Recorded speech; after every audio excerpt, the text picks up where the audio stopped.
It is finally here. The 2024 NFL Draft is coming your way live right here on Chat Sports. I'm Chase Sr., and no matter where you are, how you're tuned in, we appreciate you for making our draft coverage a part of your day.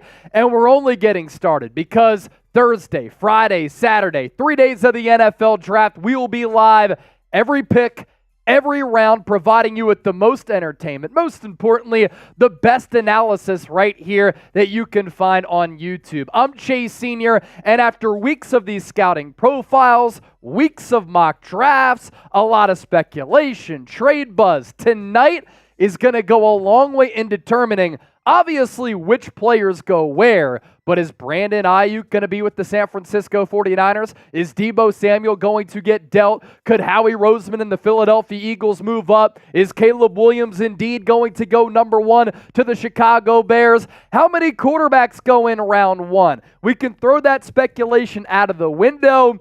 And finally, the draft is upon us, and it's coming to fruition. Really appreciate all of you for joining the show.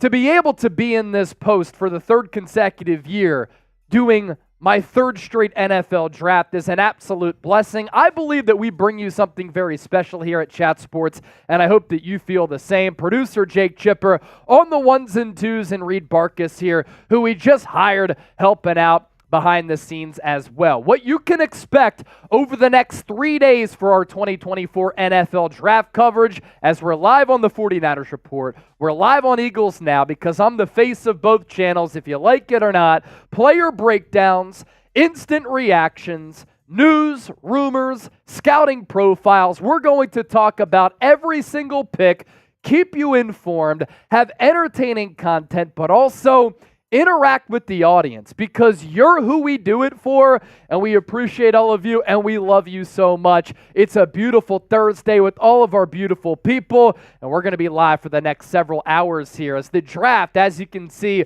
with the countdown clock below me, about an hour and 25 minutes away from the host city, Detroit, Michigan. Speaking of Detroit, are you in Detroit for the draft? If not, where are you? We are emanating live from the Chat Sports studios. Let's get the comment section going because I want to give shout outs to all of the real ones who are watching, kicking it here with us, and I hope that you don't go anywhere because, like I said, we're going to teach you about these prospects. You're going to learn a lot, but we're also going to entertain, and this is a place to hang out. We obviously want to give you analysis like ESPN or NFL Network, but some entertainment like a Pat McAfee show, and the blend of that is what makes us special. So where are you? M-Dog is in Texas, Hamilton City, California from Lore, Debo Prod is in Mississippi, Ernesto Ojeda is in Tucson, Arizona, Fluffy Ninja, Pensacola, New Jersey, Rugby UK from Rich, Kansas City from Roddy Cal, Decatur, Alabama, Grass Valley, California from Nick, Austin, Texas from Matt. I'm seeing Chambersburg, Pennsylvania from William.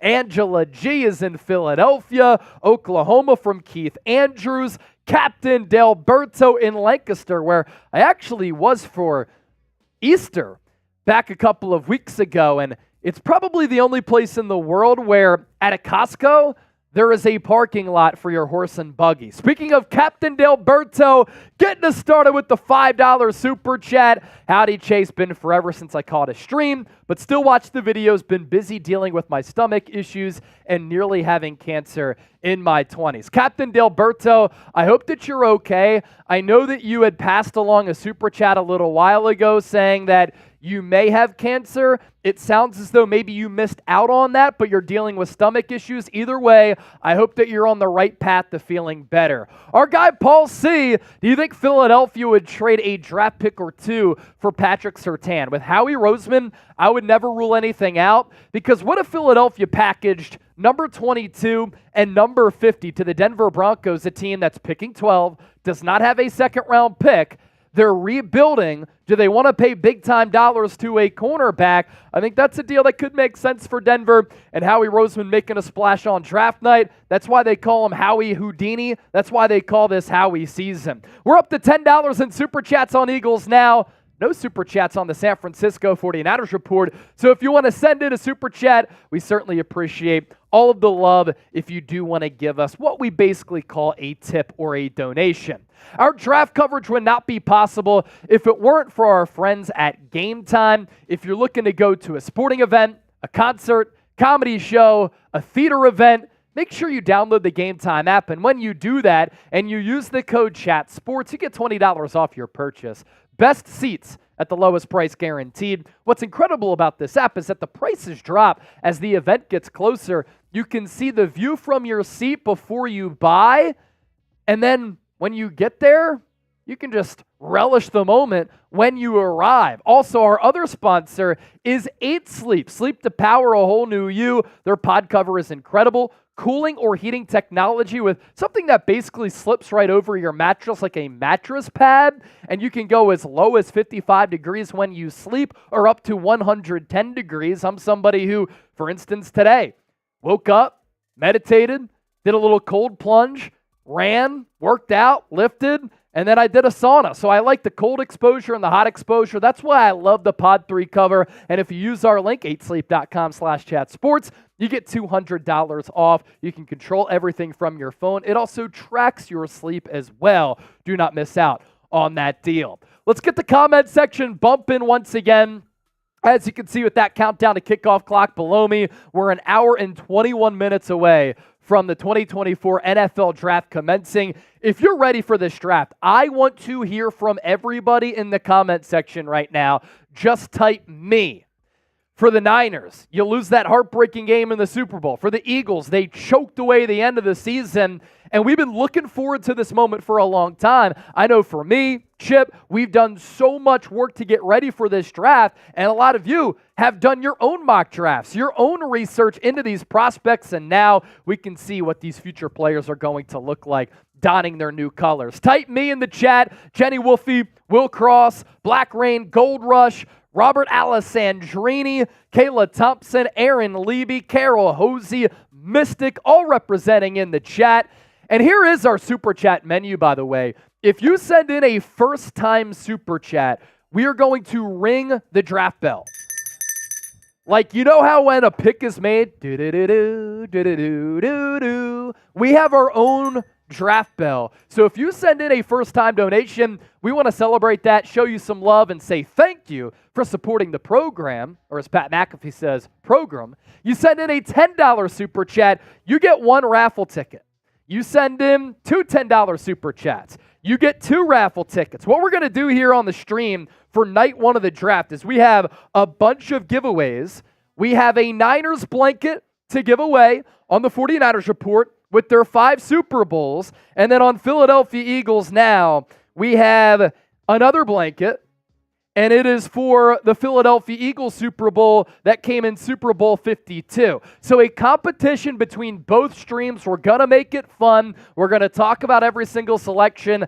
I cannot wait. $50, you can make a string. $20, we're going to spin the roulette wheel because we're going to do that right now from KB. Every $1,000 that we get, I have a beer boot that's ready to go. We're going to take down that beer boot for every $1,000 that we get here on the stream. KB, one of our Super Chat MVPs during NFL free agency. He was in the running for our jersey raffle. KB, unfortunately, you didn't win it, but we do appreciate your support so much. And we're going to spin that wheel right now because, like I said, we're going to talk about these prospects. We're going to give you the draft order. We have a big board. We have the best players available. Anything you want to know, team needs, what a player brings to the football field, we're going to have you covered. But we're also going to have a lot of fun. So let's spin the wheel here. And if you send in a big-time Super Chat, feel free to pitch something to be added to this wheel. But for KB, let's spin that wheel right now. What do we got for KB? It's going to land on... I like this. Smelling salts, because we're going to be live for the next several hours, and I'm not kidding you, as my guy Mitchell Renz would say on the Raiders Report. I'm not shitting you. Over the next 3 days, we here at Chat Sports are probably going to work 40 to 50 hours, and we're going to be live for a bulk of that. Night 1, night 2, and then day 3. It is going to be a blast. So let's stay awake together.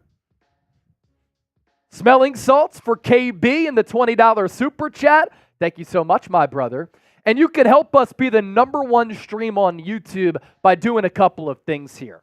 Help out the program, like the video. We have 240 people watching live on the Niners Report, only 85 likes. 140 people watching live on Eagles Now, 65 likes. If you like what you're seeing, I can't tell you how much it helps us and does us favors to get as many likes, comments here on the stream. You can also share the video on social media to let your friends and family members know that what we do is awesome and incredibly unique. You can subscribe to us here on the 49ers Report and on Eagles Now. Most importantly, just comment all day long. Shout out to the recent commenter club, Demille3, Dragon, Millie315, Kango. I saw John Wallace, Nathan Barriga, Mike Nintendo Master, Matthew Machu, and Paul Thomas in the comment section as well.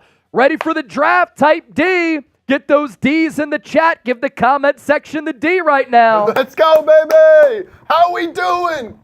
It's draft day, baby. Type D in the chat. Type D in the chat. Who's excited? Let's get the comment section bumping.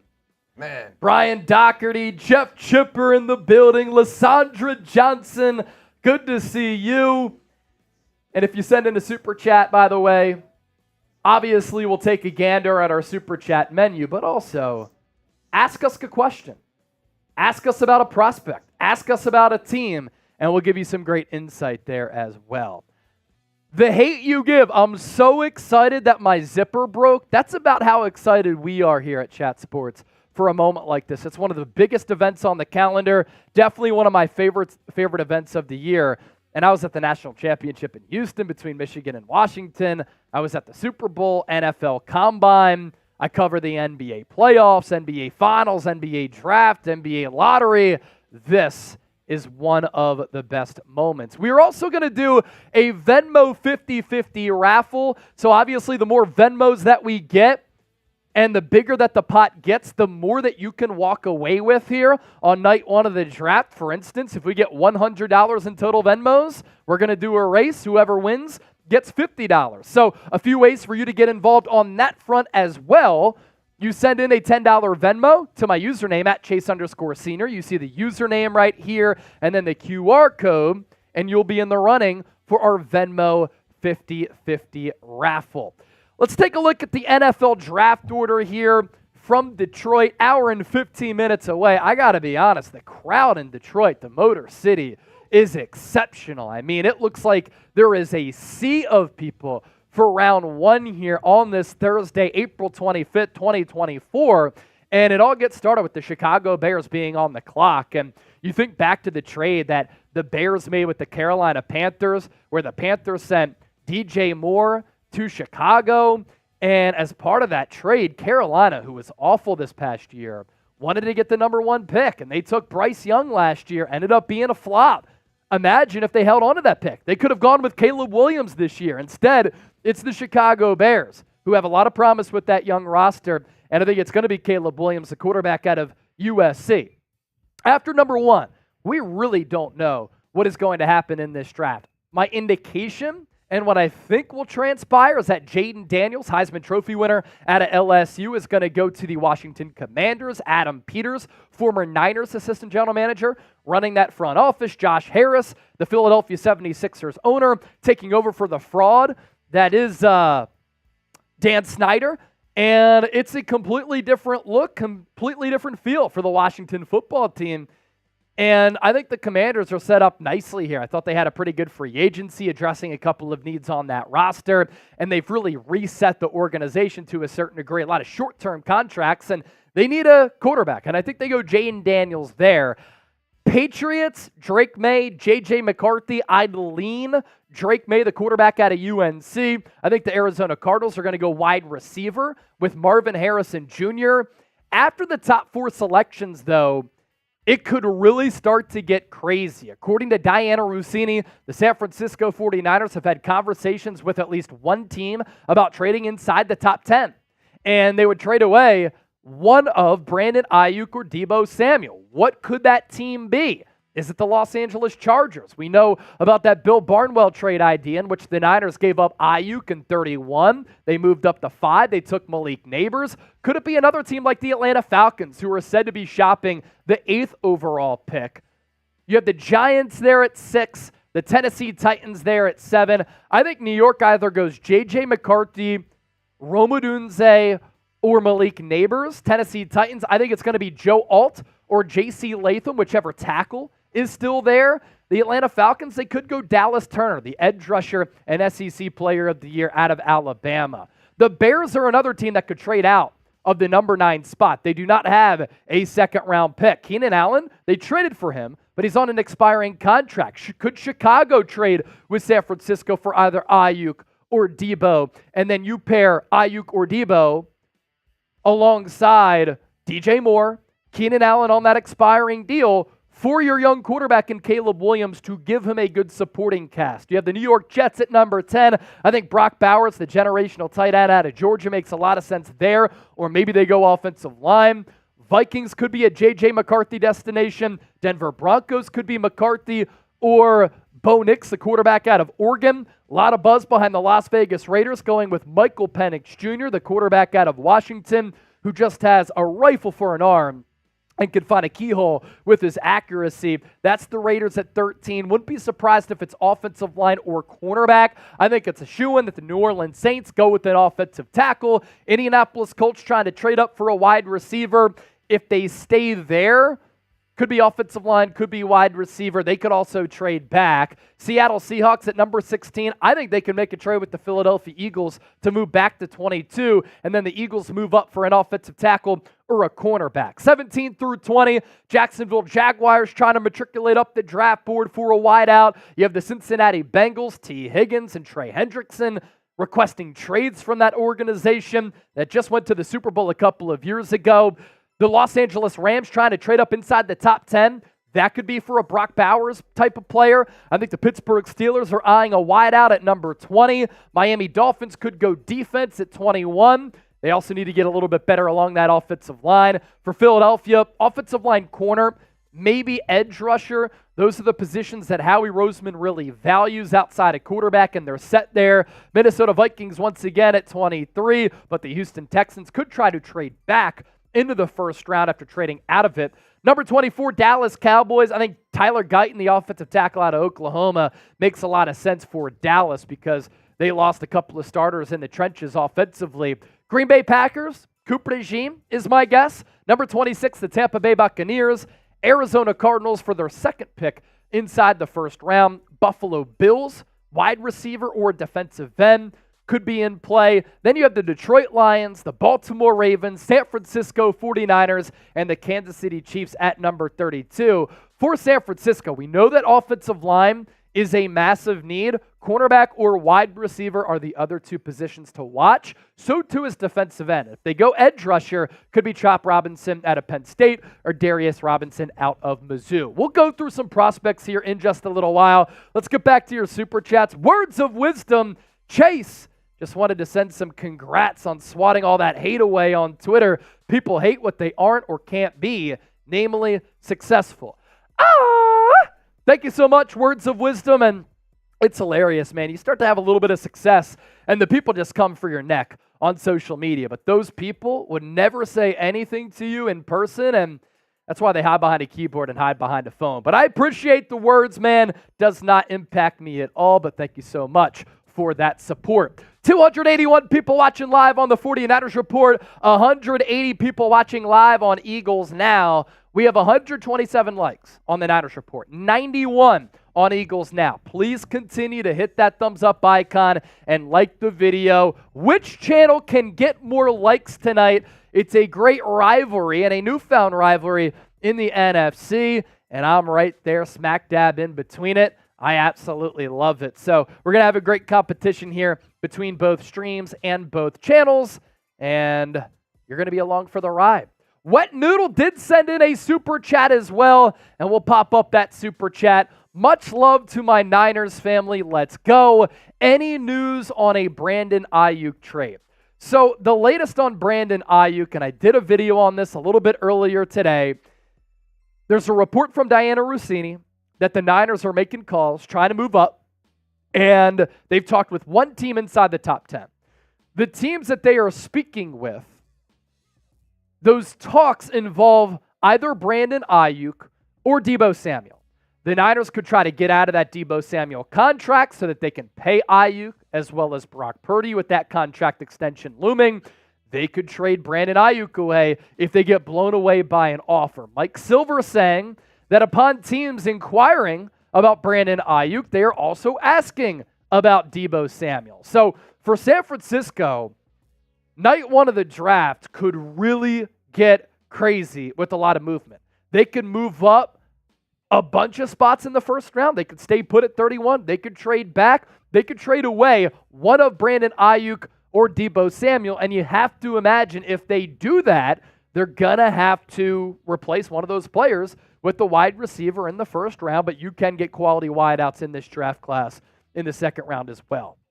Let's take a look at our best players available according to our NFL draft expert, Tom Downey. He actually has Marvin Harrison Jr. as the number one player on his board. Malik Neighbors, the wide receiver out of LSU, number 2 on his board. And then you look at the first quarterback off the list. That's Caleb Williams out of USC. The concerns that I have for Caleb Williams, the personality, inability to deal with adversity, having to make a lot of plays out of structure, and at the NFL level, you're going to have to make a lot of plays within structure. Joe Alt, fantastic offensive tackle, number 4 on the board. Rome Odunze, fantastic wide receiver out of Washington who has a lot of size, and his testing numbers on top of the production were awesome. Drake May, the quarterback out of UNC. I traveled to Charlotte last year to check him out against South Carolina and Spencer Rattler. Brock Bowers, definitely a top 10 player in this class for me. Olu Fashanu, the offensive tackle out of Penn State. If he declared last year, a lot of buzz that he was going to be a top 10 pick. Taliese Fuaga, offensive tackle out of Oregon State. That's a player to watch for Philadelphia or San Francisco. And I think that he could play guard right away or offensive tackle if you needed him to. SEC Defensive Player of the Year, Dallas Turner, the edge rusher out of Alabama at number 10. Quinion Mitchell, number 1 corner on my board. Tom Downey agrees. Troy Fuatanu, offensive tackle or offensive guard out of Washington. The arm length is not a problem, but sometimes he gets beat by inside moves. I love Graham Barton. He could play center, guard, or tackle at the next level, but the arms are a little bit short. Amarius Mims, 6'8", 340, just freakish traits and athletic ability.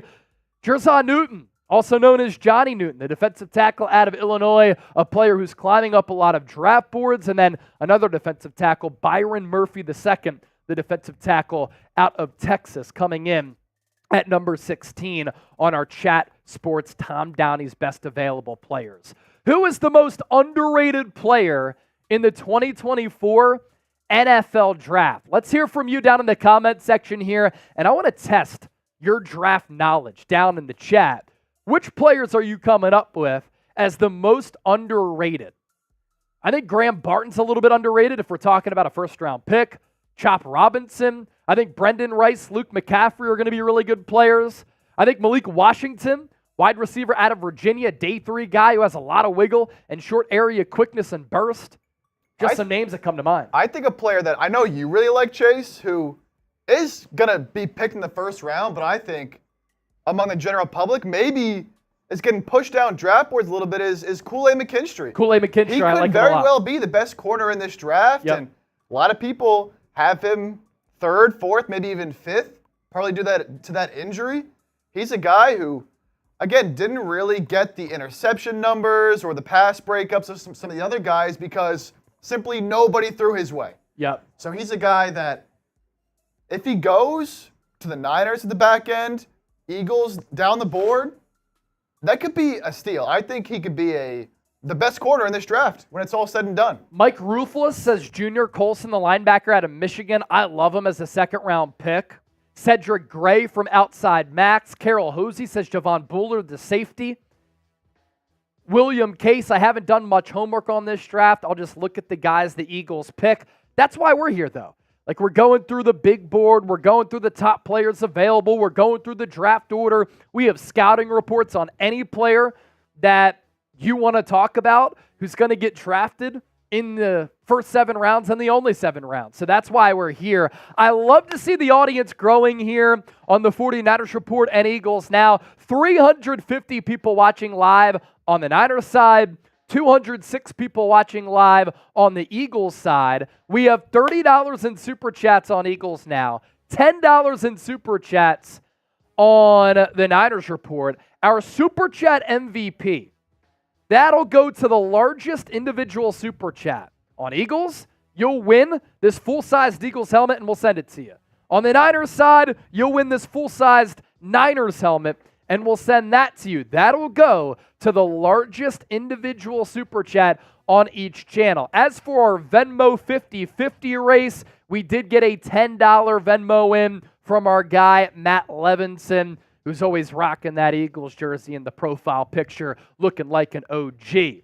Let's talk about Game Time here, one of our sponsors for our 2024 NFL Draft coverage. It's the only app that I use when I'm hunting for tickets. And you're guaranteed to get in the door with the best seats at the lowest price guaranteed. What's great about the Game Time app, prices drop as the event gets closer, and you can see the vantage point from your seat so that when you get there, you know you're not going to have an obstructed view. You're not going to be in some awful seat. You're getting what you pay for here. They have flash deals, last-minute deals. So if you're looking to go to a baseball game or a future football game, whether it be at the NFL level or the college level, or you're like me and you love music, you love comedy, I'll do some theater, going to a Blue Man Group show once in a little blue moon. You can find all of these tickets available within the Game Time app, and if you use our code CHATSPORTS, you get $20 off. That link is hanging out down in the comments section, and it's already in the show notes of this video. Drippy Sports, is Xavier Worthy an option for the Niners? I certainly think that he is in play, and Daniel Jeremiah has the Niners taking Xavier Worthy. Keep this in mind, too, for San Francisco, that Kyle Shanahan went to Texas, and he played wide receiver, and he's really tight with Texas head coach Steve Sarkisian. So he has a lot of intel on these players, and the Niners have met with both in the pre-draft process. And I do think that these 30 visits, these meetings at the Combine, they do matter because a team is trying to do their due diligence on a prospect. And they're trying to comb through some of the minute and finer details for if that player fits the culture, if they're going to fit in at the facility, if they're as big as what the database shows or what the college team indicates. Like all of these things, you might think they don't matter. They matter. You know what also matters? Face-to-face communication, right? You want to be able to meet with these draft prospects in person. And I'll tell you this, when I was at the NFL Combine, you saw which players had high character. You saw a very few amount of prospects who didn't have good character. And there were some NFL spokespeople who had to go up to those prospects and say, look, you got to carry yourself a little bit better for some of these pre-draft meetings and some of these interviews because they matter. One player barked back, no, it doesn't matter. The NFL person said, it does matter because this is a job interview. So keep these things in mind. And the Niners, Eagles, obviously exhaustive in their research of these prospects, and they've met with a lot from the Senior Bowl to the Shrine Bowl to the Combine to the pre-draft process. El Grillo saying, fuck the Eagles. If anybody on Eagles Now wants to respond to that, you certainly can do that. $30 on Eagles Now, $12 on the San Francisco 49ers Report as far as our Super Chat battle right here on the stream. And El Grillo brought up the Eagles. Let's take a look at their offseason profile right now, and then we can piggyback that in talking about the Niners. Philadelphia right now, $28.85 million in cap space. That is 7th in the National Football League. Some of the free agency additions, they made some splashes. Saquon Barkley, Bryce Huff, C.J. Gardner-Johnson, Devin White, made a trade for Kenny Pickett. Some of the key departures, DeAndre Swift to the Bears, Hassan Reddick traded to the Jets, Kevin Byard signed with the Chicago Bears, Marcus Mariota staying inside the division to the Washington Commanders, and then Nicholas Morrow, see ya. As for the, we'll continue to stay with the Eagles actually, they hold the 22nd overall pick in the draft. They have 8 total picks, 3 inside the top 100, 3 inside the top 53. No third-round selection for the Eagles. Philadelphia ended last year with 6 losses over their last 7 games, 7 of 8 if you include getting dominated by the Tampa Bay Buccaneers on the road in the wild card matchup. For San Francisco, a far more successful 2023 for the Niners, and it all ended with a trip to the Super Bowl and a heartbreaking kick-in-the-balls loss to Kansas City. The Niners, a different financial outlook. $6.3 million in cap space. That is 24th in the NFL. Their additions, not as lucrative, not as eye-popping or sexy as Philadelphia. Leonard Floyd, Yetur Gross-Matos, 2 players at the edge spot. They brought in Jordan Elliott, a former Cleveland Brown, to bulk up defensive tackle, made a trade for Malik Collins and let go of Eric Armstead. John Feliciano re-signed, Josh Dobbs signed to be the backup quarterback behind Brock Purdy. Goodbye, Sam Darnold. And speaking of Darnold and the other departures, Eric Armstead goes to the Jags and gets a bag. Chase Young goes to the Saints. Short-term deal. He's also going to have to undergo neck surgery. Javon Kinlaw, 1 year, about $7 million with the New York Jets. And then Cleveland Ferrell also departing the 49ers too. And he's following Adam Peters, I believe, to the Washington Commanders is where he went. The Niners had the 31st overall pick in the draft, 10 total picks. So more than Philadelphia, 3 inside the top 100, a lot of compensatory picks as San Francisco has really mastered that formula. And the Niners, they have reached the NFC Championship game in 4 of the last 5 years, with 2 Super Bowl appearances coming during that time frame. And it's pretty wild because the Niners, the Eagles, the 2 channels that we're live on, they've been 2 of the most successful teams in the NFC over the last several years. Let's go back to our Super Chat menu here. I want to make a deal. If somebody sends in a $50 Super Chat, I'm ending the streak and I'm shotgunning a beer. $50, I am shotgunning a beer. There are people who are tailgating the NFL draft in Detroit. A lot of you watching the show right now are also tailgating, regardless of where you are. So let's get the drinks flowing. You send in a first-time Super Chat, we're going to ring the draft bell. $10, you get a raffle ticket for either an Eagles blanket or a Niners blanket. $20, you spin the roulette wheel. We've done that once so far. $50, you make us drink. Every $1,000 that we get, we're taking down the beer boot here, ladies and gentlemen. Let's have some fun. Night 1 of the draft, but we'll be live for day 2 and day 3. So which channel can get more in Super Chats here? Eagles now, $30. 49ers report with 12. The shotgun deal, going to last for 2 minutes here. You know what? Let's follow the clock down below. Let's take it to 53 minutes. So you have a little bit more than 2 minutes on the clock. $50, I'm shotgunning. $25 if I love you, I might shotgun too. Uh-oh. And feel free as well, when you send in those Super Chats, we got a lot going on in the chat right now, 2 streams. Hard to see what everybody's saying. If you want us to go through a certain player, you have some prospect you love, you want more information on, you want to know a little more about them, in your Super Chat, feel free to mention a player. We can go through in-depth scouting profiles, all that on any player you want to know about. Yep. So just let us know. We got about an hour left until the draft. So anyone you want to know about, we got you. We got you covered here. Let's do it. Hearing from producer Chip, you can see him in the mini screen, the producer's chair right above me, as we are 54 minutes away from the Chicago Bears being on the clock with the first overall pick in the 2024 NFL Draft. Joji Konishiwa. What up, Joji? Good to see you. The legend John Wallace, IFR Dries for Denmark. 49ers fan saying that he's a fanatic. I see Waka Tango, Flocka, Kane Angel, David Bowers, Jason Sparks in the chat, and Millie315 saying Das Boot. 45 seconds left for the shotgun deal, and we have some great things on the Super Chat menu. Biggest Super Chat gets an Eagles helmet or a Niners helmet. And then we have our Super Bowl champion blankets to give away as well. That is the raffle item. And you get in the raffle by simply sending in a $10 super chat. Lona, aloha, y'all, from Extreme NorCal. Late to your chat party. Lots of love. Thank you so much for being here with us. We certainly appreciate you. Joe Marucci, Kane Angel, part of the recent commenter club as well.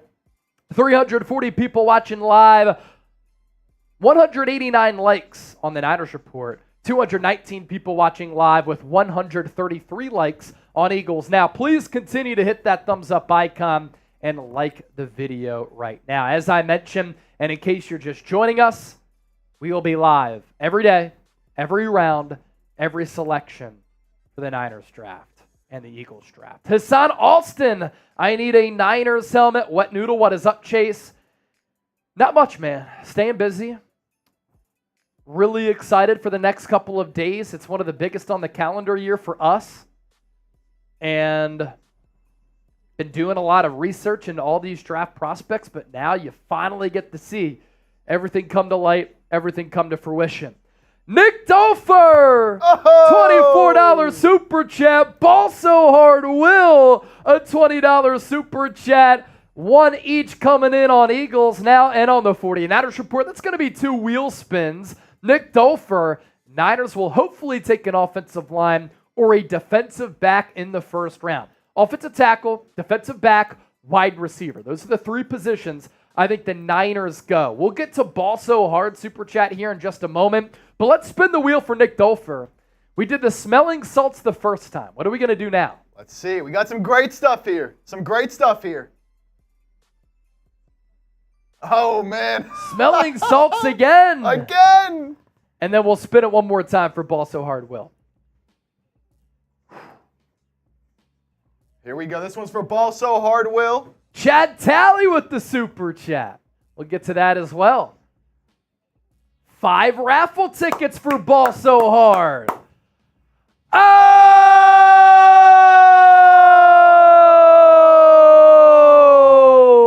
William Treadway, $50 super chat. And by the way, let's not gloss over that Ball So Hard Will with that $20 super chat got 5 raffle tickets. You send in a $10 super chat, you get 1. So he sent in the super for 20. Now he gets 5. After getting that on the wheel, we're going to document your information. Ball So Hard Will, praise Dale, raise hell, baby. Official start of the Eagles Dynasty Super Bowl 59, 60, 61. Champs all day, every day. We want Philly. Philly, here we are. Give us a tequila shot, baby. Oh. I do not have a tequila bottle on me. I'm not even sure if we have tequila here at the office. We can try to track that down. I'm not sure if we have it or not, but thank you so much for that. Chad Talley with the $10 super chat. He said, suck it, 40 Weiner fans. Fly, Eagles, fly. He wants to see Philadelphia draft Kool-Aid McKinstry. So that's a raffle ticket for Chad Talley for the Eagles blanket. And then William Treadway, $50 super chat. Get to chugging. Shotgun coming your way for our pre-draft tailgate. And then Mason Davis with a $5 super chat. How do you feel about Braden Fisk at 31 if the Niners stay there? I think that's a little bit early. I know that coming out of Florida State at the NFL Combine, his testing numbers were freakish. And you brought up Braden Fisk. Let's talk about Braden Fisk a little bit more. And this is what we're capable of doing throughout our draft coverage. You ask about a player, and we have so much insight on him.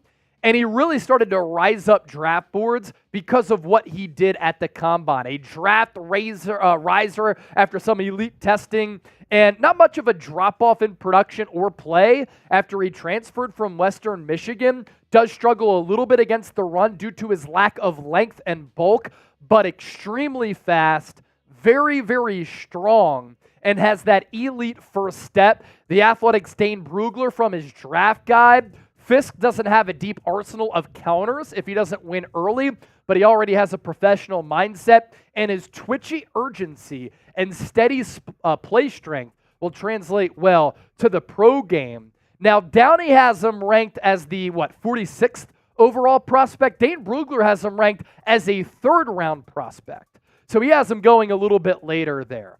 Chad Talley, talking about Kool-Aid McKinstry. We could talk about Kool-Aid McKinstry as well. We can bring up his scouting profile, We got whatever you need. Nobody else is doing this on YouTube, by the way. Our database is deep, it is in depth, and it is incredible. So you ask about Kool-Aid McKinstry, and you want to see him get drafted by Philadelphia. And I like Kool-Aid a lot. He's my number 2 corner on my big board. I have him right after Quinion Mitchell and right ahead of Terrion Arnold. Outside corner with ideal size and length. He fights at the catch point, really tough in traffic, makes things tough for opposing wide receivers. Not a ton of ball production, but wasn't targeted a lot either because he held up so well. Number 4 corner on Downey's big board, 23rd overall prospect.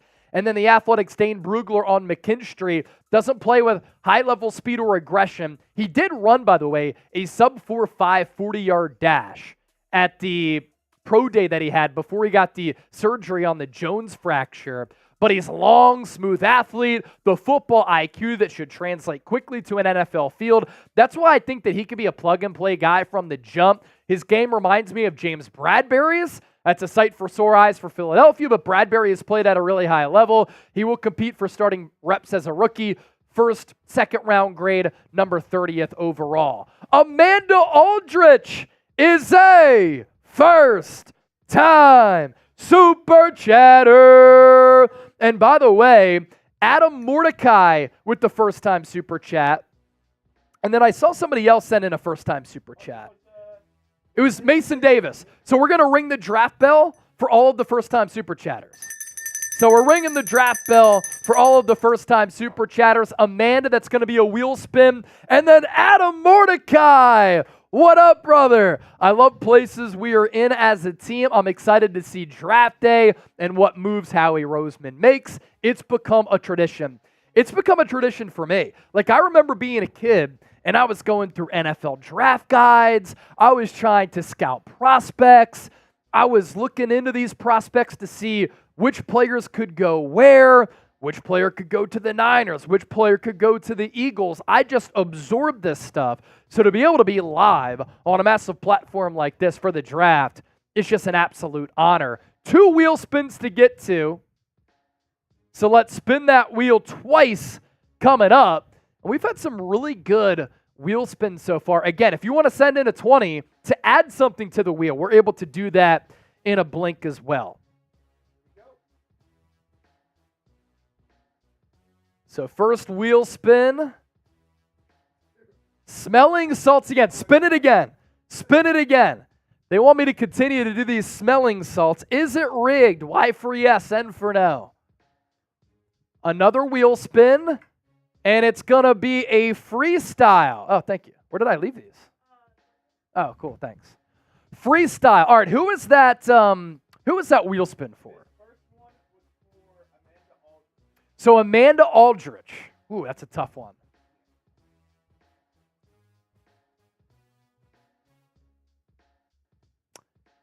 Amanda. We try to freestyle everybody's name.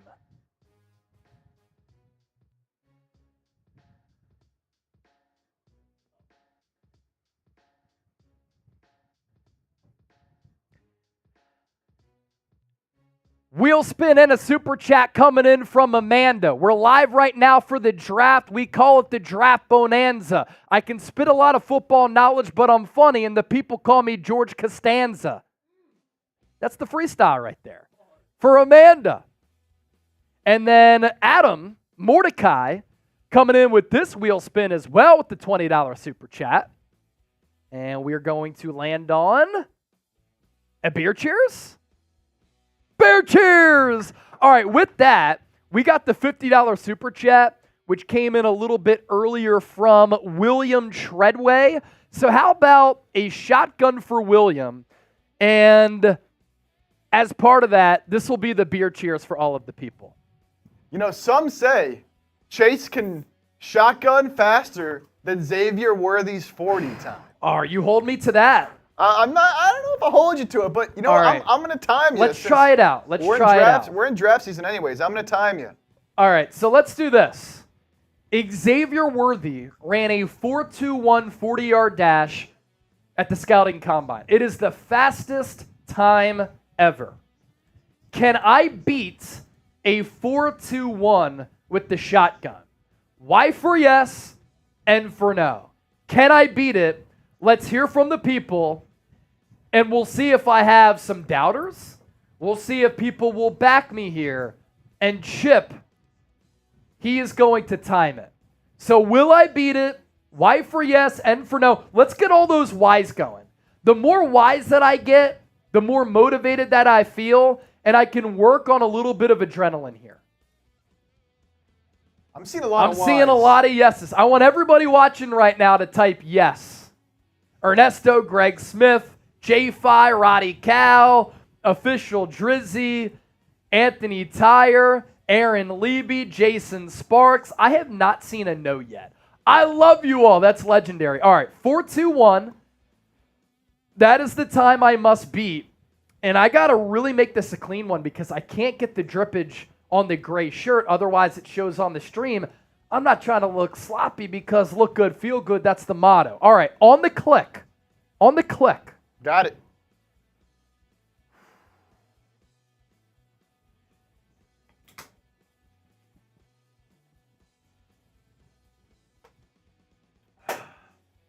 We said four. It was 4-2-1, right? 4-2-1. Yes. 4-1-5, baby. 4-1-5. Not my most elite time. I've done 3 seconds flat, but as I did that, I felt the bubble in my chest, and I couldn't really take that big gulp that I needed to. But we're down. It's down the hatch. Thank you, William Treadway, for the $50 super chat. The beer cheers as well. We appreciate that. David Bauer saying slam dunk. That's the slam dunk. That's the motto. Too easy. We got Lloyd Christmas coming in with a 10. Lloyd Christmas. That's a raffle ticket for the blanket. Go Birds. The Bears only have 4 picks this year. I could see Howie trading up for that 9th pick. I could also see San Francisco trading away a wide receiver and 31, maybe even a 2nd-round pick or a 3rd-round pick to move up to number 9 to get a player who they really covet, to clear up some money, keep 1 wide receiver out of Debo or Ayuk, and then get a really good player at number 9, a wide receiver, an offensive lineman, a player who's extremely high on their board. Shoot, could we rule out Brock Bowers? Can't rule it out. Lloyd Christmas, thank you for the 10. Matthew Brown, trade Ayuk, Hufanga, and our 31st pick to the Giants for their 6th selection, and either a 3rd or a 4th, and we take Malik Neighbors, the wide receiver there. That's a blockbuster trade that is of the juicy variety. And a lot of people are like, why do you talk about all these rumors? Why do you speculate so much? First of all, it's my job to keep people informed. Second of all, it's fun to be able to talk about football in that way because you put yourself in the shoes of the general manager. Lastly, according to Diana Rossini, the Niners are trying to trade up and have had conversations about trading up inside the top 10. You call me crazy for talking about it a month ago? Those conversations are happening right now as we speak. Adam Mordecai, another 5. Let's go. Easy chug. Hey, you got to be built different. Too easy. Show. That's what we do, man. That's what we do. Greg Smith, Chase, TCU tight end, Jared Wiley. If the Niners draft him, we'd really like that. You mentioned his name. Let's talk about Jared Wiley here in a second. But first, let's get to our other sponsor, and that is Eat Sleep. Get $200 off the Pod 3 cover by going to eatsleep.com/chatsports. Sleep controlled, and it is absolutely fantastic with your temperature controlled Eat Sleep cover. It's going to improve your sleep by automatically adjusting your bed's temperature based on your individual needs. The cover can be added to any bed, like a fitted sheet, and it allows you and your partner to cool or warm your side of the bed as low as 55 degrees and up to 110 degrees. In addition to keeping you at the perfect temperature all night, the pod also tracks your sleep and health metrics. On average, pod users see their sleep quality improve by 32% after just 1 month on the pod. I'm telling you right now, everybody watching, there's no better way to improve your day-to-day life better than sleep, and the easiest way to do that is with the 8 Sleep Pod 3. Start the new year right. Invest in the rest that you deserve with the 8 Sleep Pod. So go to 8sleep.com/chatsports. Get $200 off plus free shipping on the pod cover by 8 Sleep. Invest in the rest that you deserve with the 8 Sleep Pod. You can control everything right from your phone, as high as 110 degrees, as cool as 55 degrees. It's the intelligent sleep system that you need, and you can get a better sleep at 8sleep.com/chatsports. Link is hanging out down in the show notes and in the comment section of this video here. He asks about Jared Wiley. Greg Smith asking about Jared Wiley, the TCU tight end, who I had mocked to the Niners as a day 3 selection. And at some point, you have to start to plan for the post-George Kittle days, right? Has high-end speed for a tight end, 4.62, 40-yard dash. A little bit undersized at 249, but I think that he can build on his frame and add weight to it. Reliable hands with only 1 drop during the 2023 season. He had 5 red zone touchdowns this past year, including an 80-yard touchdown against Baylor, in which he showed off some of that breakaway speed, tested very well at the NFL Combine. About a high 4.5, 4.6, 40-yard dash, a second slower than George Kittle. The Athletic Stain Brugler on Wiley, he likes him, has him slotted as a 3rd-round pick, 89th overall prospect. Wiley is more of a post-up target than a tight end who will consistently create space for himself, but he is a good-sized athlete with blocking, toughness, and ball skills. Projects as a rotational wide tight end who can gradually work his way up to being a number 1 wide receiving tight end. And I just think that you look at the tight end room for the 49ers. You have George Kittle. This past year was an all-pro. Best tight end in the game, in my opinion. First 1,000-yard season since 2019. But his backups, Cam Latu, Braden Willis, they're simply not cutting it. And George Kittle is getting a little bit older. And I'd like to see, frankly, more 2 tight end sets. Let's take a look at our Super Chat battle here. Philadelphia Eagles now with the surprise victory so far, as we're 35 minutes away from the Bears being on the clock. $145 to the Niners, 66. But John Wallace is changing that with a $10 donation.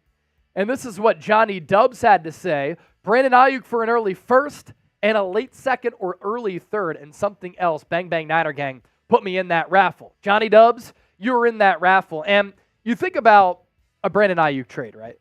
The starting point in a negotiation for me, if I'm the Niners, is a first-round pick. And why do I say that? You have a 26-year-old who's emerging, was just an all-pro.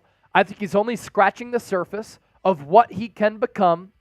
I think that he can be better.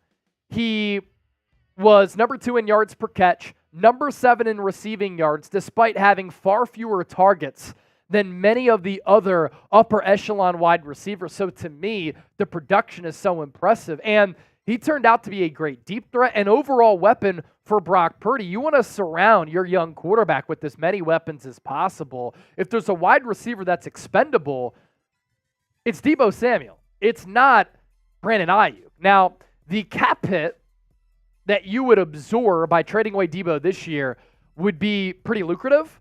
But overall, you would save, I believe, somewhere in the neighborhood of about $30 million.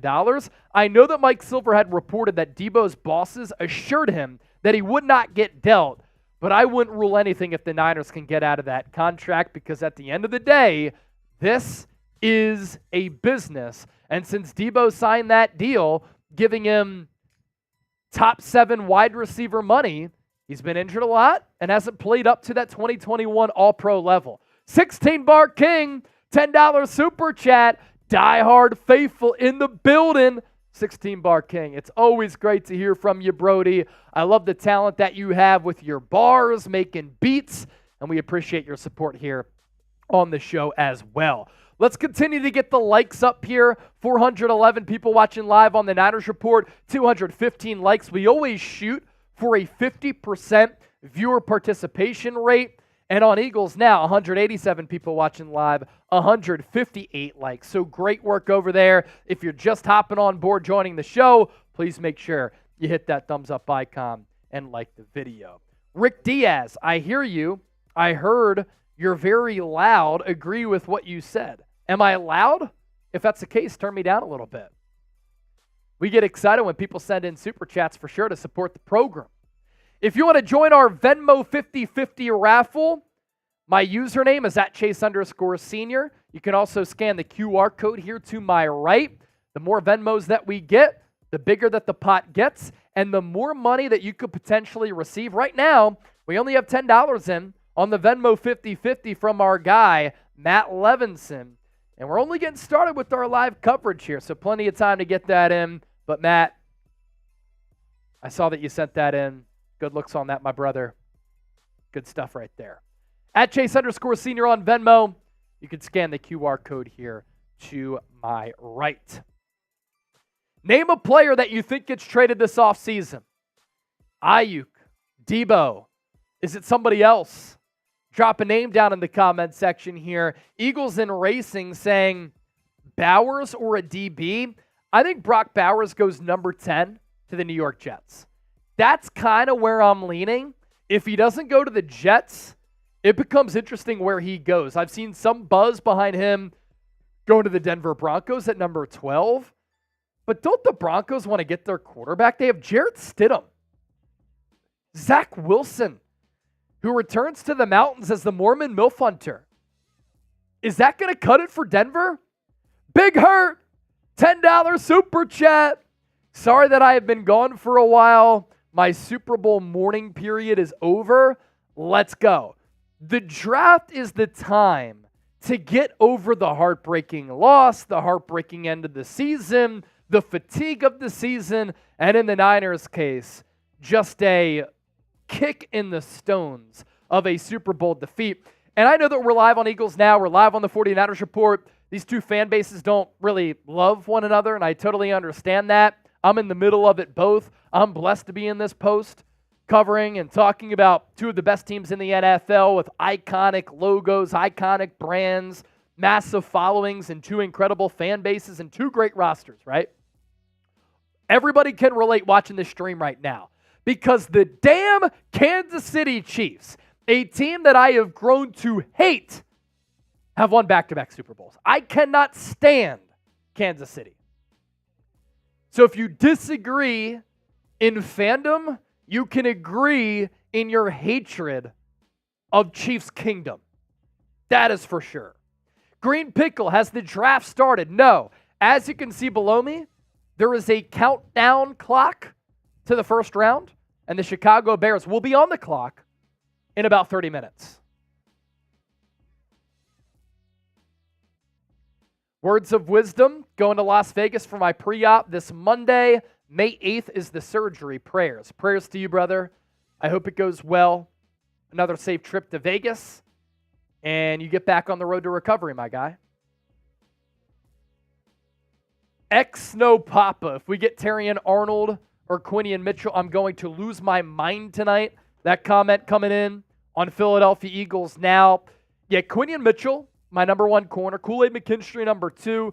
Terrion Arnold, a close number 3. By the way, the scene in Detroit for the NFL draft is just a sea of people. It's incredible to see. I was at the NFL draft in Nashville back in 2019. It was incredible. First of all, you have Nashville as the fastest growing city in America, right next to Austin. It is a great party city. If anybody's been on Broadway, that's where the draft was taking place, right around 1st or 2nd Street, right along Broadway with all of the bars there, right on the Key Strip and the main drag of Nashville. It was great. Unfortunately, rain started to come down around the 3rd or 4th overall pick. But to see every fan base represented at the draft back in 2019 was very cool. And another thing about the draft that's awesome, there is newfound hope for every single fan base because every team is 0-0 in the record column. But Detroit, passionate city, passionate sports town. They have a football team that made it to the NFC Championship game. They're showing out, and they are representing for their Lions and for the entire NFL. All teams represented as well in Detroit. It's not a great destination draft. Like, I would not want to go to Detroit. I'm not like, oh, let me just, buy a flight to Detroit and spend a weekend there. Probably not a draft I would go to. That's why I went to Nashville. I didn't go to Cleveland when it was there. Las Vegas was probably awesome, although I think that happened during COVID, which kind of sucked as far as the time frame of that. But it's a cool event to go to. All right, a lot of people are asking about Quinion Mitchell, Terrion Arnold. Let's get to Quinion Mitchell's scouting report. A speedy corner, 4.3 40-yard dash that fared well both in man and zone coverage. He didn't play a lot of press, but fared well at the Senior Bowl in those spots and opportunities. He could be a little bit stiff coming in and out of his breaks, but that 4.3 40-yard dash speed certainly helps him make up for that. And the athletic Dane Brugler, who I think is one of the better in-depth draft analysts, has Quinion Mitchell as his number one corner. Actually, the 11th overall prospect in this draft class. He says balanced, size, speed, stays in phase up and down the field, does not panic, make plays on the football. Really at a high rate does he do that. His tape and traits show an NFL-ready starter with a very bright future. I also love the swag and the confidence that Quinion Mitchell has. He asked to be coached hard by his coaching staff at Toledo. I get it. He played in the MAC, but he was a pass breakup machine, 19 PBUs last year in 2023. As for Terrion Arnold, he doesn't have the speed that Quinion Mitchell has. He's a 4.5 40 guy compared to Mitchell being a 4.3 guy, but an impressive athlete that also offers some inside-outside value. You want him to play slot? He can do that. You want him to play on the outside? He can fare well there. Coming off a breakout year in his first year as a full-time starter where he was an All-American. Still a little bit raw in his processing ability. Here's what Dane Brugler had to say about him. Arnold offers an ideal blend of cover athleticism and competitive makeup with the ball skills to make plays at every level of the field, a scheme versatile option, and has the talent to work inside or outside. So, he actually has Arnold, 10th overall prospect, Quinion Mitchell, the 11th overall prospect. I have them flip-flopped a little bit. I have Mitchell number one corner, and then kind of Kool-Aid McKinstry and his fellow teammate Terrion Arnold as kind of the 2A, 2B. Let's get back to our Super Chat menu here. We've had some awesome Super Chats come in so far. $144 here on Philadelphia Eagles now. $100 on the 49ers report. Any first-time Super Chatters, we're ringing the draft bell for you. $10, you get a raffle ticket for a Super Bowl champion blanket. $20, you spin the roulette wheel with an opportunity to get 5 raffle tickets. $50, you can make us drink. Every $1,000 that we get, this beer boot is waiting for me. It's starting to get a little bit warm, and that's what we'll do once we get to 1,000. Yes, sir. Hey, speaking of getting a little bit warm, I got my Happy Dad here. It's getting a little warm. Next 50 that comes in, I'm following in Chase's shoes. I'm shotgunning this Happy Dad for the next 50 that comes in. And right now, Eagles is $45 ahead of Niners in Super Chat, so someone on Niners sends in a 50. Niners taking the lead after an early deficit. And then Chip drinks. Then I drink. We also got a Super Chat from Cerebral Assassin. Cerebral! Thank you so much for sending in that super, my guy. What is up, Chase? Cerebral. Not much, man. Live for the 2024 NFL Draft. I would not rather be anywhere than right here with all of you. All right, let's get you caught up on some recent reporting here. See what's happening on the NFL rumor front. According to Tom Curran, New England Patriots have been working on a trade for Brandon Ayuk. New England expecting to pick Drake May at number 3. That means it could be their second rounder, pick 34 at best. Let's see. What else do we have? You know what we have here, Chase? Kelly Knock with the 20. Kelly Knock, $20 super chat. That's a wheel spin for Kelly Knock. Still a lot of things in the wheel we haven't gotten to yet, so I'm excited we get to keep going back to this. We have some great stuff on here. Yeah, let's spin that wheel again. Kelly, we appreciate it for sure. Kelly said, I'm not letting Niners take the lead. I'm going to extend the Eagles' lead right now. Eva with the $10 Venmo. Thank you for that, Eva. Or Ava, excuse me. I learned that when I was taking drinks down with Ava and Mark until about 3 in the morning in Vegas during Super Bowl week. Kelly Knock! 5 raffle tickets. I spoke it into existence. I said, if you spin the wheel, you can do this, this, and that, and maybe get raffle tickets. Kelly Knock! 5 raffle tickets for the Super Bowl blanket. Let's go, Kelly. David Bauer said, Bill Clinton for president. It can't happen. He's exhausted his term limit. If you want to talk some politics. We don't want to get people triggered. But you brought it up, not me. Some people definitely get triggered around you. Politics question, $100 super chat. I'll tell you who I'm voting for. Just kidding. Just kidding. Just kidding. But if you send in a $100 super chat, then maybe. Kelly Knock, appreciate that 20. And I'm going to give Kelly a little bit of a beer cheers here. Kelly, we appreciate you.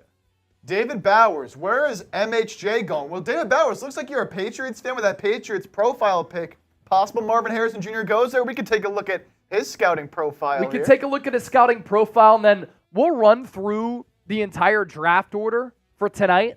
And in case you don't know, tonight is round 1 only. Tomorrow, rounds 2 and 3.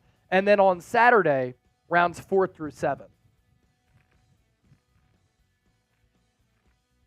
How about Sean Harding here? Born and raised in Olney, joined the military. Now I'm watching from Phoenix. Go Birds. That's awesome, man.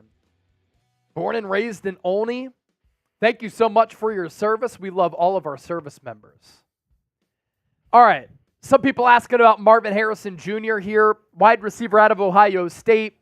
According to our draft expert, Tom Downey, Marvin Harrison Jr., the number 1 player on his draft board. As for me and my wide receiver leaderboard, I'll probably go Marvin Harrison Jr. number 1. It's very close between Rome Odunze, Malik Neighbors, and honestly A.D. Mitchell as my number 2 wideout. I like all of those players a lot. I like what Marvin Harrison Jr. said too, and I wanted to see him test in the pre-draft process. He did not, but he said, my reasoning, I'm training to be a football player. I'm not training to be a track star, is pretty much what he said. He has rare fluidity, movement. His route running is so precise for a player of his stature. He gets open. He makes plays like he's already an NFL caliber number 1 wideout. His pops, Hall of Fame player with the Indianapolis Colts, hasn't even reached his ceiling after the catch. I think that he has room to grow there. As for more scouting breakdowns here, the Athletic Stain Brugler has him as his number 2 overall player. Harrison has dominant receiving traits and can win from anywhere on the field because of his athletic gifts, route savvy, and adjustment finishing skills at the catch point. He is among the best receiving prospects to enter the NFL in recent memory. It's going to be hard for him to be a mess. And I think that he is going to be in play for the Arizona Cardinals at number 4. You could really do yourselves some favors by taking a wide receiver to help out Kyler Murray if you're Arizona, and you have to figure out if Kyler Murray is your franchise quarterback. And you'll better be able to find that out if you take a number 1 wideout. You about to go to Raiders? Let's do this. If we get a $50 super chat, we have somebody who just started today, Reed, and he's been a Chat Sports supporter for a long time. If you want to come up here, and you can go around this way. A little bit easier for you. We get a $50 super chat, first day on the job, and a longtime Chat Sports supporter, Reed Barkus. He's already got the Chat Sports swag. He will put on a beer hat, and what are you willing to do? Shotgun, beer bong, chug. What do you want to do? Shotgun. He will not beat my time. But if a $50 super chat comes in day one on the job, let's show him what Chat Sports is about. All right? Welcome. Reed Barkus. Everybody type RB in the comment section here. Those of you in Eagles now might know him. And he's going to go to our Raiders stream. So we'll take him away from Raiders, and we'll put him on our stream here. Oh!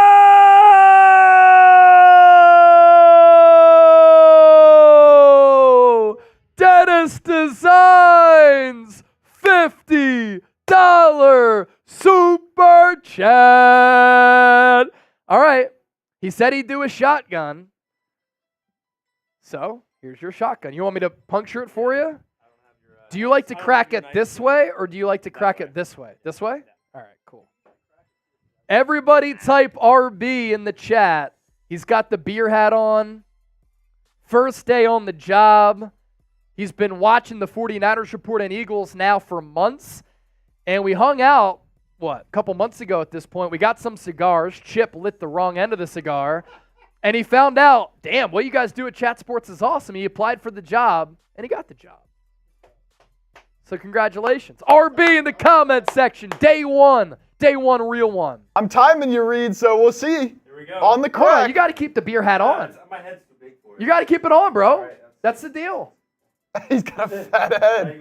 He's got a big head. Here we go. Beer hat. Beer hat for RB. Here we go. Ready? On the crack. Don't choke.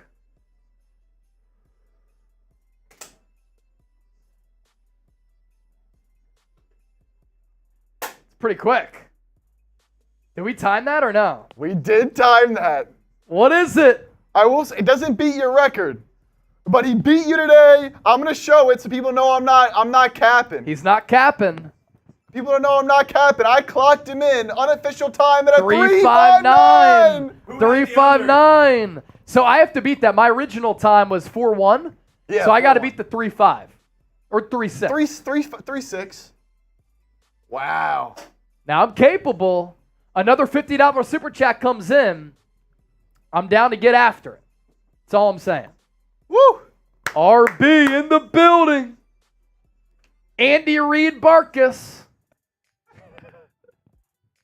Kelly Knox said, wow, you go, RB. Let's take a look at the draft order here. Mac Daddy, $20 super chat. We're going to spin the wheel for him. It's so funny that Mac Daddy is sending so many super chats, yet there's a YouTube bug where it always says it's his third super chat. Mac Daddy, let's see what he's got. Brandon Ayuk will not be traded. Get that out of your head, Chat Sports. He's too valuable to the system, running, blocking, etc. 49ers are just fielding offers like any team would. So Mac Daddy, if he does get dealt, what will you do? If he does get traded, what will you do? It's my job to talk about the buzz, the reports, the speculation, the rumors, the chatter. It's not like I want him to get dealt. I love Ayuk. I was saying going into 2022, before he was an All-Pro, Ayuk over CD Lamb. I've been ahead of the game for years on Brandon Ayuk. But what will you do, Mac Daddy, if he does get dealt? Because I like the guarantee. All right, let's take a look at the upcoming picks as we are under 15 minutes to go until the start of the 2024 NFL Draft. Chicago Bears get us started at number 1. Washington Commanders at number 2. New England Patriots in that 3 hole. Arizona Cardinals batting cleanup. 5 through 8. Jim Harbaugh and the Chargers. New York Giants, will they go quarterback or wideout? Tennessee Titans, will they go offensive line? Atlanta Falcons, maybe an edge rusher, a candidate to trade out. The Chicago Bears at number 9, they're fielding calls for that selection. They do not have a second-round pick and only 4 picks for the entire draft. New York Jets at number 10, Vikings at 11. Look out for J.J. McCarthy there or another trade up for Minnesota. Denver Broncos at number 12. Las Vegas Raiders, 13. What? Oh, really? A.J. Brown contract extension. 3 years, $96 million.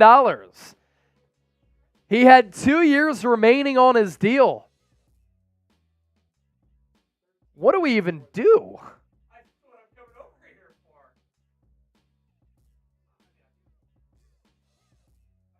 Yeah, 13 minutes to go until the draft. Another wide receiver deal in Philadelphia. Eagles and Pro Bowl wideout A.J. Brown reached agreement on a 3-year, $96 million extension. That includes $84 million guaranteed, the $32 million, the highest per year average for any wide receiver in the NFL. Brett. Get Brett.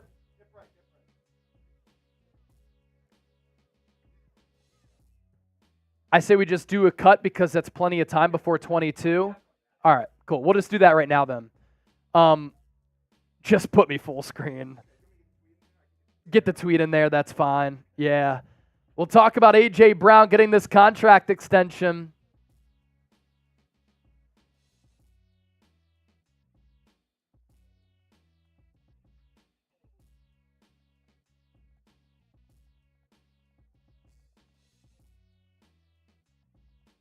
And we're going to try to fit this in right before draft time here.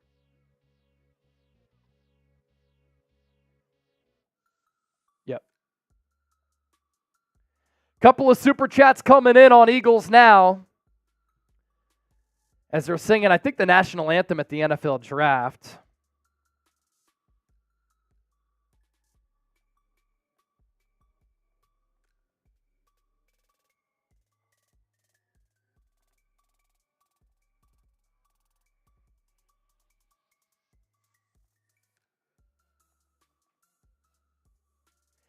And obviously, for the Niners fans watching, this kind of impacts a Brandon Ayuk extension too because of the guaranteed money at play.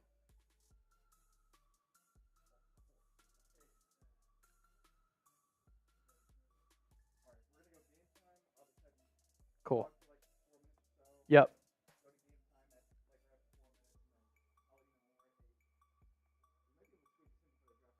Yeah.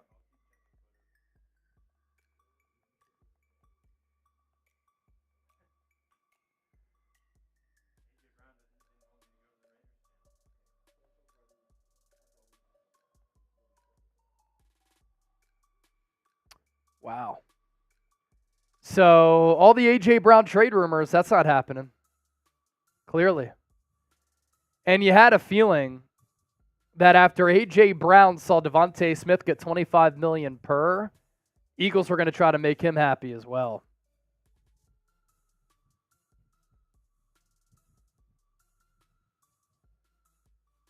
Wow.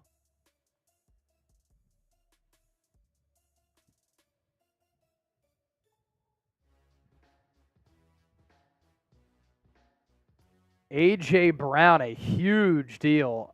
Of course the Eagles do it tonight. Just awful timing.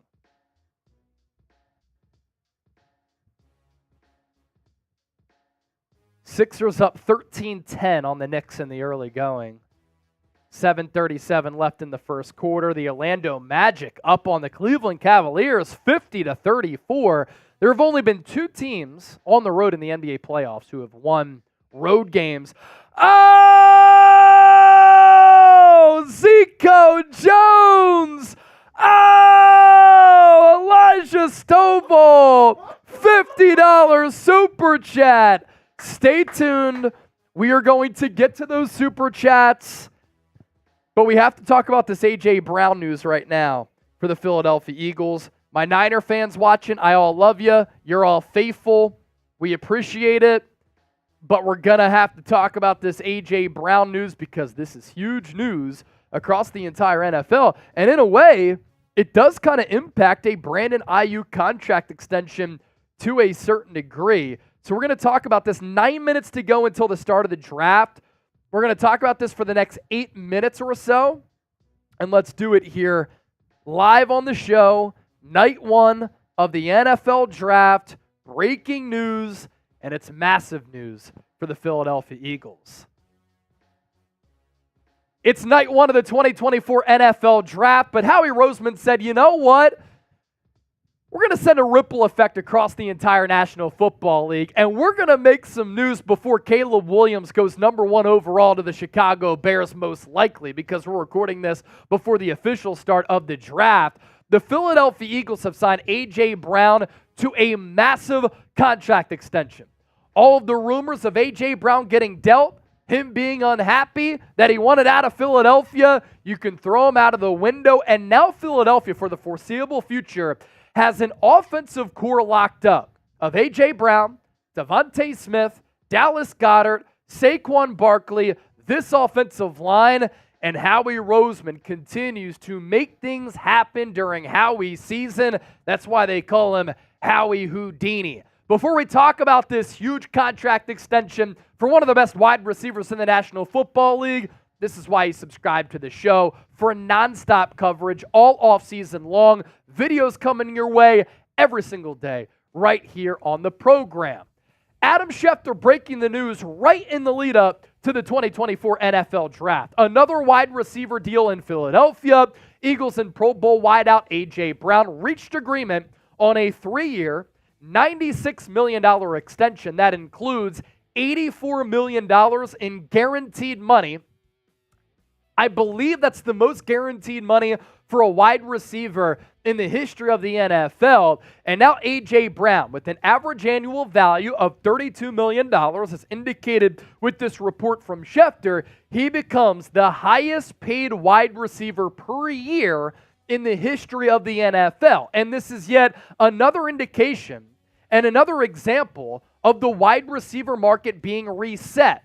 And a couple of things led to this. First of all, Howard Eskin, 94 WIP, had reported on the airwaves in Philadelphia earlier on Thursday that a deal was being talked about and a deal was in the works for A.J. Brown to be a long-term Eagle, but also Amon-Ra St. Brown getting that huge deal. Devontae Smith got $25 million per year on that contract extension from Philadelphia 2 Mondays ago, which tied him with A.J. Brown on average annual value. So you felt as though a deal was going to come at some point soon for A.J. Brown. If not, when he demanded a new contract, he was going to demand a lot of money. And I think that this is a worthwhile play and a worthwhile investment for Philadelphia. You invested $50+ million per year in your young quarterback in Jalen Hurts. He's close with A.J. Brown. A.J. Brown is close with Devontae Smith, and you want to keep this offensive core together.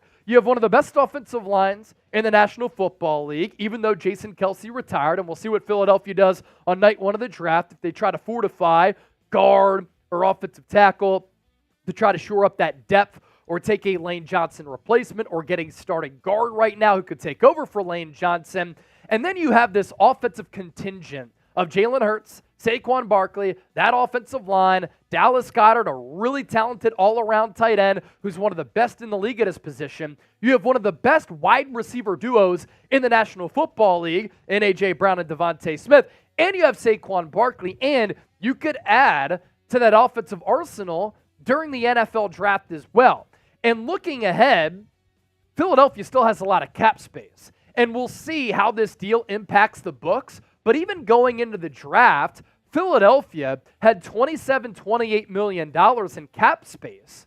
And what this essentially does, with 2 years left on A.J. Brown's deal, you're able to backload his contract a little bit to further open up maybe some more cap space now and have some of that financial flexibility, which is really important for Philadelphia. And that's what Howie Roseman really does value on the books, pulling off these financial gymnastics and trying to basically manipulate the cap to a certain degree. More on A.J. Brown coming up and why the Philadelphia Eagles are extending him. But first, our sponsor for this breaking news segment is Game Time, the only ticketing app that I use, because they're not going to hit you with a bunch of ludicrous fees. They're actually going to help you save money because you get the best seats at the lowest price guarantee, but the prices drop as the event gets closer. So if you're a busy guy like me, covering the NFL draft every single day, every single round, every single pick, sometimes you don't know what the future holds. It's hard to make plans when I'm also covering the NBA playoffs. So if I want to go to a sporting event at the last moment, if I want to go to a comedy show, a concert, a theater event like the Blue Man Group, I'm able to make that last-minute decision, and I'm able to get in the door at the lowest price guaranteed, but also you can get $20 off if you use the code CHATSPORTS. You want to go to a 76ers Knicks playoff game, Philadelphia Phillies game, you can do that. Code CHATSPORTS, last-minute tickets. I like how on this app you can see the vantage point from those seats in addition to the price point. We will put all of this information down below in the comment section as well as in the description of this video. We appreciate Game Time for making our show possible. And it's kind of fitting that on night one of the draft, this A.J. Brown contract extension is agreed to when in the draft 2 years ago, that's when Philadelphia traded for A.J. Brown. And they, upon completing that trade, signed him to that 4-year, $100 million deal. But over the last 2 years, and his only 2 years in Philadelphia, not only has he had arguably the two most productive seasons for a wide receiver in franchise history, he has turned that contract into a bargain for Philadelphia, which is why now he overtakes Tyreek Hill for the highest paid wide receiver per year in the National Football League. What A.J. Brown has been able to do throughout his career and in his 2 years in Philadelphia has been very, very impressive. A second-round pick out of Ole Miss by the Tennessee Titans in 2019, year one as a rookie. You want to tell me that rookies can't produce from the jump at the wide receiver spot? A.J. Brown did that. 84 targets, 52 catches with Ryan Tannehill as his damn quarterback, 8 touchdowns, and then year two, 70 catches on 106 targets as a sophomore in the league, 11 touchdowns. There was a dip in production in 2021 when he had 63 grabs, 869 yards. He wanted to get paid. Tennessee did not want to pay him.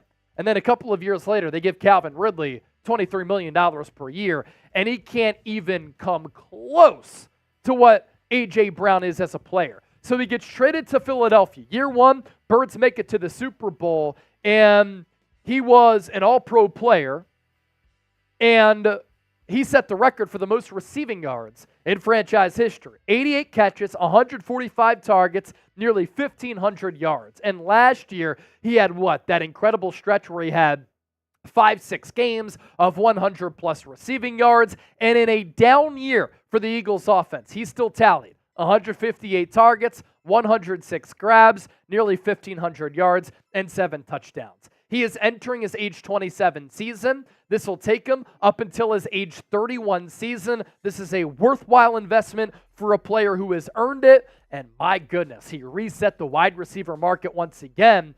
And for people watching our NFL draft coverage, because we're also live on the 49ers Report, a lot of you were saying, well, hold on. Can't the Niners afford 2 wide receivers at $25+ million per year? They can. And if they don't, they're just not being as aggressive, and they're not investing in their offense, because I think offense wins over defense in today's NFL, like Philadelphia is right now, just going all in right here for Howie Roseman and company.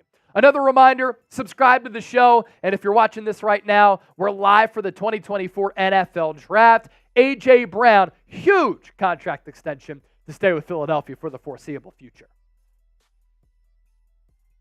Let's get caught up on your super chats here. Zico Jones, Chase, the man, the myth, the legend. I say you can do it faster than the rookie. All right, I will do a shotgun for Zico Jones coming up here in a little while. I have to beat the 4.6, or no, 3.6? 3.8? 3.59. So let's call it 3.59. That's what I have to beat for the rookie, because I had clocked a 4.1, which was still faster than the Xavier Worthy 40-yard dash, as we promised.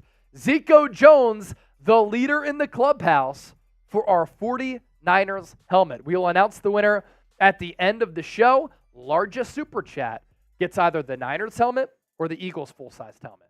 Mac Daddy, $5. If he gets traded, I'll send in a $50 super chat. All right, Mac Daddy, that sounds good. So if Brandon Ayuk gets traded, Mac Daddy is going to send in a $50 super chat. Jeff Chipper, the new triplets, Chase, Chip, Reed. Jeff Chipper is the pops for Jake Chipper, but he's also known Reed for years because Chip and Reed are lifelong friends pretty much, growing up in the same hometown before Reed moved to Florida. Pretty cool story that now they're working together here at Chat Sports. We'll spin the wheel for Jeff. Andrew K., $10 super chat. I'm a big Peyton Wilson guy. Would love to see him in the second round. Have a great show. Andrew K. Peyton Wilson, really good player. Very talented. Unbelievable athleticism. So many injuries, though. Not just in college at NC State, but also at the NFL level. Elijah, $50 super chat. Best thing I've seen about the Titans is a few weeks ago, I saw on their Wikipedia that the Titans were a minor league feeder team for the Eagles. That's actually pretty hilarious right there. That's good stuff. Yo, for show, $2. Is Chicago on the clock in 4 minutes or later? They are not yet on the clock. Technically, the draft started, but the Bears are not on the clock. Teams will have 10 minutes per selection in the first round, by the way. Pierre Hawkins, a $2 super chat. Thank you, Pierre. That's coming in on the Niners Report. Thank you, my brother. All right, here's what I want to do. It's officially time for the draft. Who's pumped up? We got to get this chat going. I want everybody right now. If you're ready for the draft, it's officially time. Type go. I want to know who's ready for the draft. Spam go in the chat. Eagles, Niners fans, who's more excited? Who's going to spam go more? Type go! Type go! The NFL draft is officially about to get underway. Type go in the comment section right now because the Chicago Bears are about to be on the clock. I need everybody watching to type go. And we're going to do the same. Type go. Type go. Type go. Type go. Type go. And let's go. The 2024 NFL draft is about to get underway. If you're pumped up, type go. Let's go, baby. Type go.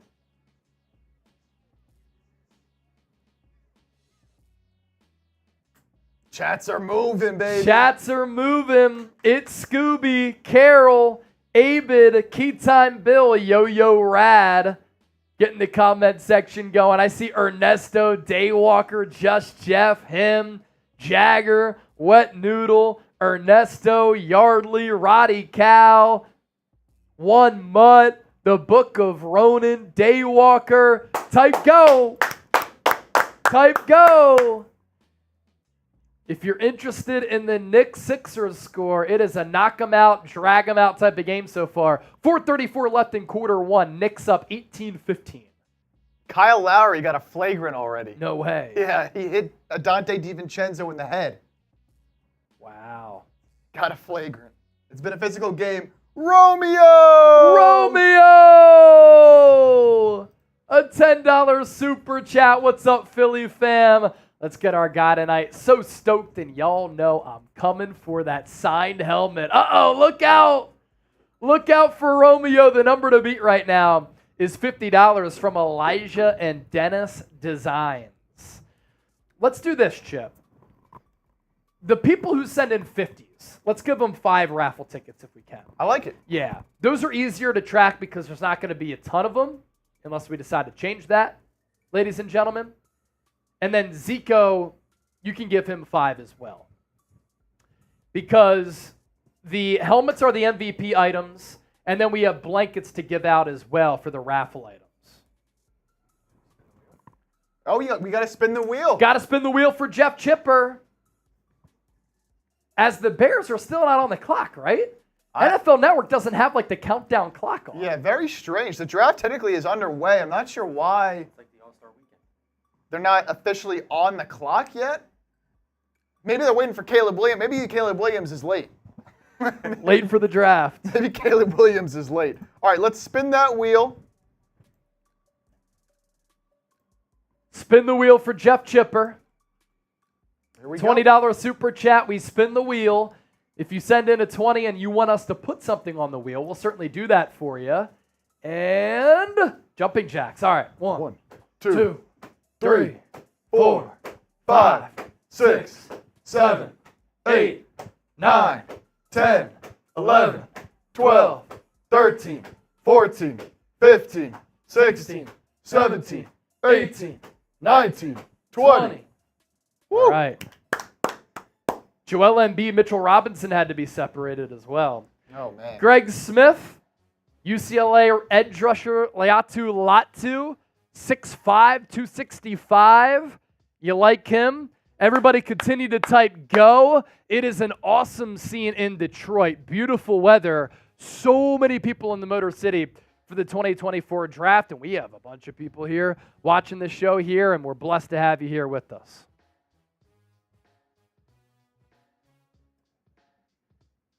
Roger Goodell commercial. Roger Goodell. Boo! Getting started. Gump Wolf! Gump Wolf! A $20 super chat. We're going to spin the wheel again. Hi, faithful Chase and Chip, LFG. It's draft day. Johnny Manziel, 5 years later. How am I the man still? Let's spin the wheel for Gump Wolf here. Joel Embiid just picked up a flagrant. 5 raffle tickets for Gump Wolf, the OG. Let's go, Gump Wolf. Congratulations there, Gump Wolf. 5 raffle tickets for the Niners blanket. We'll announce the winner for the MVP item, largest super chat, and the raffle item at the end of round 1. And we have plenty of coverage to come. We're going to talk about every single pick. We're going to do draft grades. We're going to do mock drafts. It's all coming your way here on the docket. Make sure you subscribe. Don't want to miss any of it. Don't want to miss any of it.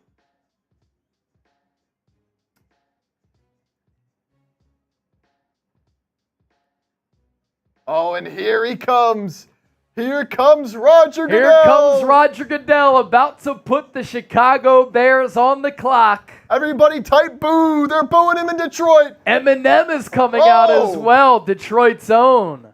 That's very cool. Type EM in the chat if you're an Eminem fan. Roger Goodell is here. Boo! Type boo! Are they booing him? Let's see.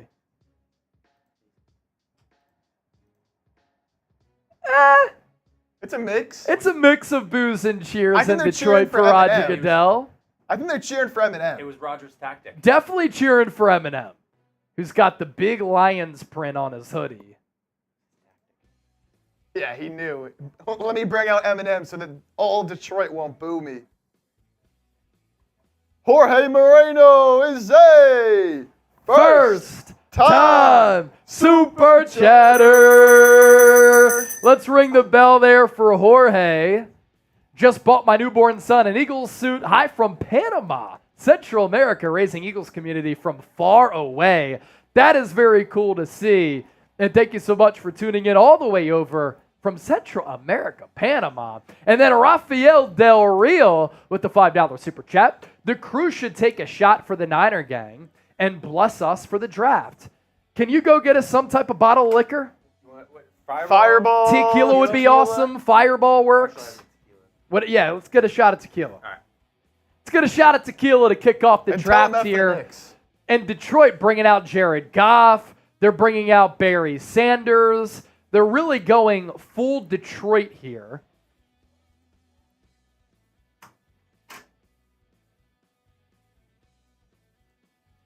Bringing out some of the Detroit legends. They have Aiden Hutchinson, Amon-Ra St. Brown, who just got paid. Calvin Johnson is also on hand. I like that suit from Aiden Hutchinson. Woo. Type boo in the comment section. Boo in the comment section. Some USA chants. We'll just take the bottle. Hey, cheers to everybody. Thanks for tuning into our coverage of the 2024 NFL Draft. We're glad that you're spending your night or your day with us because we have people watching from all across the globe.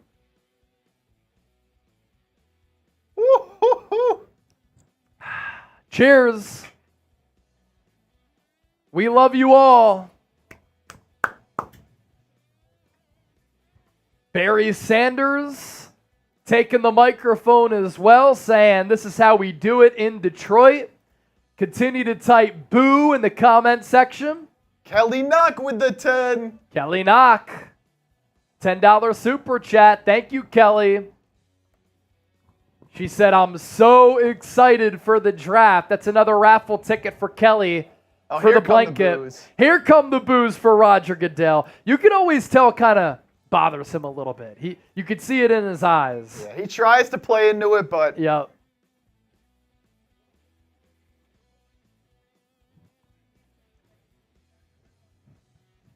It is a good host city as far as being very passionate. Oh my God. Type boo for Roger Goodell. Boo Roger. Boo. Type boo. Type boo. Boo Roger. Eminem wearing makeup? Yep. Definitely looks like it. Tony DeWeese, $10 super chat. No way we let BA go. And Chip, we got to give the people an update on the super chat battle because it is tight.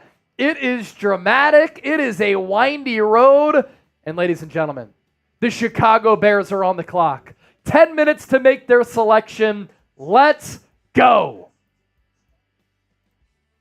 Tony DeWeese, we'll give you a raffle ticket, my brother. And I got to do a shotgun here to beat the Rook. Day one. Sorry, what was the time again? A 3-6. Yeah, 3-6. 3-5-9. All right, 3-5-9. So I've got to really come through with a fast performance here on the shotgun. And it's a pre-draft shotgun. 3-5. Let's beat 3-5. The previous time for me was 4-1, which we needed to beat Xavier Worthy's 4-2-1 40-yard dash. And now we're going to beat the Rook, Andy Reid Barkus. Let's do it. On the crack.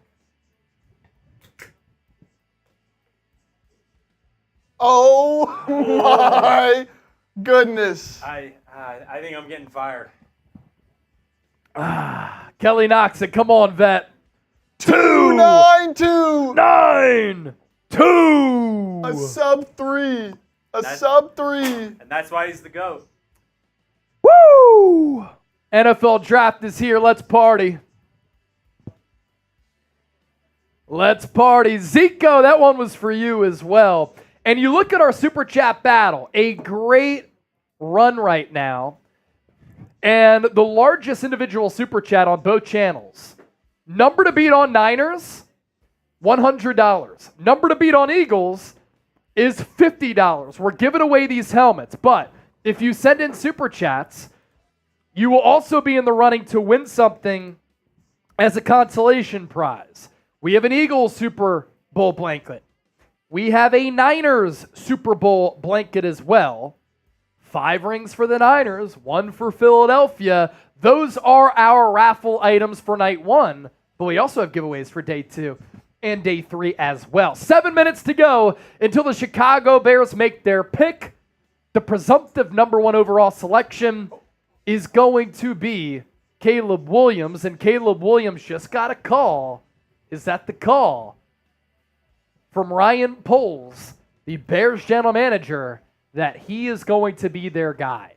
And it would be crazy because if Caleb Williams even has a decent season for Chicago, their quarterback play has been so bad historically that he might have the best statistical year of any quarterback in franchise history. Throws off platform really well, has a really good arm, good accuracy. He can launch it downfield. Making plays out of structure, to me, is very Patrick Mahomes-esque, in which he can backpedal and then redirect his targets downfield once the defense breaks down. I worry a little bit about him being contained by NFL teams and making plays within structure, but the talent is enormous. I also worry a little bit about the personality. How does that translate to the NFL level? How does he get respected by his teammates? The Bears, they've won 8 or less games in 5 consecutive seasons, and they've had awful quarterback play throughout that stretch. So they're looking for a player after trading away Justin Fields, who they took in the first round a couple of years ago, to get them back on track. Rare football awareness, pocket mobility for Williams, always ready to throw, can deliver passes anywhere on the field with velocity and accuracy, guilty of bypassing easy plays as sometimes he searches for the home run throw. That's something that would drive coaches like Kyle Shanahan crazy. He wants quarterbacks to play in structure. Now, the Bears' offseason profile here still have a lot of money. $22.8 million, number 12 in the NFL. Additions this offseason, traded for Keenan Allen, expiring deal. Signed DeAndre Swift away from the Philadelphia Eagles. Eagles went with Saquon Barkley. Brought in a veteran safety in Kevin Byard. Departures, Justin Fields, Darnell Mooney, Deontay Foreman, but they upgraded at many spots there, and they've put together a very good team, and they can add to it. With Caleb Williams, they also have the 9th overall pick. They only have 4 total picks in the draft, 3 inside the top 100, so you could certainly add bulk premier talent and high-level players to the draft. Expected to make Caleb Williams the number 1 overall pick, but plenty of options on the table at number 9. Offensive line, they could go Joe Alt if he falls, J.C. Latham if he falls. They could go Byron Murphy, the defensive tackle out of Texas. They could go with one of the receivers who drops, Malik Neighbors, Romadunze. The Don is now officially the Don as far as Super Chats go. A $75 Super Chat to put him in the lead for the Eagles helmet here. Let's go. Love this time of year. It feels like Christmas. And then Embarkus saying, go Birds. Is that your dad? So we got Reed's dad watching the stream as well. We're happy to have your son here. He crushed it with the shotgun. The Rook showing out on day 1. Did a great job in the interview process of showing us he wants to work here, and he clearly did a good job of raising the kid. He says, go Birds with the $10 Super Chat, and he is a first-time Super Chatter. Thank you so much for your donation to the program here. We have $406 in Super Chats on Eagles now, $272 on the 49ers report. So far, Eagles now with the early lead. But we have 600 people watching live on the Niners Report, 226 people watching live on Eagles now. Please continue to hit that thumbs up icon and like the video. Tad Bauer, why are the Bears taking so long? They have 10 minutes to make the pick. But ladies and gentlemen, the pick is in, and we will see who the Chicago Bears take, as we expect it to be Caleb Williams, the quarterback out of USC.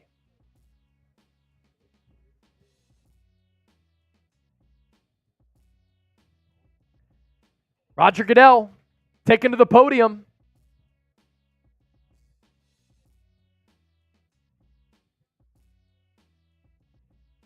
Caleb Williams, the number 1 overall pick to the Chicago Bears to start us off in the 2024 NFL Draft. One of the most highly touted recruits coming out of the Washington, D.C. area, and one of the most highly touted prospects coming out of the college ranks in recent memory at the quarterback position. Still a young player, 22 years old, declared for the draft as a junior. He stands at 6'1", an eighth of an inch. A lot of people were worried about his lack of height at the NFL Combine when people were saying, there's no way he's 6 feet tall. He's only 5'11". I stood next to him. I'm 6 foot. He's definitely taller than me. I'm okay with the weight at 214 pounds. Caleb Williams as a quarterback, rare football awareness and pocket mobility, always ready to throw. He can deliver passes from multiple arm angles anywhere on the field. He makes plays happen out of structure, and he can throw with velocity and a lot of accuracy. Sometimes he will drive people crazy because he can be guilty of bypassing on easy plays as he searches for the home run throw. And at the NFL level, admittedly, that can get him into some trouble. The Athletic's Dane Brugler, an NFL draft analyst who we really trust with the scouting profile here, Williams needs to be more consistent, working on schedule from the pocket, but you live with the hiccups because the positives are special with his dynamic passing skills and instinctive ability to create. He already becomes the most talented quarterback in the history of the Chicago Bears, a Bears organization. Jim McMahon is their best quarterback in franchise history, who was a part of that 85 Bears team. And they won a Super Bowl. On the heels, though, of that defense, they have not had a 4,000-yard passer in the history of that organization. In 2023, Caleb Williams completed 68.5% of his passes, 3,600 yards, 30 touchdowns to 5 interceptions. USC really struggled as a team. Caleb Williams was very frustrated by that, but he still put up high-level production. Luke H., a $10 super chat, and he too is a first-time super chatter. And you know a fun fact, Luke H. Reed's former roommate. No way. So we have Chip's family watching, Reed's family watching, and Reed's homies also watching the show. In case you're just joining us, you know the OG producer, Chip. But his lifelong friend, Reed, just started here day one. My man comes out of the gate and crushes a 3.5 shotgun as far as the time right there. Luke H., another $2 super chat. I want to see some shotguns, especially Reed. All right, here's the deal. If we get another $50 super chat, Reed will do another shotgun, and he'll put on the beer hat here. Let's do it. And that can come in on either channel that we're live on here. Luke H., appreciate that, my guy. All right, grade the pick of Caleb Williams here. Do you like it for Chicago? A, B, C, D, or F? What do you think of Caleb Williams to the Windy City? I mean, I know some people aren't the biggest of fans of Caleb Williams. It's got to be an A. This man's a generational prospect. Yeah, he's a generational prospect for sure. He's doing his interview right now. He's known for a while, I think, that he's going to Chicago. I'm seeing an F from Can, B from Dustin, C from Madden King, A- from Mom of the Legend, B from NFL Edits, Urban Legend Gaming, Aaron Levy, all with a B. 9-4 said 9.5 out of 10. That was a good choice. Dustin Cheney, B. Mamba Legend, A- for the Bears. Madden King, Will Cross with a C, and then Greg Smith with a D. So they are not Caleb Williams fans. I think with the fingernails painted silver, that was the color that he went with. And now the Washington Commanders on the clock. Adam Peters, the former Niners assistant general manager, running the show for the Commanders in the post-Dan Snyder era. Is it going to be Jaden Daniels? Is it going to be Drake May?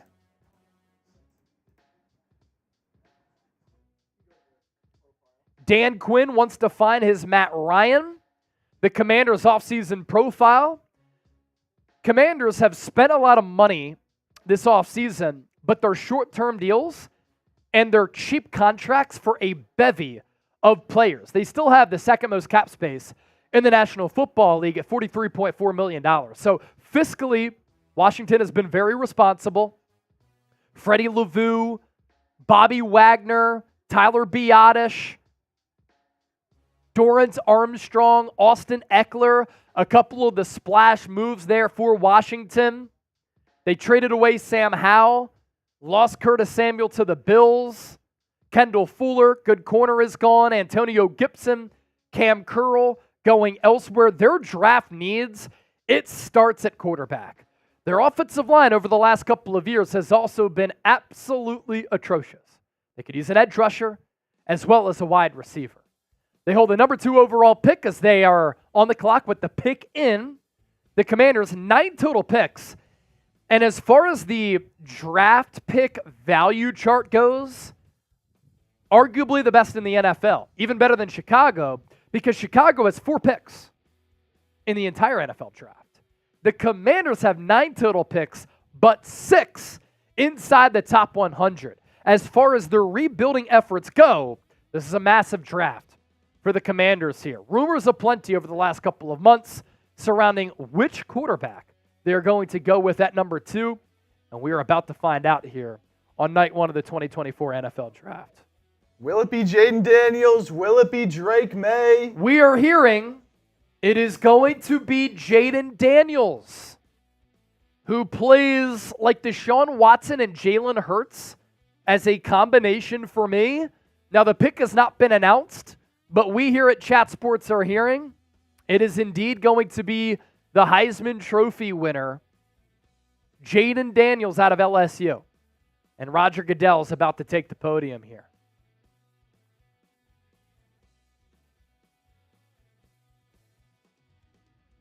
And Roger Goodell is about to make it official.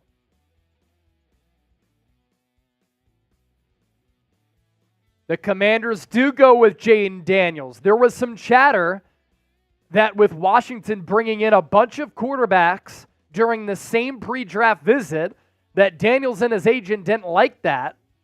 And there was some chatter that maybe Washington was going to move off of Jaden Daniels. But they get their guy. He grew up in San Bernardino, California. A lot of Niner fans very familiar with that territory. He is 23 years old, so a little bit older than a Caleb Williams.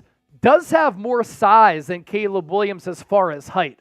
6'3", 5'8". And he's 210 pounds. When he was at Arizona State, that's where he started his college career, he was so tiny. He has done a great job of developing as a player, as a processor, as a passer, as an athlete, instinctually, most importantly to me though, adding to his frame. He is an incredible dual threat option that consistently produced big plays in 2023, playing in the best conference in college football, the SEC. Better rushing production than some running backs in this class as far as overall rushing yards and yards per carry. The accuracy can wane in short area throws. That's my biggest concern as he pivots to the NFL level, because that short area accuracy is something that you have to be good at to be a successful and consistent NFL quarterback. Dane Brugler scouting profile on Jaden Daniels. He is a smooth point guard from the pocket. When his eyes stay on schedule, dazzling run skills also make him a problem for defenses. This isn't a apples to apples comparison, but NFL scouts say he forces opponents to defend him like Lamar Jackson.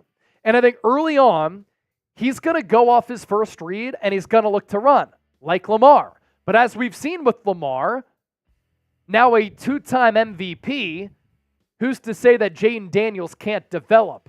Who's to say that he can't become a better thrower of the football? There were times in which he had to fit the ball into really tight windows, and when you combine that with the athleticism and the running ability, especially in today's NFL, that's what makes him a polarizing and intriguing prospect. And when you talk about the accuracy, he completed 72% of his passes last year. He threw for 3,800 yards. Good decisions with the football too.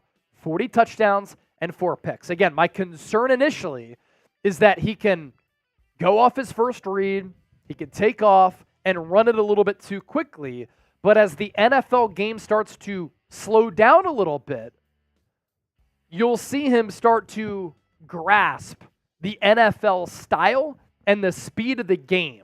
NFL Network is saying his pro comp is RG3. I'm not sure how Commanders fans feel about that. RG3 did win Rookie of the Year, and then the knee injuries really derailed his career, but certainly an interesting prospect going number 2 and a worthy prospect to go number 2. So we asked you about Jaden Daniels a little bit earlier, And we asked you about Caleb Williams already. Let's go back to Jane Daniels here. I want you to grade the pick. A, B, C, D, or E. What do you think about this selection here? Heisman quarterback selected in the top 2 of the same draft. Jameis Winston, Marcus Mariota, Caleb Williams, Jane Daniels. Making it happen once again. Let's go to 8 Sleep real quick, then we'll give you some shout-outs. 8 Sleep. Sleep to power a whole new you. The pod cover will improve your sleep by automatically adjusting your bed's temperature based on your individual needs. The cover can be added to any bed like a fitted sheet. It allows you and your partner to cool or warm your side of the bed as low as 55 degrees and up to 110 degrees. In addition to keeping you at the perfect temp all night, the pod also tracks your sleep and health metrics. On average, pod users see their sleep quality improve by 32% after only a month on the pod. I'm telling you right now, there's no better way to improve your day-to-day life better than sleep, and the easiest way to do that with the 8 Sleep Pod 3. Start the new year right, invest in the rest that you deserve, kickstart the year fully charged, and sleep better with 8 Sleep. $200 off at 8sleep.com/chatsports. Control everything from your phone. Reed is shacked up on Chip's air mattress right now, but he can't wait to get back on the pod cover once he actually moves here to Chat Sports in Dallas to take the job officially. On the clock now is the New England Patriots. Will they trade out of this pick? That has been a popular topic of conversation because a lot of people don't know if New England is in love with the quarterback here. And if they're not in love with the quarterback, could they trade out of this selection here? The Patriots offseason profile. Most cap space in the National Football League as they undergo these rebuilding efforts in the post-Bill Belichick era. They did hire within Gerard Mayo, a Bill Belichick disciple who played under Bill Belichick and coached under the greatest coach of all time, in my opinion, right ahead of Bill Walsh with the New England Patriots. $54 million in cap space. Additions, Michael Owenu, they kept him. Kendrick Bourne, former Niner, they retained him. Jacoby Brissett, Antonio Gibson. Departures, Mac Jones, they traded him, and Mike Gesicki. And we are hearing that the New England Patriots are staying at number 3, and they are drafting quarterback out of North Carolina, Drake May. So 3 consecutive selections, 3 quarterbacks off the board. And this is great news for teams picking later in the draft that this many quarterbacks are going off the board. Because what does this mean? Good players are starting to slide. I've been a huge fan of Drake May for a long time.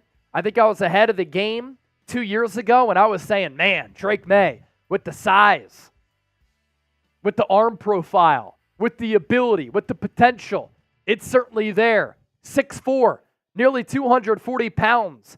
He is a fluid athlete, a fluid thrower who has an explosive release with the velocity to drive the ball down the field. That important for New England because he's going to be playing in a lot of bad weather atmospheres and games. He has the ability to operate in structure and out of structure. And going back to the weather elements, I always think this is somewhat underrated. Like Ben Roethlisberger to the Pittsburgh Steelers. It made sense. He went to Miami of Ohio. He's a Midwestern guy. He showed that he could play in those elements. But think about where Pittsburgh plays. A lot of snow, a lot of cold weather, a lot of wind, a lot of rain. You play in Baltimore, Cincinnati, Cleveland with Drake May. You play in Buffalo. You play in New York. And then occasionally you can go to soft Miami. Drake May will sometimes try to do a little bit too much, leading to boneheaded mistakes. But quarterback number 2 on our Chat Sports big board from the Athletics, Dane Brugler here, needs to cut down on the reckless decisions. He will get intercepted sometimes on some boneheaded plays. And Mac Jones had a good rookie year, but as he progressed, he started to turn the football over a lot. It drove Bill Belichick nuts. But he's a well-put-together passer with the on-field command, athletic instincts, and arm talent to create solutions for the problems that NFL defenses present. He has so much potential. Now, what I'm worried about here, he's got the arm talent. He's got the arm strength. He can fit the ball into tight windows, but the accuracy is inconsistent. It's not like he had tremendous supporting weapons at UNC, but Tez Walker, he's going to be a day 2 pick most likely. 63% on the completion rate, 3,600 yards, 24 touchdowns, 9 picks. And when he played against some of the upper echelon competition, whether it be at a conference in the ACC, he struggled a little bit. This is a raw prospect, but you look at what Washington has done. Brought in Marcus Mariota, holdover plan potentially. You look at what the Patriots done. They brought back Jacoby Brissett, who's one of the more high-level backups in the NFL. They have contingency plans if these rookies aren't ready to go right away, and I think that is a smart team-building strategy. Grade the pick for Drake May. A, B, C, D, or F. What does everybody think? Did we get a super chat? Gotta get going. Reed wants to do another super chat. Let's do this. Let's go 50% off. If we get a $20 super chat, which is kind of like 55, 60% off, $20 super chat in the next 2 minutes. Reed on day 1 does a shotgun because he has to leave the stream. Now, $50 super chat, we'll celebrate that and we'll appreciate it. But 20 to 50, in that range, next 2 minutes, day 1, rookie Reed will do another shotgun. You know what? If someone does send in a 50, I'll also shotgun. So you'll get 2 for the price of 1. Rock and Roll saying Chris Sims says Drake May is a bust. Chris Sims also had Kellen Mond as his number 1 quarterback a couple of years ago. It's kind of a violation. Luke H. I need a fast shotgun, Reed. There it is. So Reed will do that shotty. How about the Orlando Magic, by the way, for the NBA fans? 92-58 over Cleveland. 76ers 47-45 over the Knicks with 5:11 to go in quarter 2. So Reed will do his shotgun. Tip it upside down, though. Yeah. Jackie D, I can see all these guys being a bust. You know what's interesting about that? Like, these teams are in need of a quarterback. I don't blame them for taking a quarterback. You want to bet on the upside. Every first-round pick, it's a risk. But on average, about 1 quarterback drafted in the first round ends up being good. And how about Brock Purdy? 2022 draft, Mr. Irrelevant, final pick in the draft. He is the best quarterback of that class. Here comes Reed after the $20 super chat. Luke H said, I need a fast shotgun here. So it's got to be quick. I'll wear the beer hat for you. I'll wear the beer hat. Arizona Cardinals about to make their pick. There it is. Marvin Harrison Jr. So no trade so far. No trade so far. Everything chalk for what I predicted. Caleb Williams, Jane Daniels, Drake May, Marvin Harrison Jr. This 5-hole is where things get interesting with the Chargers being on the board. All right, Reed. All right. Are we timing this one? Yep, let's do it. You got the clock there, Chip? Yep. All right. I don't know if I can beat the vet. What was the time that I had? 291? All right. Another 20 coming in from Lisa Chipper. That'll be a chip shotgun for her son. It's pretty quick. 4-5-3. Oh. 4-5-3. Oh. That's not bad. Hey, for the rook, man, that's good. Lisa Chipper, $20. Chase, Chip, and Reed. Let's go. Jonathan Wynn is also shotgunning with us. Yo, if you send me that video on X or on Instagram, Jonathan Wynn, let me know at Chase_Senior. I'll show it on the show. Marvin Harrison Jr., the pick at number 4 for the Arizona Cardinals. Just such great ability, such great talent and potential. The number 1 wide receiver on many people's boards, including our draft expert, Tom Downey. Wide receiver 1, and actually the number 1 overall player on his board. Marvin Harrison Jr. from Philadelphia, went to St. Joe's Prep. 22 years old, good size, 6'3 1/4", 209 pounds. Kyler Murray gets his bona fide number 1 wideout which I'm not sure he's had in his NFL career up to this point. He has rare fluidity, great movement, incredible route running, great footwork, very similar to Brandon Ayuk with the way that he can break down, accelerate, decelerate, go in and out of cuts. And it's great route running and fluidity for a player that size. He gets open, he makes plays like he's already an NFL caliber number one. And I don't even think that he's reached his potential yet. I liked what he said in the pre-draft process. I didn't test because I was training to be a football player. Here's what the Athletic's Dane Brugler had to say about Marvin Harrison Jr. Dominant receiving traits, can win from anywhere on the field, athletic gifts, route savvy, adjustment, finishing, he's got it. Catch point, he can come down with the 50-50 balls. Among the best receiving prospects to enter the NFL in recent memory. Chip and I were bummed out because we went to the Cotton Bowl between Ohio State and Mizzou, and because Ohio State lost to Michigan for the second consecutive year, Harrison opted out because he didn't make it to the college football playoff. We didn't get to see him up close and personal, but we saw the production the last couple of years. 67 catches in 2023, 1,200 yards, 18 yards per catch, and 14 touchdowns. He's big. He's got power against press, good route running, good separation skills, crossers, vertical routes. He could certainly do it all. Mike Concho, can he play defense? That's what the Cardinals need. You make a good point there. There's no doubt about that. But I'm kind of the belief now that you go offense over defense, especially when there's a player of this pedigree who you can make the argument. If you don't like these quarterbacks, you got to like Marvin Harrison Jr., right? You can make the argument he's the best player in the draft, and the Cardinals got him at number 4. Grade this pick, A, B, C, D, or F. 2 wheel spins as well. That's coming up. This to Los me, Angeles Chargers on the clock. no-brainer A pick. In my opinion, regardless of position, most talented player in the draft. He could be, his dad was a Hall of Fame tremendous player. Yep. He could be even better, which is a high bar to set, Seriously. I understand. But if you saw this kid play in college, from the moment he stepped on the field, he was head and shoulders above everybody else at Ohio State. Yep.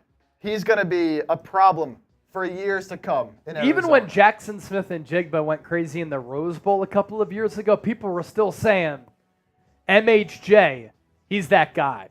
2 wheel spins to get to with the Chargers on the clock, as you can see with the graphic down below. Luke H., this is Luke for H. you. What do we got? 10 push-ups. 10 push-ups. You want me to try to show them? Or? I'll just crack them out real Here quick. we go. All right, here we go. 1, 2, 3, 4, 5, 6, 7, 8, 9, 10. And now this push-ups. one for my mom, Lisa. Mom.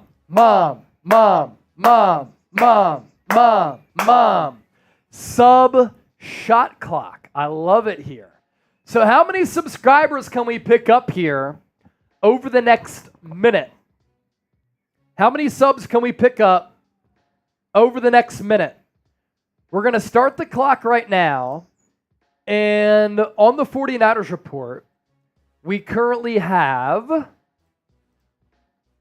131,935 subscribers. Can we get to 132K tonight? That's what we're trying to do. On Eagles Now, we have 73,566. Chargers on the clock. You're not missing any of the draft.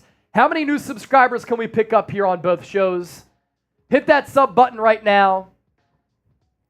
And let us know who's been your favorite pick so far. I'm going to make that the poll question in each stream as well. So comment down below your favorite pick so far and go vote in the poll.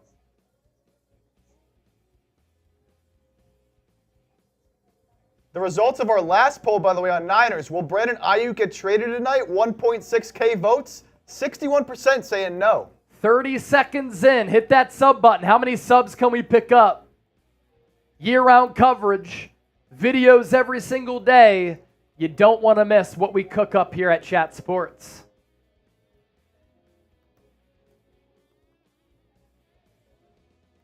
I see San Francisco saying Harrison is his favorite pick.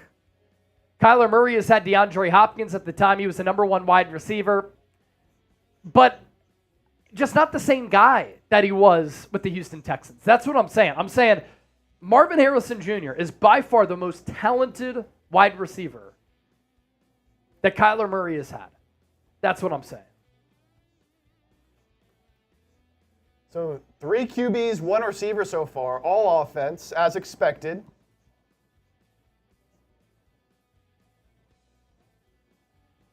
Chargers on the clock. Very interesting time for them, transitioning to a new coach, losing Keenan Allen, losing Mike Williams.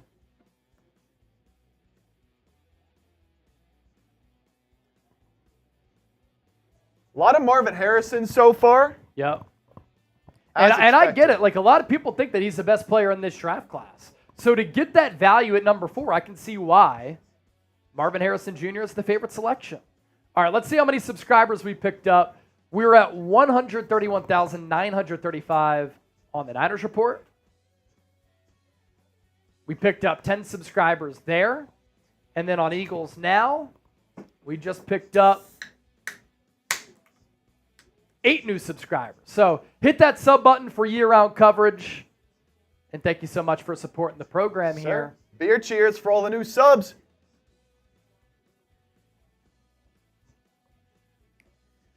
The Chargers are picking no trade, and it's going to be Notre Dame offensive tackle Joe Alt, who is the pick to the Chargers. What's cool about our live stream, we're going to announce the picks before they actually happen. That's what you get here, baby. So Joe Alt is going to the Chargers, and Jim Harbaugh had mentioned from the NFL owners meetings, what is one position group that the entire team relies on to be great? That is the offensive line. There was a lot of chatter earlier today from some NFL insiders that maybe Alabama offensive tackle J.C. Latham was going to be the first offensive tackle off the board. It's Joe Alt, who I think is going to be a very good player over the next 10 to 15 years. Massive size at nearly 6'9", 321 pounds. Now you have Joe Alt and Rashawn Slater as your 2 tackles to protect Justin Herbert. Both can be impact players for the next decade. Number 1 offensive tackle on my board for sure. He is a plug-and-play option right from the jump. I think he can be a starter for the next decade. When I saw him at the NFL Combine, he is big, he is agile, doesn't have a lot of bad weight, massive size, yet incredibly fluid with how he moves. Might not be a road grader in the run game at any point in his career, but is going to be a consistent force. Stays light on his feet with the big man agility, body control, instinctive recovery skills to become a high-level run blocker and above-average pass protector very early in his NFL career. First-year scheme versatile starter. And I think Jim Harbaugh knocked it out of the park with this. And again, you think about the value of these prospects. The first 3 picks may have been based on need, right? May have been based on those teams needing a quarterback. If you want to tell me that Marvin Harrison Jr. and Joe Alt are the top 2 players in this draft, and you get them at 4-5, value, very important. His Pro Football Focus numbers in 2023 were fantastic. 90.7 overall grade, a pass blocking grade of 91.2, run blocking grade of 86.5, and that came on a large sample size of 713 snaps. Grade the pick. A, B, C, D, or F. Greg Smith, thank you for subscribing to the show. Wayne Toole, A.J. Brown got a new contract. We already talked about it here on the show. That video is out on the channel. And it's been out for about 40 minutes at this point.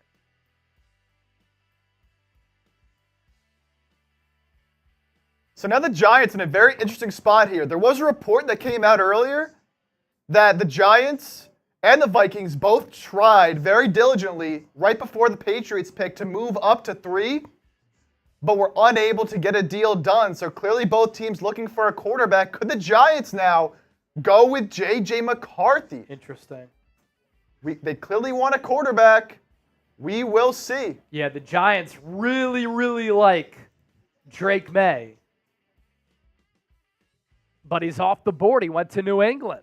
So are they going to go Malik Neighbors, Rona Dunze, or are they going to go with J.J. McCarthy? Those are the 3 players.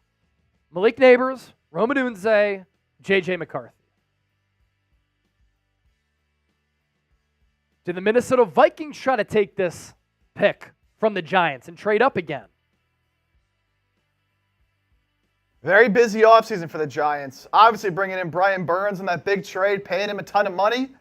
Eagles fans know, of course, they lost Saquon Barkley, lost Xavier McKinney. In sort of quarterback purgatory of sorts with Daniel Jones in that big contract, there is an out, I believe, after this season where they can move on. So do they go with the quarterback? Do they go with a receiver like a Malik Neighbors? Got to figure it's going to either be McCarthy or Malik Neighbors, or maybe they fall in love with somebody else. You never know. Yeah, New York Giants, 27th in cap space right now, about $5.5 million. They made the massive trade for Brian Burns and then gave him a bag, which kind of reset the edge rusher market to a certain degree. Also brought in John Runyon, Jermaine Illuminor, Drew Lock as a backup, Devin Singletary, the running back, lost Saquon Barkley, Xavier McKinney. Those were big departures there. Their draft needs, wide receiver, running back, cornerback, safety. I'd put quarterback on that list as well. And here comes Roger Goodell.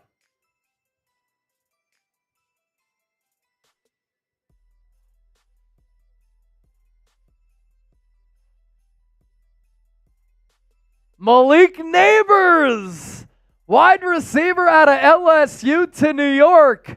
So they elect to not take J.J. McCarthy, and I think J.J. McCarthy is in prime range now for the Minnesota Vikings and Kevin O'Connell, and in fact, I love that fit. As for this fit, the Giants just need some offensive firepower, and it's an issue because I don't think that Daniel Jones is the answer at franchise quarterback, but you at least get a wide receiver who, our draft expert Tom Downey had him as the number 2 player overall in this entire draft class. 6 foot and a quarter inch, 199 pounds, so good size there. 21 years old, declared for the draft as a junior, worthy of being wide receiver 1 in almost any other draft class, but in this one, he's behind Marvin Harrison Jr. And if you want to tell me that Malik Neighbors is better than Marvin Harrison Jr., I'll listen to your argument for sure. Explosive, big play machine with dynamic ability once the ball is in his hands. Won't be a great jump ball guy at his size, but he can do a lot as a complete wide receiver outside of that. Has only average size and strength. I kind of disagree with Dane Brugler there. I think if you're 6 foot, 200 pounds in today's NFL, it's pretty damn good for me. But dynamic potential because of his ability to accelerate and decelerate. And that's what I'm talking about here. If you're 6 foot, 200 and you can accelerate, decelerate, good route runner, you're on command, always making yourself available to open up windows for your quarterback, it's pretty damn good.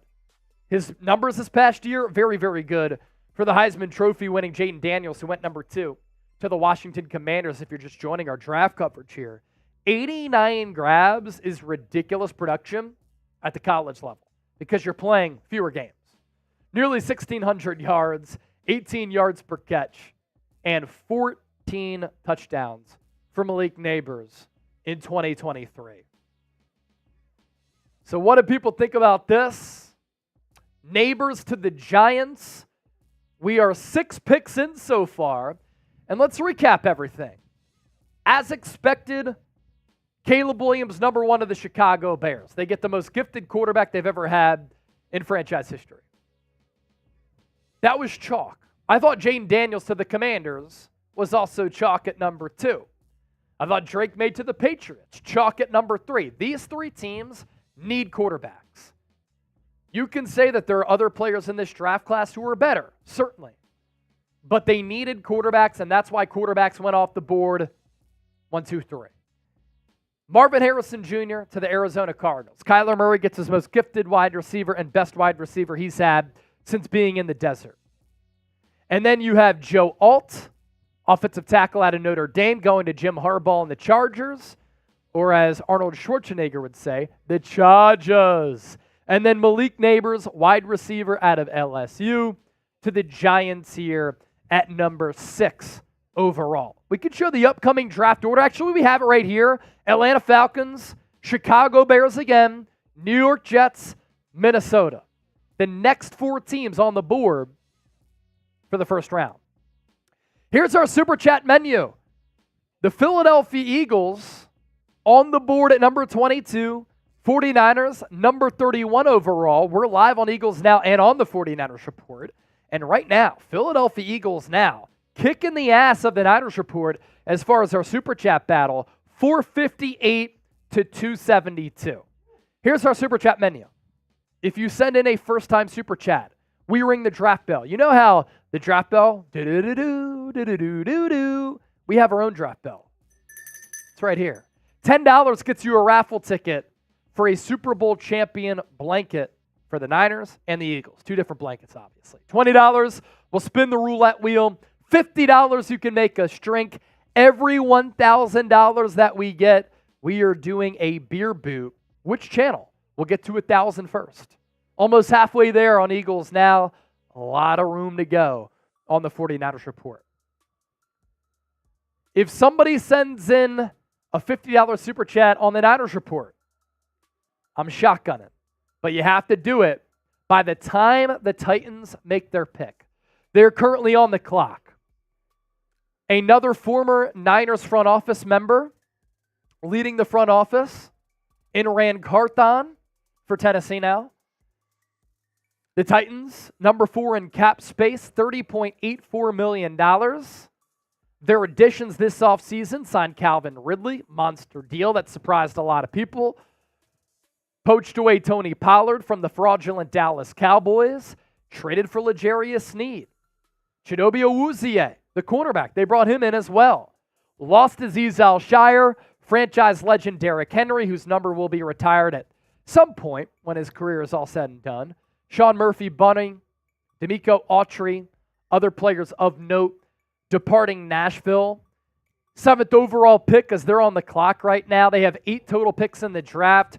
Only 2 inside the top 100 because they departed with the 3rd round pick to bring in L'Jarius Sneed. So you kind of look at that as a draft investment. Fired Mike Vrabel, who did not get a job elsewhere, which surprised me in the head coaching cycle. Brian Callahan begins a new era in Tennessee with a second-year quarterback in Will Levis. I think they might go J.C. Latham here. Edge rusher, defensive tackle, linebacker, other needs. My prediction, it's going to be J.C. Latham, I think, the offensive tackle out of Alabama. The pick is in. Nostradamus, Chase Sr. It is indeed J.C. Latham. Pre-draft buzz that he was going to go to the Chargers at number 5. If he went to number 5 in the Chargers, I thought Joe Alt was going to be a great play here for Tennessee at number 7. Instead, they flip-flop, and that's how I think it should have gone. I think Alt is the best offensive tackle in this class, and I didn't think that Latham should go in front of him. Tom Downey has him as the 5th-ranked offensive tackle in this draft class, 25th overall player. So according to Downey, a little bit of a reach for Tennessee. I think it's a good pick for Tennessee. A road grader, SEC, physical. He will pancake guys, 6'5", plenty of size, plug-and-play option at right tackle. Teams might try him at guard, but Tennessee is not taking him, expecting him to play guard.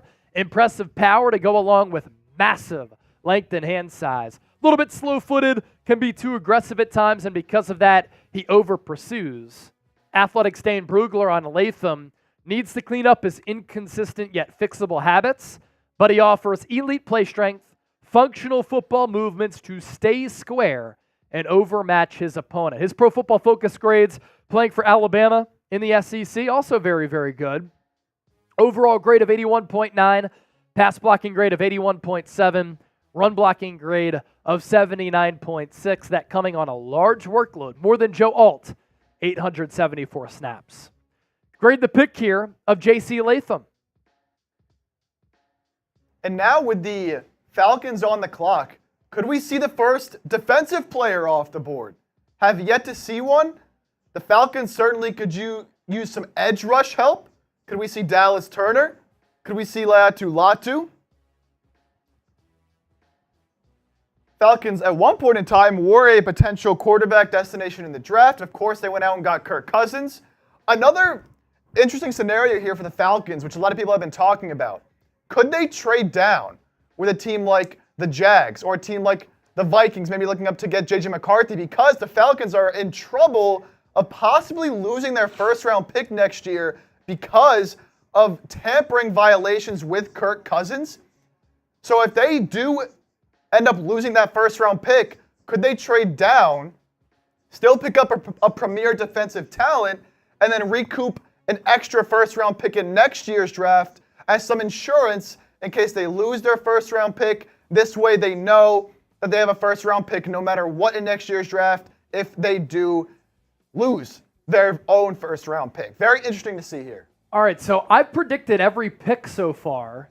Outside of the Giants one, I thought it was either J.J. McCarthy or Malik Neighbors. They went Malik Neighbors. Atlanta Falcons on the clock here. If they don't trade out, I think it's going to be... Could it be a my corner? Goodness. We're seeing Michael Penix to Atlanta. We're seeing Michael Penix to Atlanta. Whoa, where are you seeing this? Jordan Schultz. If this is true, Why would you draft Michael Penix if you have Kirk Cousins and you just signed him to that deal? That could be the first stunner of this draft. No wow, way. that would be insane. Michael Penix to the Atlanta Falcons? We're still waiting here for confirmation, but it looks like... Hold on. Is this really happening? Kirk is getting up there, but for a team that you would think bringing in Kirk Cousins, looking to go all in with a lot of needs still, especially on that defensive line, and it looks like it's official. Here's my issue with this. Michael Penix is going to be 24 years old in a couple of months. Wow. Michael Penix to the Atlanta Falcons.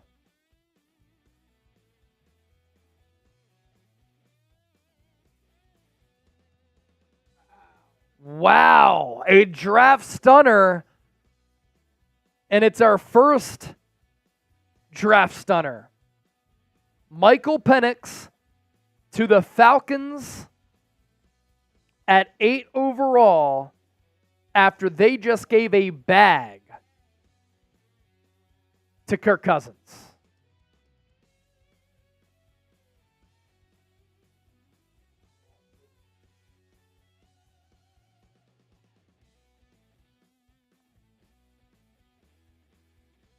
I just don't get it because Michael Penix is 24 years old. I like him as a player a lot. But he's about to be 24. 6'2 and a quarter, 216 pounds. I think he has some of the best arm strength, touch, accuracy, and feel for any quarterback in this position in this draft class. The arm strength is awesome. Feasts on throws outside of the numbers. Throws the back shoulder ball probably better than any player among this draft class for for this 2024 unit. First FBS player with 4,500 plus passing yards in back-to-back seasons since Patrick Mahomes. Major medical red flags that impact his mobility. A couple of ACL tears, shoulder injury, but clearly for Atlanta, he checks out. A little bit inconsistent in several key areas: mechanics, anticipation, pressure reaction, but his arm confidence and willingness to attack every square inch of the field can be a productive formula in the right situation. Dane Brugler had a second or third round grade here. 65.5% completion rate, 4,900 yards, 36 touchdowns, and 11 picks for a player who helped lead Washington to the national championship. This is crazy. This is crazy. Grade the pick, A, B, C, D, or F. This is a stunner. This is a stunner. Chase tweeting about it. If you want to go interact with this tweet, give it a retweet. Wow. I can't believe this. Michael Penix to the Atlanta Falcons, a Falcons team that signed Kirk Cousins to a 4-year, $180 million contract, $100 million in guaranteed money. They have missed the playoffs 6 consecutive years, 49-66 since losing the Super Bowl in 2016. Hired Raheem Morris as their head coach. Zach Robinson, a Sean McVay disciple, is their new OC. Are they using him as trade bait in the future?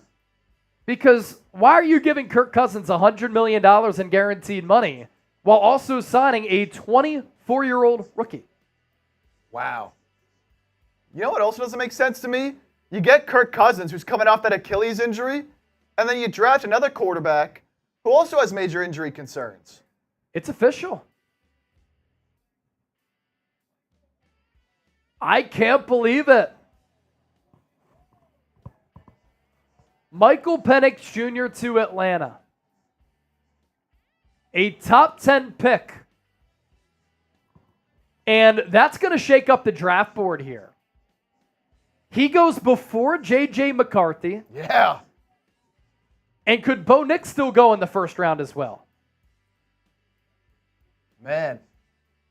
And now, I mean, this makes things so interesting. If you're Minnesota, you're only a couple picks away.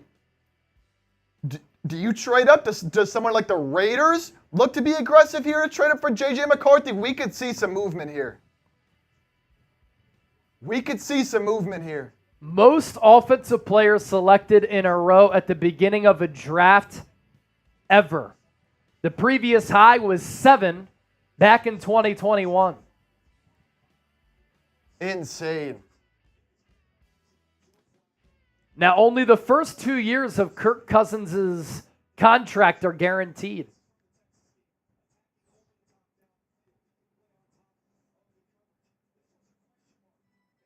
Man, but you know what? If you're a Niners fan, Eagles fans, you love to see this. Fascinating. This is good for the Niners. It's good for the Eagles. Because this now shakes up the draft board, because now you're looking at 2 more quarterbacks who could still go in this first round. We have not seen a defensive player go yet. So if a team wants to move up for a corner, Philadelphia's been rumored to do that, they can move up for a corner. Wow. What are our thoughts on the pick? D. I'm seeing some Fs. John Wallace giving it a C. Daniel Tong, I like this. Daniel Tong says it's an A for the teams picking after Atlanta. Wow. So I thought Dallas Turner was going to go here. I don't think Dallas Turner goes for the Chicago Bears. They're not going to go offensive line because it would be a reach, because Joe Alt and J.C. Latham are off the board. I think the Bears, it makes sense. Get your young quarterback a number 1 wideout. And I think Roma Dunze, Michael Penix's teammate, is going to go here at number 9. And we're going to see back-to-back Washington Huskies off the board at 8 and 9. And then the Bears can hope to address the trenches a little bit later. Byron Murphy has been talked about here. I don't think that Byron Murphy makes a lot of sense, the defensive tackle out of Texas. And again, I don't think offensive line makes a lot of sense. Now, the pick is in for Chicago, and we'll wait here for a moment to see who the Bears go with.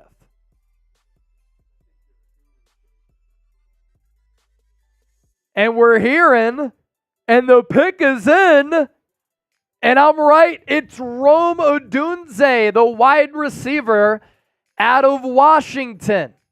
So he goes to Chicago.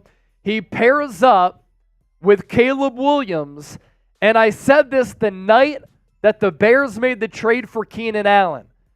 A lot of people had said, well, hold on. We traded for Keenan Allen. That takes us out of the running for Rome Odunze or Malik Neighbors. I said, no, it doesn't. Why not get Caleb Williams another offensive player? Worry about the offensive line a little bit later. And now Caleb Williams is going to have DJ Moore, who's kind of a Deebo Samuel light. He's going to have Keenan Allen and Rome Odunze.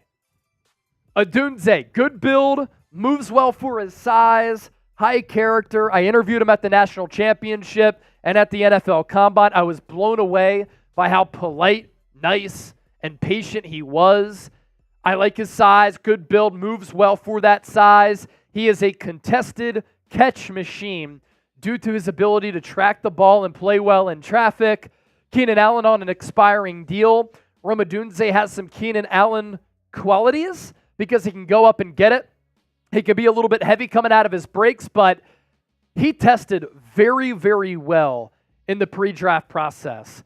The Athletic's Dane Brugler on Rome Odunze, an above-average height, weight, speed athlete with the pass-catching instincts and competitive focus to be a playmaking NFL wide receiver, projects as a true X. That means him being on the outside and has the skill level to elevate his quarterback's play. We also are hearing that the Minnesota Vikings are going to trade to number 10, and they are going to trade the apple of their eye in J.J. McCarthy. So the run of offensive players continues. For Rome Odunze, 92 catches, 1,600-plus yards this past year, 17.8 yards per catch, 13 touchdowns. And here's the trade. We're not sure what the compensation is going to be, but the Vikings here are going to trade from 11 to 10, and maybe they just flip-flop picks. New York, Minnesota here. And the Vikings are going to take their franchise quarterback in J.J. McCarthy. So here we are, about to embark on pick number 13 after the Vikings make this pick official. No defensive players yet. No defensive players yet. Do you like this trade? Y for yes, N for no, losing hope. I see you, my brother. Aaron Levy doesn't like it. Urban Legend Gaming, Dawkins Hero, Tad Bauer in the comment section. Mamba Legend does like the trade. So we do have the trade details. The Jets will trade 10 and number 203 to the Vikings in exchange for 11, 129, and 157. So that's the price of moving up. One pick. The Vikings wanted him that bad? I didn't think the Jets were in play to take him, but Aaron Rodgers is also getting pretty old, so...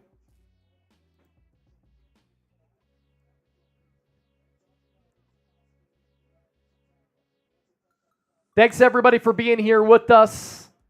Our main Chat Sports channel, 8,000 people watching live. Incredible to see those numbers over there. We've had a great audience throughout the night. And now Caleb Williams, by the way, after the Rome Odunze selection. Caleb Williams, DeAndre Swift, DJ Moore, Keenan Allen. They're putting together a good group.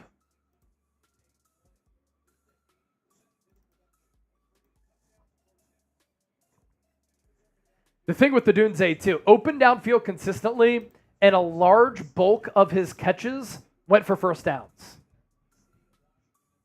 So when is a defensive player going to go off the board? And it might not be Dallas Turner. It might be a corner who's the first defensive player off the board.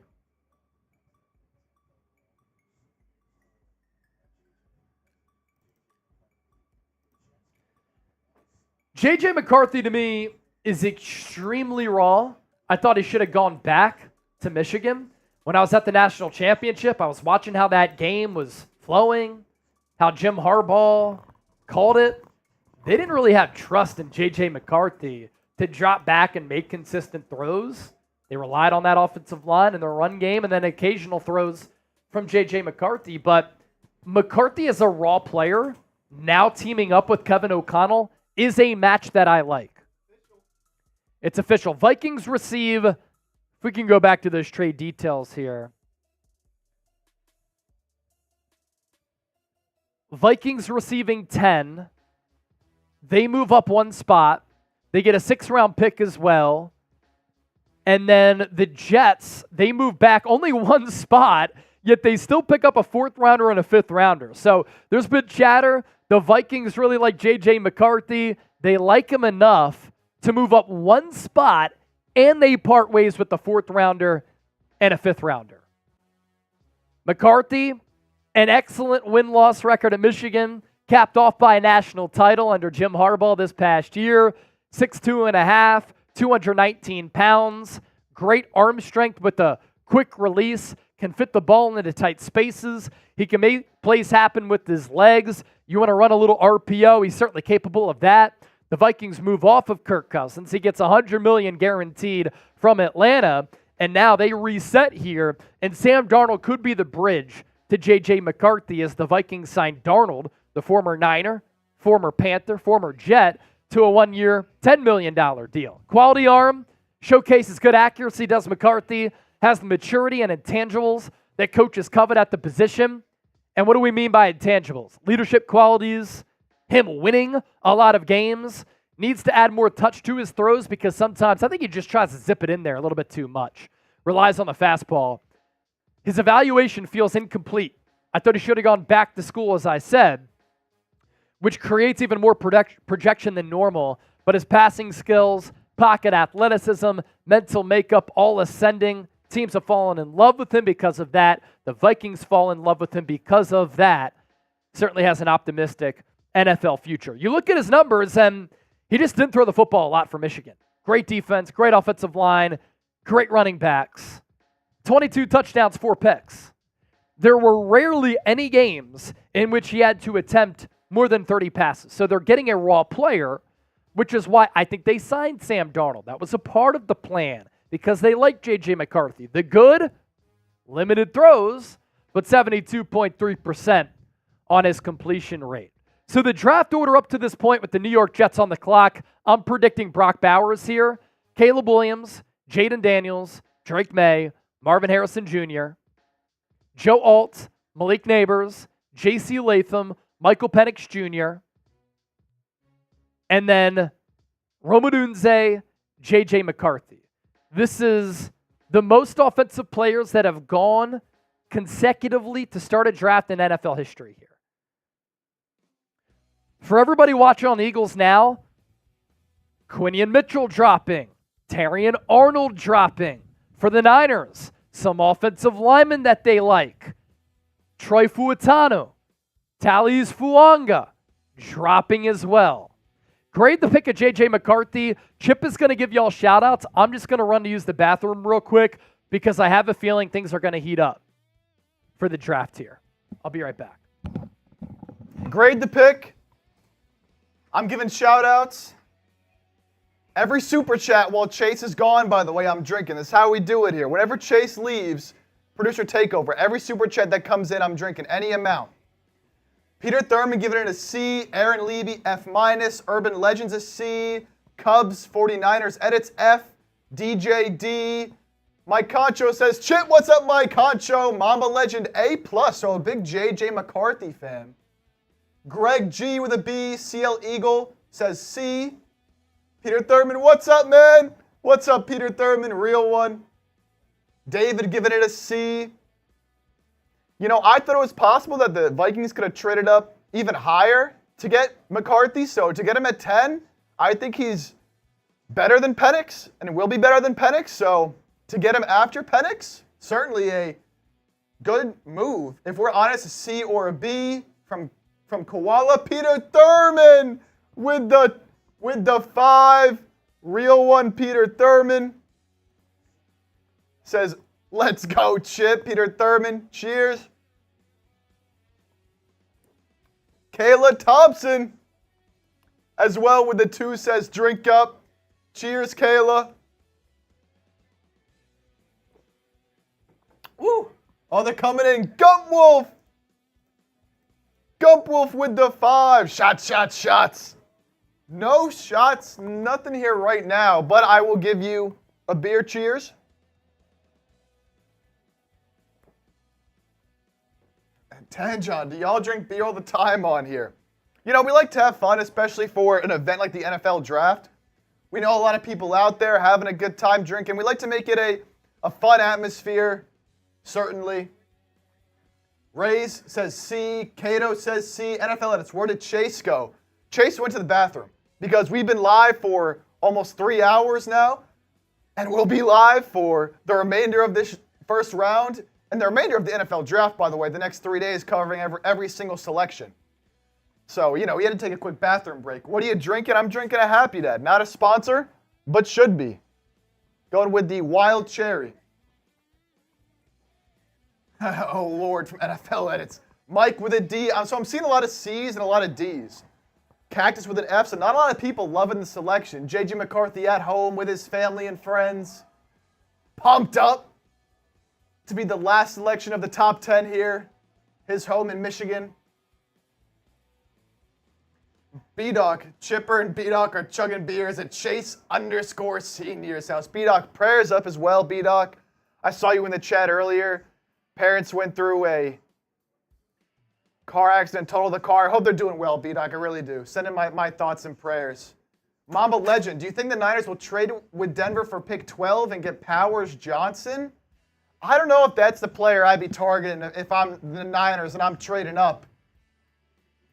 It's not the player I'd go with there. There's definitely some other options at 12. B-Doc, thanks. Of course, man. B-Doc, you're a real one, man. John Wallace, long time no see, my brother. Good to see you. Who do you think we're grabbing, Chip? If the Birds don't trade up, I'm biased. I like Nate Wiggins. I went to Clemson. I saw firsthand what Nate Wiggins was able to do, the progression he had from freshman year. He was very raw, very kind of struggled his first couple years, but really put it together. Tremendous athlete. Injuries, certainly a concern at his size. I could see a tackle. If a tackle starts to fall, someone like Fuaga would be a great option there. Cooper DeJean, baby. As the Jets, the pick is in. What direction do the Jets go here? We will see. We will see. Words in the chat. What up, Words? Peter Thurman, another $5 super chat. Shout out to the real one, Peter Thurman. The OG, Peter Thurman. The OG. The OG. Here's a cheers to you, Peter Thurman. Gump Wolf as well. Yo, we got a few. What's up, Gump Wolf? Oh, did you do a little deal or something? I said it. I said anytime you leave, any super chat, I'm taking a drink. That's how it goes here. Okay, I see y'all.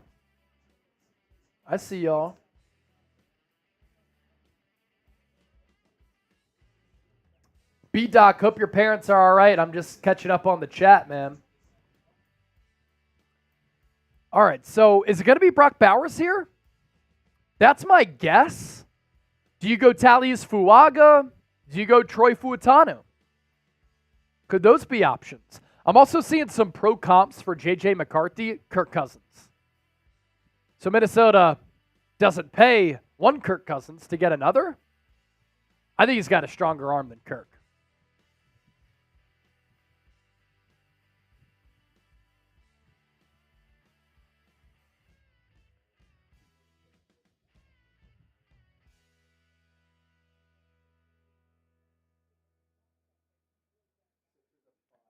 Yeah, Mitchell Robinson out for the rest of the game, sprained ankle. The pick is in. Who is it? I haven't seen it yet. Oh, okay. This makes some sense here. Olu Fashanu, the offensive tackle out of Penn State.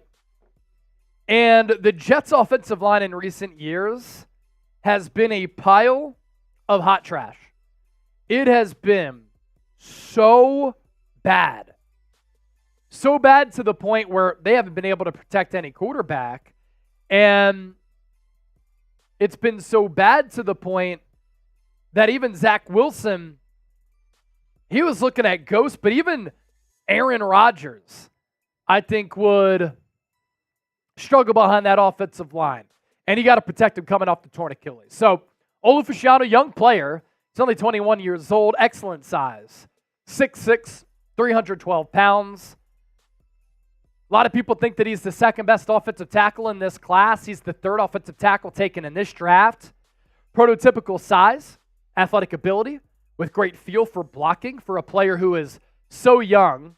He could have came out last year out of Penn State, elected to return, and even last year, a lot of people thought that he would have been a top 10 pick. Very experienced, 29 games played, 21 starts, mirrors well with size, athleticism, good spacing, great pass blocking success. He's going to need to improve a little bit in the run game. Ran a 5'1", 40-yard dash at 312 pounds. So moves pretty well, getting to that second and third level. Fashanu, a work in progress as a run blocker, but above average in pass protection because of his body quickness, anchor versus power, and attention to detail. He projects as a long-term starting left tackle in the NFL.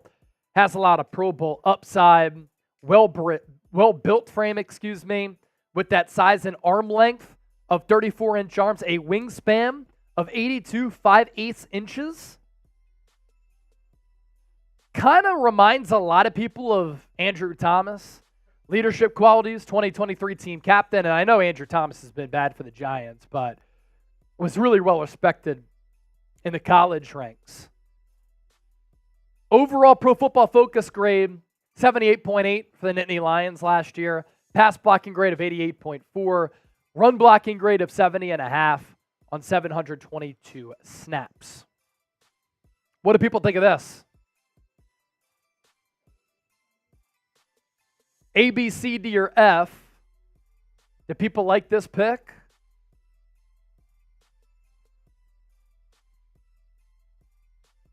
You know what I like? The Game Time app. The only app that I use when I'm looking to buy tickets. Best seats at the lowest price guaranteed.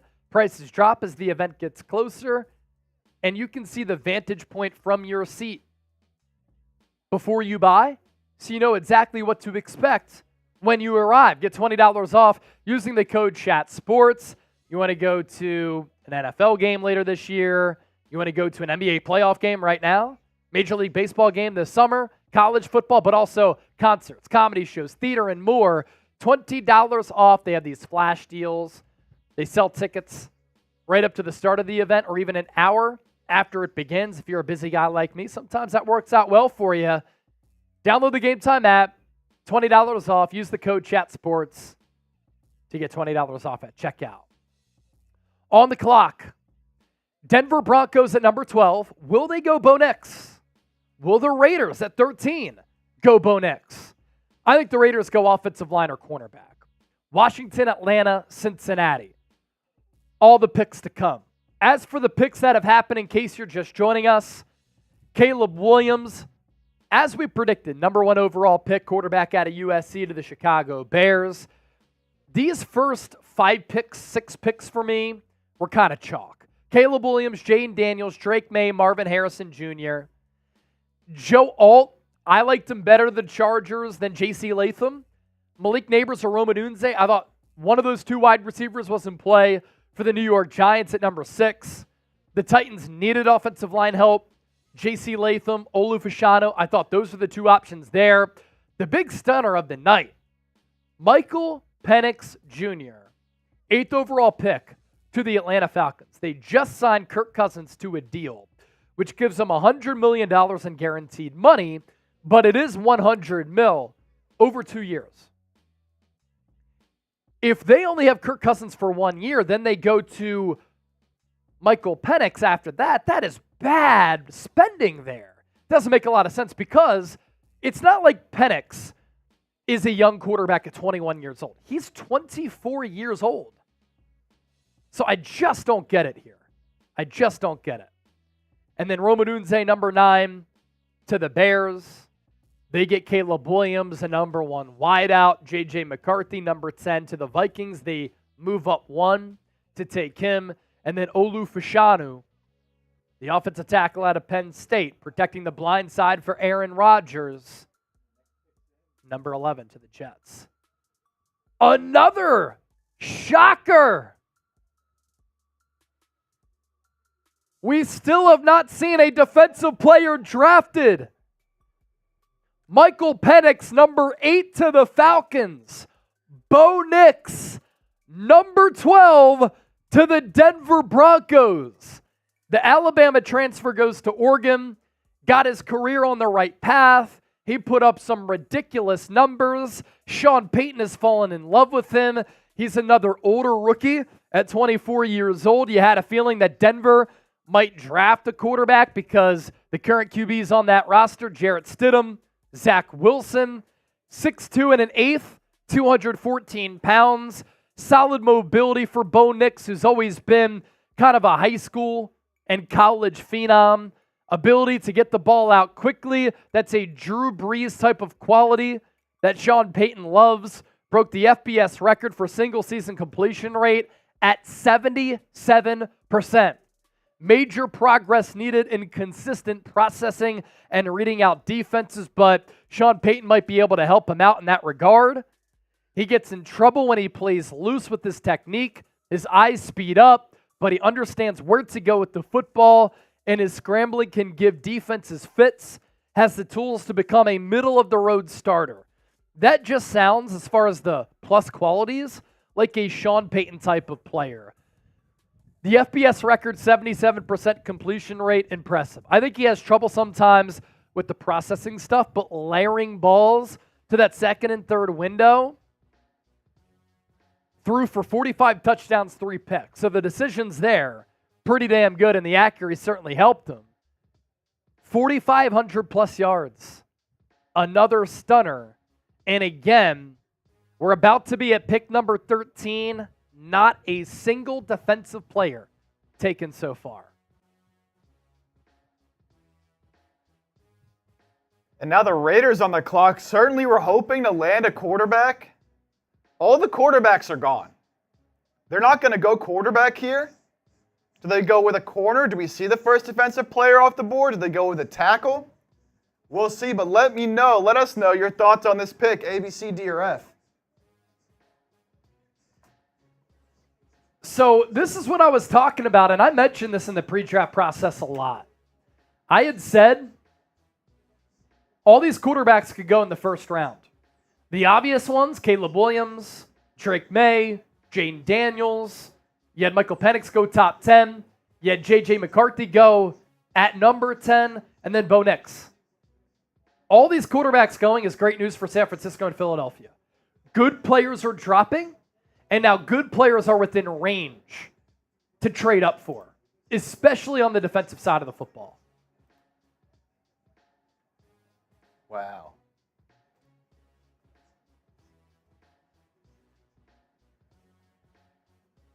So what, 5 quarterbacks? Or 6? 6 quarterbacks. So we had Caleb Williams, Jaden Daniels, Drake May, J.J. McCarthy, Michael Penix, Bo Nix. 6 quarterbacks off the board in the first 12 picks. Yep. And again, a lot of this is on need, and it's risky, and it's a bold move by Denver, but if there's one coach who likes control, who will make bold moves, and doesn't give a damn what you think about it, it's Sean Payton. He wanted to take Patrick Mahomes a few years ago until the Kansas City Chiefs leapfrogged him. Patrick Mahomes was the number 1 player on Sean Payton's board. Kansas City Chiefs jumped in front to get one of the most gifted quarterbacks ever, if not the most gifted quarterback ever. And He hated Russell Wilson, clearly. They're eating money just to send him away to play for the Pittsburgh Steelers. And now they're taking their quarterback in Bo Nix. Wow.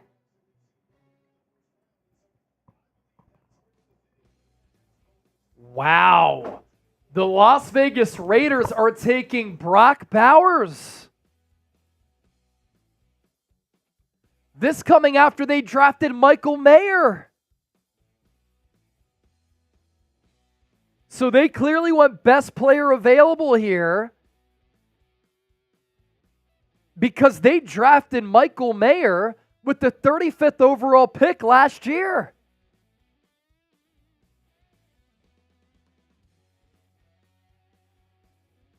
This is incredible. Michael Mayer and Brock Bowers as two tight ends now for a team that has Gardner Minshew as their starting quarterback, Aiden O'Connell as the backup. Chip, the Sixers outscored the Knicks 43-27 in the third. They lead the Knicks by 13 going into the fourth. All right, let's talk about Brock Bowers here. In my opinion, generational tight end, top 5 overall player in this draft class. Great size, great production, great ability. He's strong, can catch at the point of attack. He can break tackles, pull away speed for a tight end. He's explosive and crafty. Can play inline, out of the slot. He can line up in the backfield as an H-back hybrid. Dangerous with the ball in his hands in space. I think that he can improve as a blocker. He'll certainly get better there. He's an explosive pass catcher who creates a lot of mismatches all over the field with speed, ball skills, has a competitive edge, was a yak machine, has NFL star potential in the mold of, get this, George Kittle. If he lands with the play caller prepared to feature his unique and versatile talent, he could really take off. Unfortunately for him, he's now going to be playing with Michael Mayer and for Gardner Minshew as a quarterback. 2023 season cut short, had to go under the knife and get some ankle surgery, that tightrope surgery that Alabama made famous, where they just kind of tightened those ankle ligaments after he suffered that bad ankle sprain. Did come back late in the year, though. 56 grabs, 714 yards, 6 touchdowns. A player who just has an incredible amount of potential. Saintsman, $20 super chat. We're $3 away from 300 on the 49ers report. Once we get there, I'm giving you a beer cheers.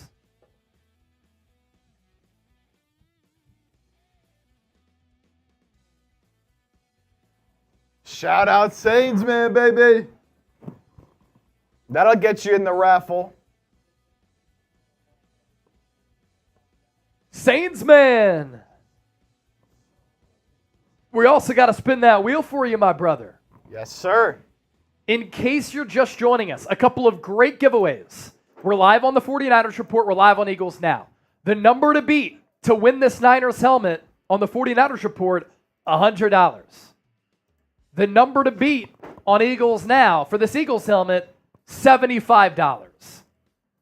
If you send in super chats, $10, that gets you a raffle ticket for these Super Bowl blankets that we have for both the Niners and the Eagles. So even if you don't get those helmets, still in the running for some blankets here. Let's spin the wheel for Saintsman.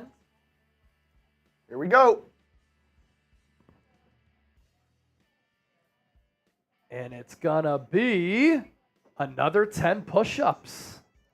Chase getting that work in today. 1, 2, 3, 4, 5, 6, 7, 8, 9, 10. Woo! Ed G, $5 super chat. We're getting a very good pick tonight. I agree. I love how the board is falling for the Niners and their needs, for the quality players still available.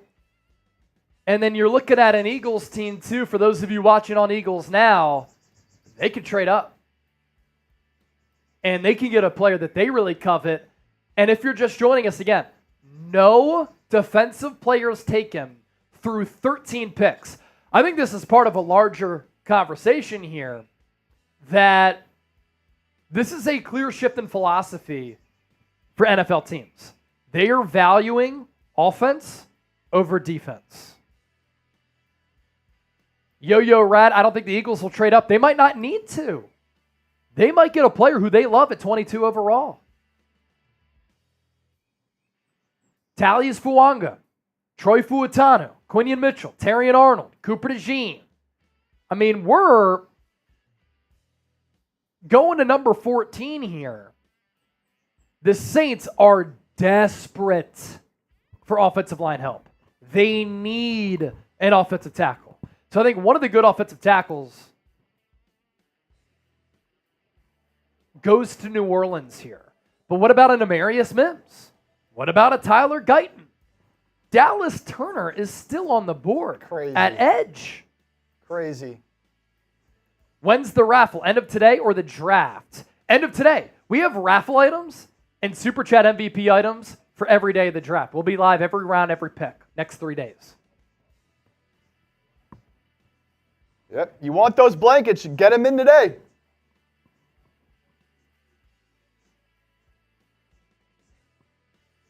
Get them in today.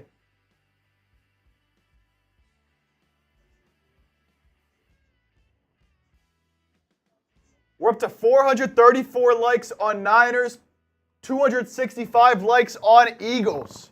So Niners running away with the like battle here. If you haven't, hit that thumbs up. We're giving you the picks before you see them on TV. I think I saw a comment, actually, on Niners. I want to find this. Amanda Aldrich, who sent in a super chat earlier on Niners. Shout out Amanda Aldrich. In the raffle said, ESPN is lagging on the announcements. Chase and Chip beating the casters to the punch. Come on, that's why you watch, baby. That's what we do. That's why you watch. We're breaking the news before the networks have it, and that's why you tune into the show, man.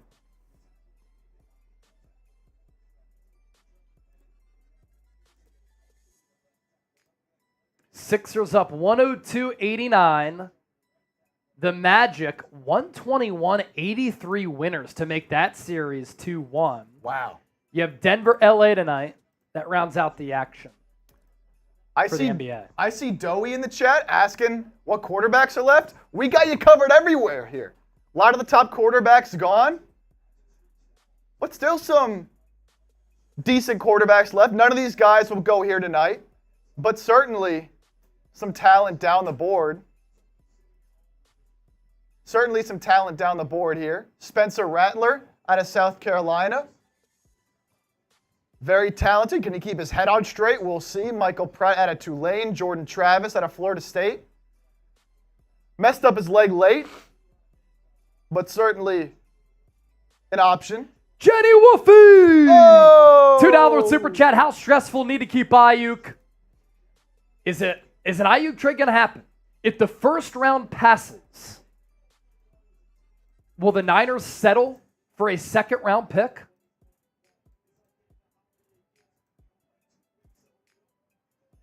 We also Romeo!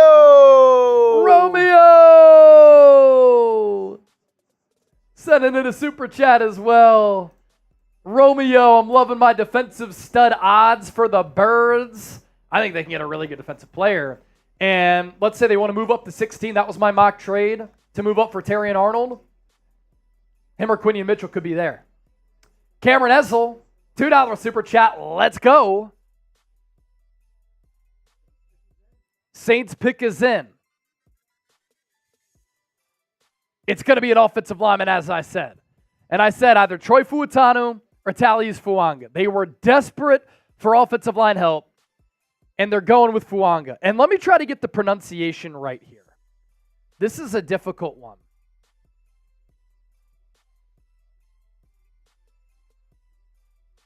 Taliisa Fuaga. Taliisa Fuaga, the pick here for New Orleans. A mauler, nasty streak to him, It's got the Polynesian power, 6'5", 3/4, 324 pounds, ran a 5.13 40-yard dash, large, big bone frame, comfortably carries his mass. He's a really good run blocker in an offense that loved to rely on their zone blocking scheme with Oregon State. Has the power that you want with the feet to move well for someone of that size frame. He can overset at times in pass protection, leading him to sometimes get pushed over a little bit, but has strike in his hands, pop in his hands, where he can really pop a punch.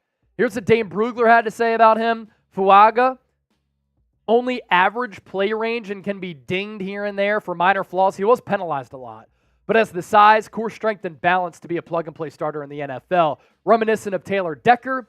Some teams view him inside as a guard. 33 1/8 inch arms, maybe a little bit shorter than what some people want. It's the arm length and the lateral range, only average by NFL standards. But the mean streak that he has to his game, not average at all. Overall Pro Football Focus grade of 88.2. A pass blocking grade of 80. Run blocking grade of 90.9 on 700 pass rushing snaps. And the Saints just aren't sure what Trevor Penning is, what he's going to be, but Ryan Ramczyk also injured. And he might miss all of 2024. So they needed some offensive line help for an offensive line that was disastrous this past year. Angela G, $2 super chat, enjoying your coverage. Thank you. Thank you for tuning in. It's been a lot of fun for us here, and we're so glad that you're deciding to choose us for your coverage here. Let's do a super chat deal, Chip. Let's pop the super chat menu up, and for the next 2 minutes, we're going to go 50% off the super chat menu. So $5 gets you a raffle ticket. Any super chat will ring the bell for you. $10, you spin the wheel. $50 goes down to $25 for a shotgun. How about that? And we're going to go 50% off on the super chat menu. 2 minutes on the clock. 2 minutes on the clock. And by the way, Niners right now has 845 viewers. Eagles has 315, so almost 500 less. But Eagles, $482 in supers. Niners, 307.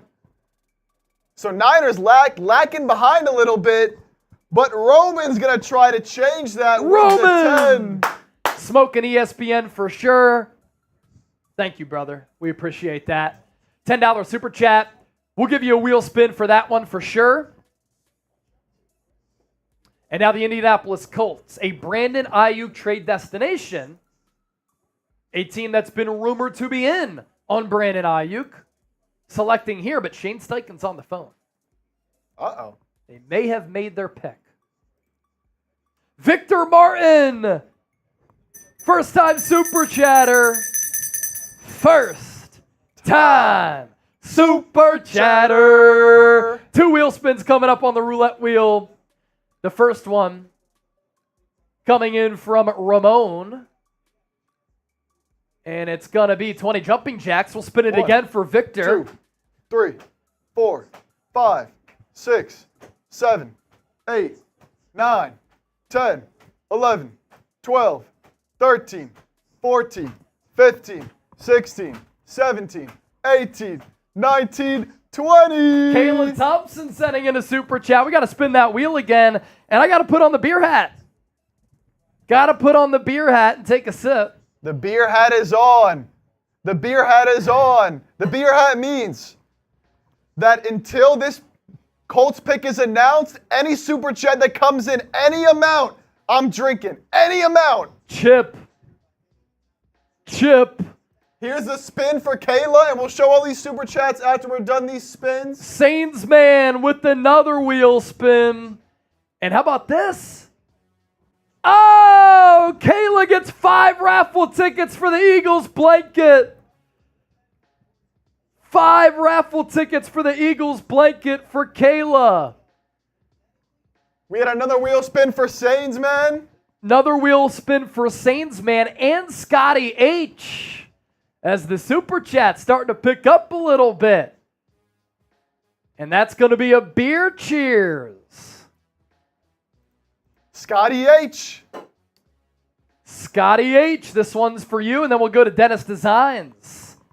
Scotty H, 5 raffle tickets for the Niners blanket.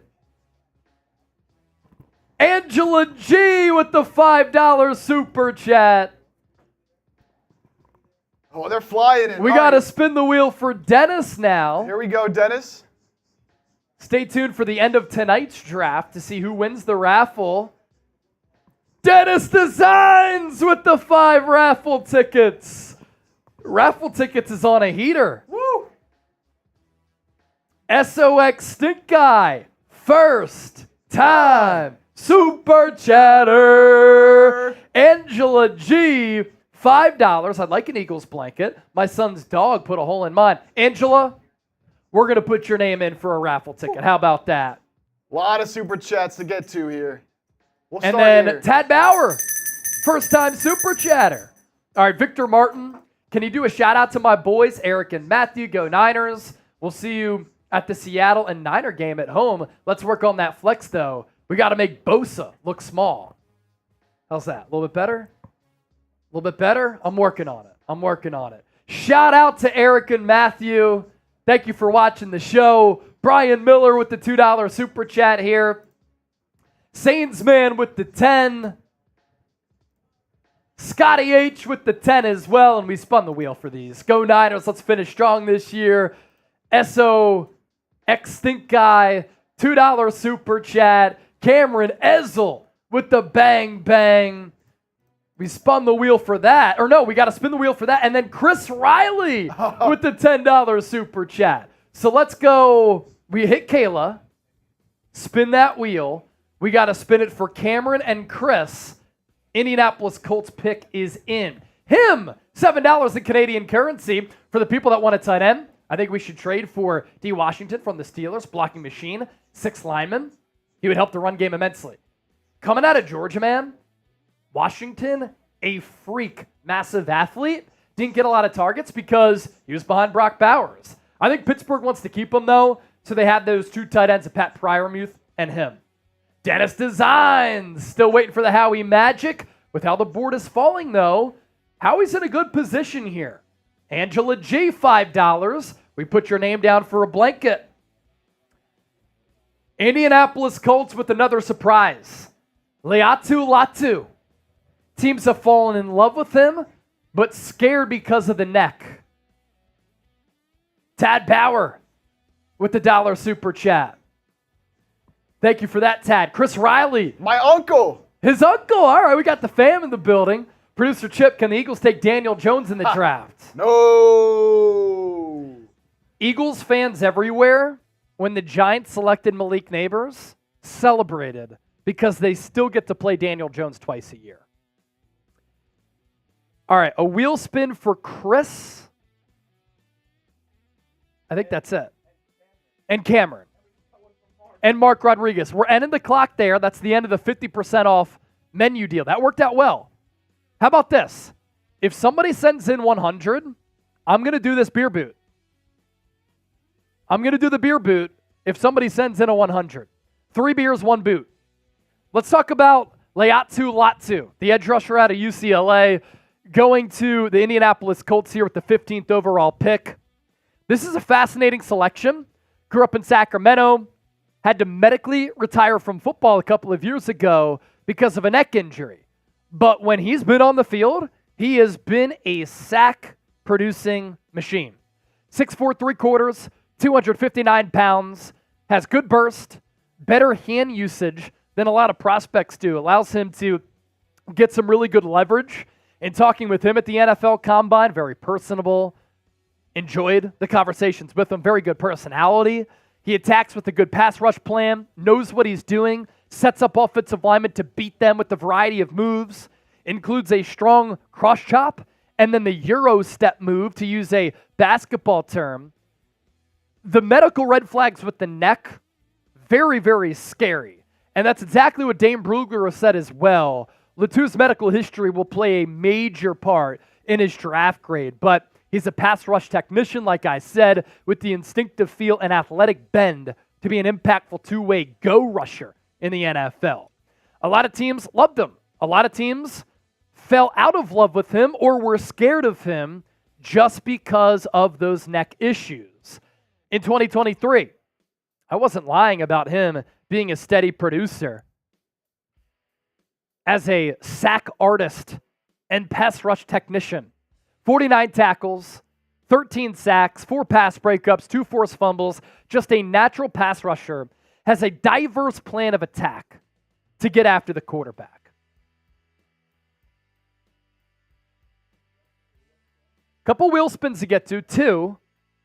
Chris Riley, and then Mark Rodriguez, bearded Niner. Let's give him a raffle ticket as well.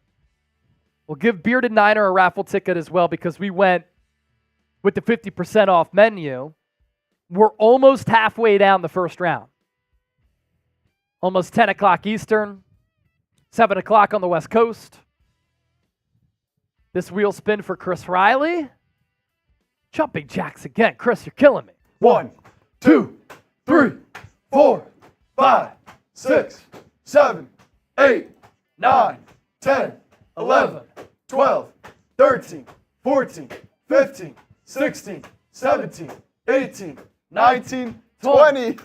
Again. Another. Spin that thing again.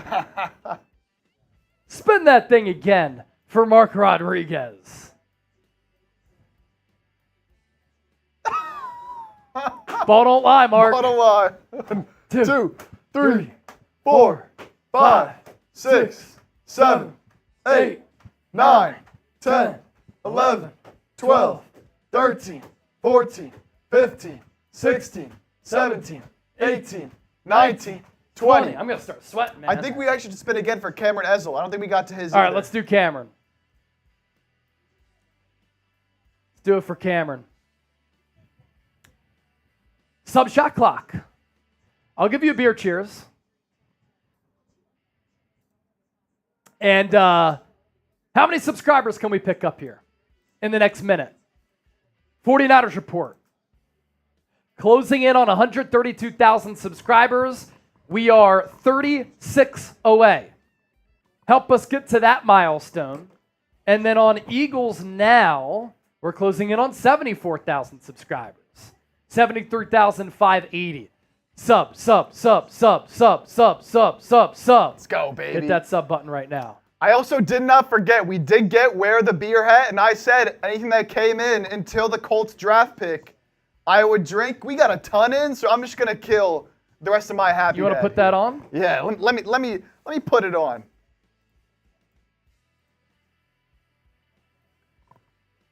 Let me put on the beer hat here. Let me take this off. Can't wear 2 hats. Sixers up 115-105, 4 minutes left. Oh, boy. Cheers to everybody. Appreciate everybody hanging out with us. This is for y'all. Hope y'all are enjoying. Let's go. It's a chip chug. It's a chip chug. The Seattle Seahawks, they're going to keep their pick. Woo! And they are going to take Texas defensive tackle Byron Murphy. Oh, it's a good pick. So now we have a string of defensive players going off the board, back-to-back, in fact, at 15 and 16, after there were 14 straight offensive players selected to kick off the NFL draft. We also got Dawkins Hero coming in with the 2. Dawkins Hero, a real one and a legend. Best Eagles channel there is. Thank you, my guy. We have a break in action from the NFL draft, but we don't take breaks. We got to talk about Byron Murphy, the defensive tackle out of Texas, going to the Seattle Seahawks. Now, Seattle hired Mike McDonald, the Ravens defensive coordinator, as their head coach. They let go of Pete Carroll and pretty much fired him. And they went with the younger defensive mind, just like Pete Carroll, way back in the day. And they're trying to really remake that defense that's been bad for a little while and just kind of rebuild and retool the organization a little bit. There was some chatter that Byron Murphy maybe was going to be a top 10 pick in this class. He falls to number 16. So depending on where he was on the board for Seattle, they might look at this as exceptional value, which is why they didn't trade out of this pick. Number 2 defensive tackle, according to our draft expert, Tom Downey, 16th overall player. Good burst, good athleticism. Doesn't really have a ton of production, but naturally good leverage. Doesn't get pushed around out of gaps all that often. Could be a step slow to react to plays at times. The length, also a little bit of an issue, but his rare combination of lower body twitch, natural leverage, power throughout his frame sets him apart, projects as an impact starter who can play shade and nose or a 3 technique similar to Grady Jarrett, who's a good play for a long time. And the production here, 2023 was certainly good. Outside of that, a little bit up and down. 29 tackles, 8.5 TFLs, 5 sacks, 45 pressures. Did play alongside Tavondre Sweat. They formed a very good defensive tackle duo for Texas as they made it to the college football playoff for the first time. So let's run through the entire draft up to this point. All picks so far, in case you just want to be informed or you want a refresher. Caleb Williams, number 1 to the Bears. Jaden Daniels, number 2 to the Commanders. Drake May, number 3 to the Patriots. Marvin Harrison, number 4 to the Cardinals. By the way, the longest run of offensive players to start a draft in NFL history. Teams valuing offense over defense. Joe Alt, Notre Dame offensive tackle to Jim Harbaugh and the Chargers. Malik Neighbors, wide receiver, LSU, to the New York Giants at number 6. J.C. Latham, 7 overall, offensive tackle out of Alabama, to the tackle-needy Tennessee Titans. Michael Penix Jr., a shocker, the first big shocker of this draft, going to the Falcons, at number 8 after they gave Kirk Cousins $100 million, and then they draft a 24-year-old rookie quarterback. I'm not sure what they're doing, but Raheem Morris said to have loved them. Rome Odunze going to team up with Caleb Williams, wide receiver out of Washington, to the Bears at number 9. J.J. McCarthy, the Vikings trade up 1 spot. They get their Kirk Cousins replacement. Sam Darnold could be the holdover plan there. Olu Fashanu, after the Jets traded back, they get the player that they probably wanted because their offensive line has been dreadfully bad. Olu Fashanu, offensive tackle out of Penn State. Another big surprise here, but I'm not too shocked. A lot of people are going to be surprised by Sean Payton going.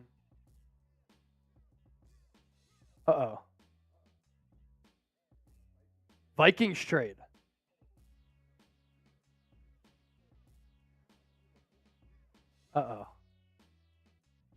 Vikings trade with the Jags at 17. Bo Nix, 12th to the Broncos. We got sidetracked there. Didn't surprise me. Sean Payton wanted a quarterback. They have Zach Wilson and Jarrett Stidham on the roster. Brock Bowers to the Raiders. A year after the Raiders took Michael Mayer, the star Notre Dame tight end. They go with a generational tight end. And Bowers out of Georgia. Talise Fuaga, offensive tackle out of Oregon State, to the Saints. They needed an offensive lineman desperately. Laiatu Latu, risk pick here for Indianapolis, but they needed sack production. They get it with the player at 13 sacks last year. And then the Seattle Seahawks, Byron Murphy, defensive tackle out of Texas, to Seattle, 16th overall. Now we have a trade where the Vikings are moving up to number 17 in a move with the Jacksonville Jaguars. I think it's going to be Quinion Mitchell here. I think that the Vikings really want Quinion Mitchell on that defense for Brian Flores. It's one of the best defenses last year in the NFL, a scheme tactician. I think the Vikings here are moving up to take Quinion Mitchell or Terrion Arnold. No, they're going offensive or outside linebacker Dallas Turner. So a player who a lot of people thought was going to go in the top 10, he falls all the way to 17 overall. Here are the trade details. Vikings receive 17 overall, and they trade up from 23. The Jags move back from 17 to 23. They get a 5th-round pick, and then a 2025 third and a 4th. It's pretty good value right there. And then in turn, the Minnesota Vikings are taking Dallas Turner. It's so crazy that this many offensive players have gone off the board that I forgot Dallas Turner was still on the board. Let's just go best players available. We could take a look at the best players available right now. A lot of people are probably very curious about that. Dallas Turner, now off the board. He was our best player available. Quinny Mitchell, Troy Fuatanu, Graham Barton, Amarius Mims, Johnny Newton, Jared Verse, Terrion Arnold. Those are the 8 best players available right now. And if you're the Eagles, if you're the Niners, you absolutely love how this draft has been shaking out. Jackson Powers Johnson, Nate Wiggins, Kool-Aid McKinstry, Brian Thomas, Chop Robinson, Ladd McConkey, Cooper DeJean, Adonai Mitchell. All these players on the board. And the Vikings here, Brian Flores getting a player who I'm sure he's really coveting here in Dallas Turner. 21 years old, SEC Defensive Player of the Year. Probably the best pure edge rusher in a class that admittedly is very thin at the edge rusher spot. But Turner is an elite athlete. He plays bigger than his size, long arms to help convert speed to power, win the leverage battle, to get good leverage and get around some offensive tackles. He showed he can drop in his own coverage, which is good, so he can be used a little bit as a chess piece for Brian Flores, and I still think he has room to get a little bit better against the run. Turner, long, explosive edge, good body twitch, good hand usage, play strength to leverage those blocks. He can be disruptive in multiple ways. I think Brian Flores really likes that about him. Has the freaky tools to be a potential impact player in the NFL who should continue to improve. His numbers this past year, 53 tackles, 11 sacks, 1 pass breakup, and 2 forced fumbles for a player that Nick Saban really, really likes. Next up after Minnesota, Cincinnati Rams, Pittsburgh, Miami, Philadelphia, Jacksonville, Dallas, Green Bay, Tampa Bay, Arizona, Buffalo, Detroit, Baltimore, San Francisco, Kansas City. That's how the rest of the first round shakes out.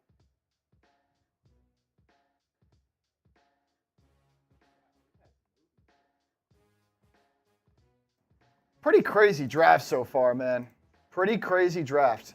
I didn't think Dallas Turner would last this long.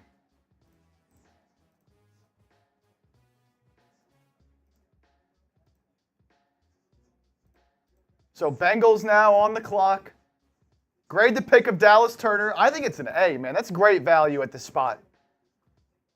Great value at this spot. You get J.J. McCarthy, your quarterback, and you get an edge rusher. 2 maybe of the most important positions on a football team. And offensive tackle in there too. All the corners still on the board. All the corners, not one corner taken yet. Greg Smith said, hey, can we take a look at the Super Chat battle? Of course we can. Of course we can. Philadelphia Eagles now 525.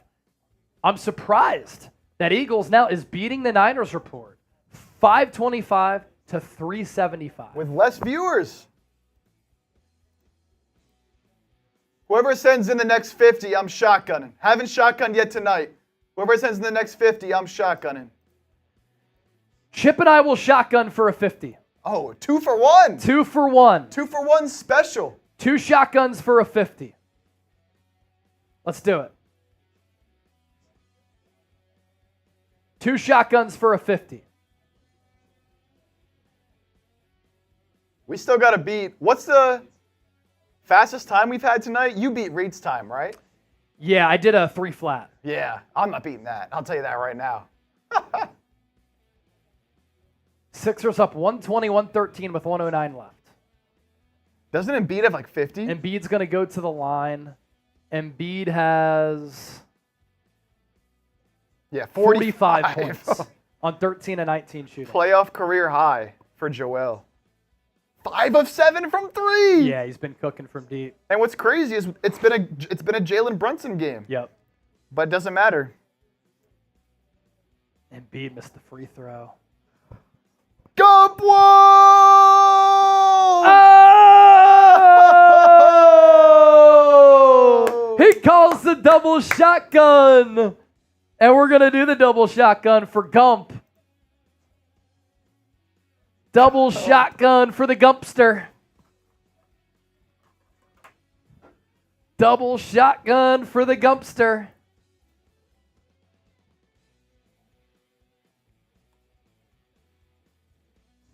Appreciate that, Gump. A $50 super chat. Now the Niners report within $100 of Eagles now.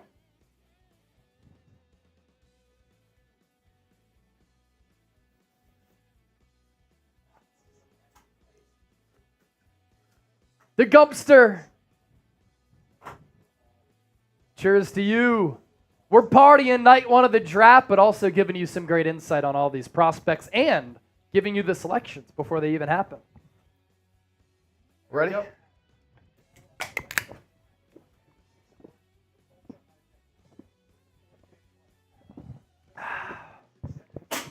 Delicious. Sacred Intuition. Woo. Niners picked already? No, sir. 31 overall, barring a trade up.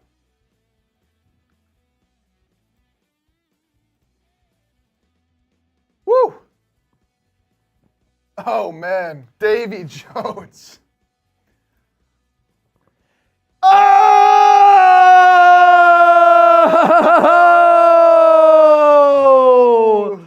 Davy Jones, a first time super chatter. $50 super chat coming in. We got to ring the draft bell for him. Thank you, Davey. That closes the gap. 525 to 475. Woo! Millie 315 said that reporter messed up the interview so bad. I wasn't even listening to it because I got the headset on. Trash here. can over there? Yep. Davy Jones.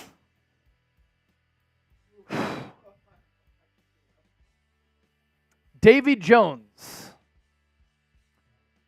Let me give you a shotgun here in a little bit since we just gave the back-to-back to Gump Wolf. Is that cool, Davy? Confirm with us in the comments section. It's going to happen. Brent, $20 super chat. He is a first-time super chatter. Thank you, Brent. We're going to spin the wheel for him.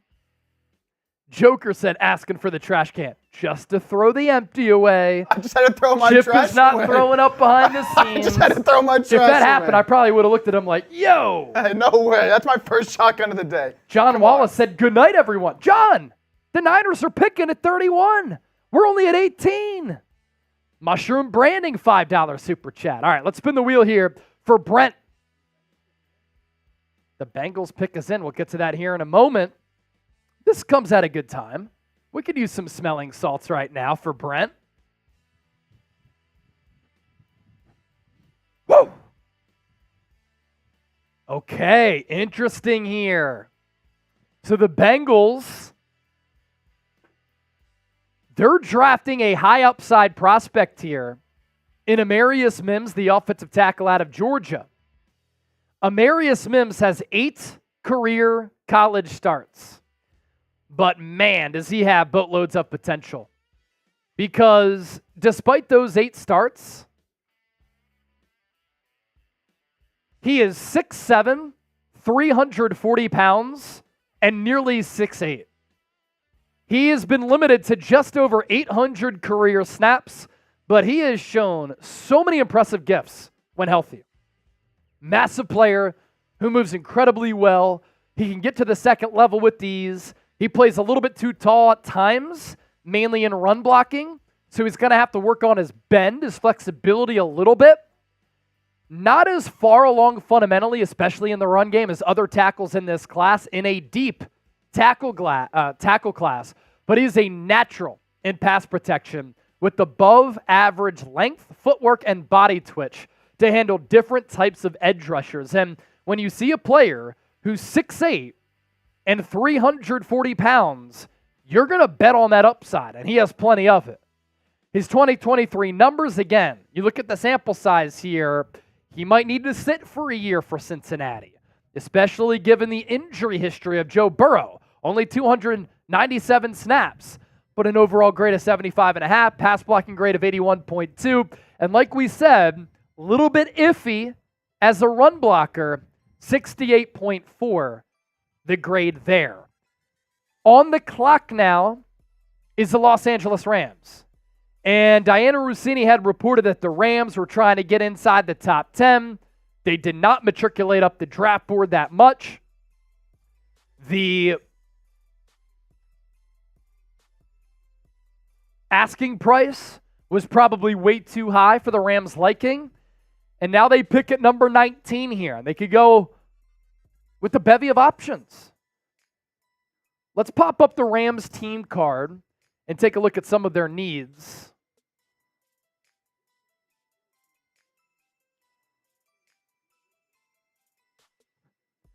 Defensive tackle, but Byron Murphy off the board. Could they go Johnny Newton?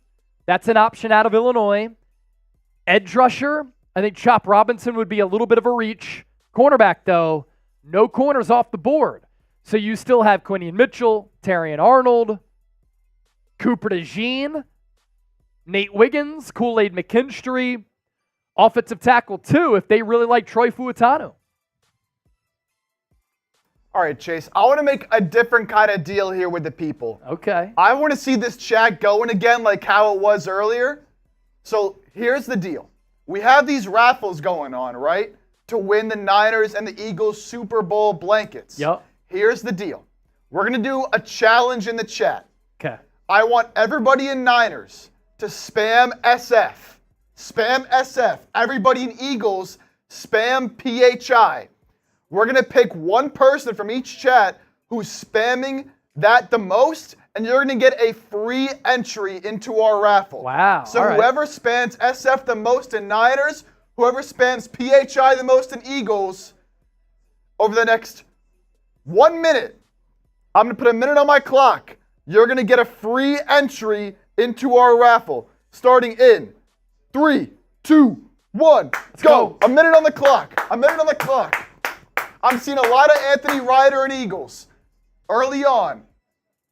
Let's go. Let's go, baby. Niners is split very even. I'm seeing Mitch Jones and Eagles. I'm seeing Zay and Niners. You want a free entry in the raffle? Keep spamming. Only one can win. Woo! We got 30 seconds left. This last 30 seconds is going to be big. Do it for Chip. Do it for Chip. Wow, this is going to be a tough choice. Do it for Chip. I'm seeing Mike Honcho. I'm seeing the Joker. Who's going to get the free entry? Wow, 15 seconds. You really got to get it going right now because I don't know who I'm picking yet. Keep it up.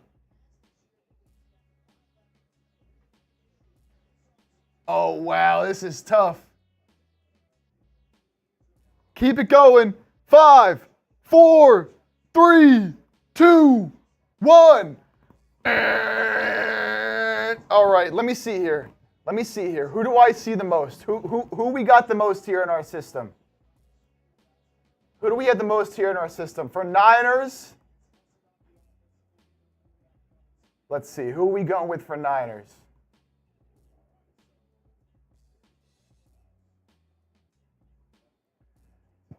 I'm seeing a lot in Niners of Michael Mendenhall. Michael Mendenhall, Okay. You are the winner of our raffle. You get a free entry into our raffle. Michael Mendenhall, according to our system, had the most SFs in the chat. And then for Eagles, let's see here.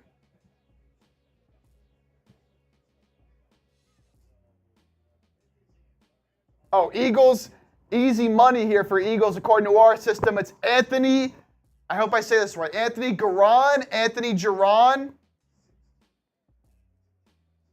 Edson, my chat told me I was chatting too much and cut me off. Look, I'm sorry, Edson, but according to our numbers here, according to our system, it was Michael Mendenhall and it was Anthony Giron or Anthony Giron. Good stuff, everybody. That won't be the last time we do it, so you'll have more chances. David Blanco, I see it right now. Unfortunately, he came in a little too late. That was crazy. But it won't be your last chance. We'll do that again at some point. I got the same message. Hey, shout out to y'all. That's crazy. What? The fact that they're getting the you can't type anymore. Oh, really? Yeah, apparently people are getting you can't type. Hey, that's anymore. what we want, baby. That's what we want. There's no Michael here. There's a Michael. Michael Mendenhall. There's no Michael here. Don't worry, everybody. You're going to have more chances. That won't be the last time we do that. That won't be the last time we do that. Words. Did you guys do the duck race yet? You know what? That's a great time to plug that. Yeah, good time to plug that. Because we did not do the duck race yet. Let's see. We only have 2 Venmos that have come in. Ava and Matt. If you want to be a part of our 50-50 Venmo raffle, you got to send in a $10 Venmo for an opportunity for me to just send you some money. $10 to enter gets you 1 entry. At Chase_Senior, scan the QR code here. We'll do a 50-50 raffle. If we don't get enough entries, I'm just going to send 10 back to Ava and 10 back to Matt. $10 to enter. 50-50 Venmo raffle, and we're going to decide it with the race. Los Angeles Rams pick is in. Jared Verse, the edge rusher out of Florida State.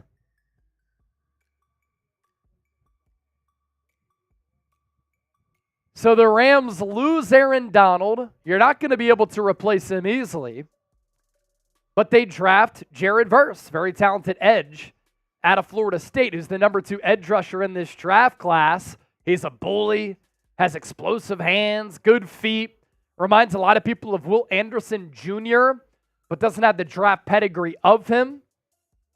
6'3", 254 pounds. Good blend of athletic traits as well as a lot of experience at the college level. Able to bend around the edge, but excels more with the bull rush. And I like that counter approach, right?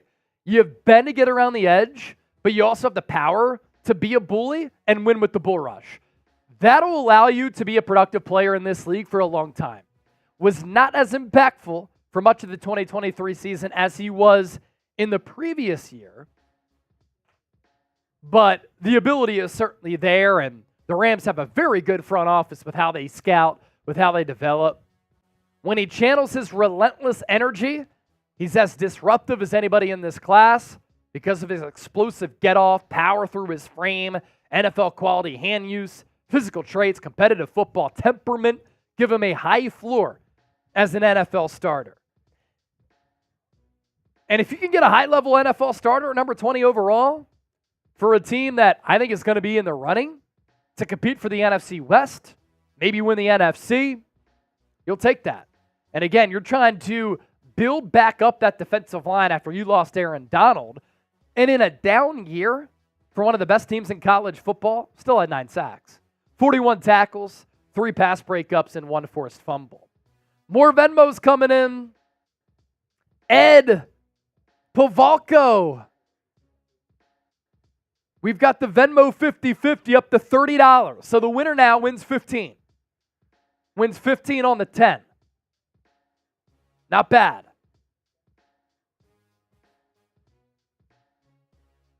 As we have a break in picks here, let's get to our sponsor, 8 Sleep.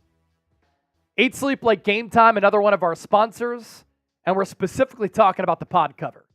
With the pod cover, you can get a great night's sleep to power a whole new you, and the pod cover will improve your sleep by automatically adjusting your bed's temperature based on your individual needs. The cover can be added to any bed like a fitted sheet, and it allows you and your partner to cool or warm your side of the bed. You can go as low as 55 degrees. You can go as warm as 110 degrees.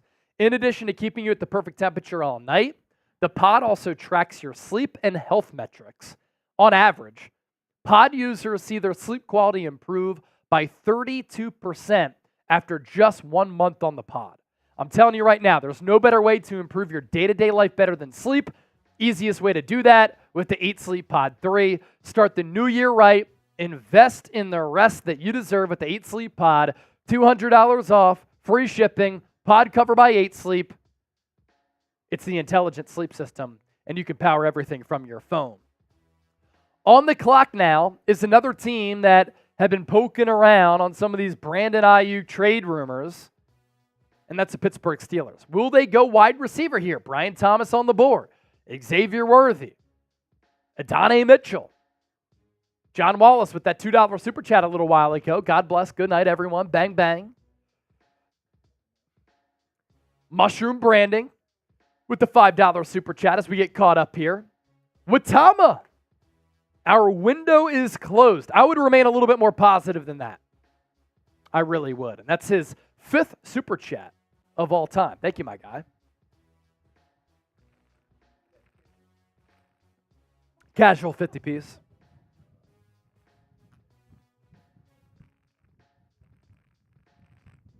You know what that is, too, is second half adjustments, too. I mean, I think they were down by 3 at half, and then great third quarter. Tad Bauer, who do you want, Chase?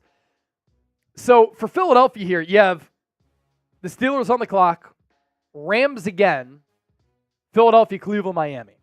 For Philadelphia, Adonai Mitchell, Xavier Worthy, Troy Fuatano still on the board. It's incredible. Oh, no, he's going to the Steelers. So take Fuatano off the board. I think Philadelphia goes Terrion Arnold, Quinion Mitchell, A.D. Mitchell, Xavier Worthy, or Cooper DeJean. Those are the players that I think. Now, this is the least sexy pick, but if you want an impact player for the next 10 years, it could be Graham Barton. 275,000 fans in attendance at tonight's draft. Night 1 record. It's a spectacle in Detroit. Anthony and Rob with the $10 Venmos. Good stuff to see right there. All right, so Troy Fuatano's off the board. A little bit older, 24-year-old rookie, but a stud for Washington. He could play tackle. He can play guard. He has really good size at 6'3", 3/4, and he can play at either position. The arm length is fine for being a tackle. Why some people project him to be a guard is because he can get beat on some of the inside moves. Not the usual offensive tackle build in that way, but he does have good length. He pulls really well, which is why some view him more as a guard. And sometimes he can get out of position in pass protection, but that can be mitigated at guard. So basically here, the translation scouting term-wise is that if you put him on an island, he can struggle a little bit. Here's what Dane Brugler had to say, and Tom Downey had him as the #1 offensive guard. I kind of like him as a guard too. The dude is mean. He can play in a zone scheme. The Steelers badly needed to bulk up and fortify that offensive line. They're able to do that with this player here. Fuatano is explosive on the move and at contact with the foot quickness, body control, and the temperament to stack wins in both pass protection and as a run blocker in the NFL. While he has the talent to remain at tackle, skill set also projects well to guard or center. And I want to see what the Steelers list him as here, because that's going to be key as we look at the Pro Football Focus grades. Again, we had this pick before anybody else. And how do the Steelers list him? Are they going to list him as a tackle or list him as a guard?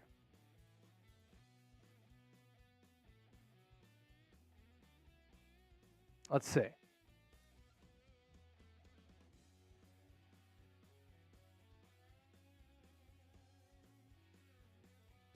They're giving out the Walter Payton Man of the Year award.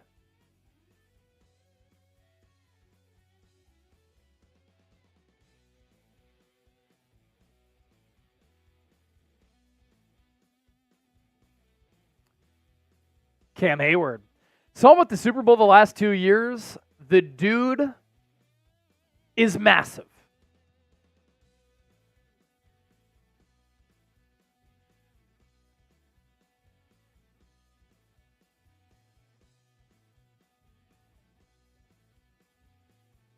So let's see here.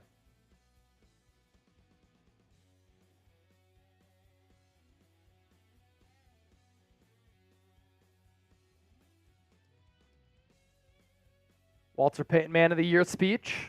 Well deserved.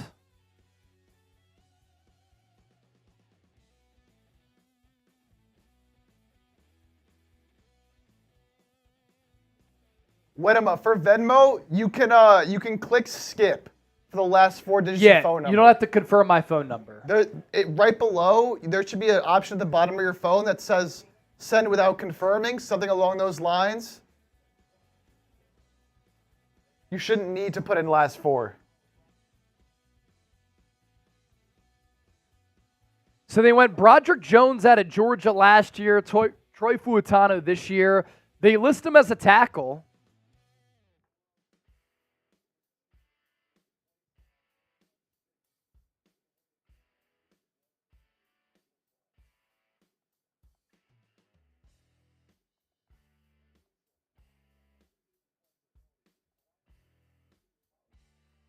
Five position flexibility from Daniel Jeremiah.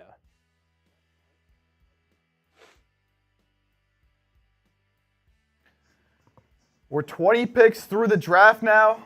We can kind of run through, for those of you just joining us, what the draft has looked like so far, how the picks have gone down.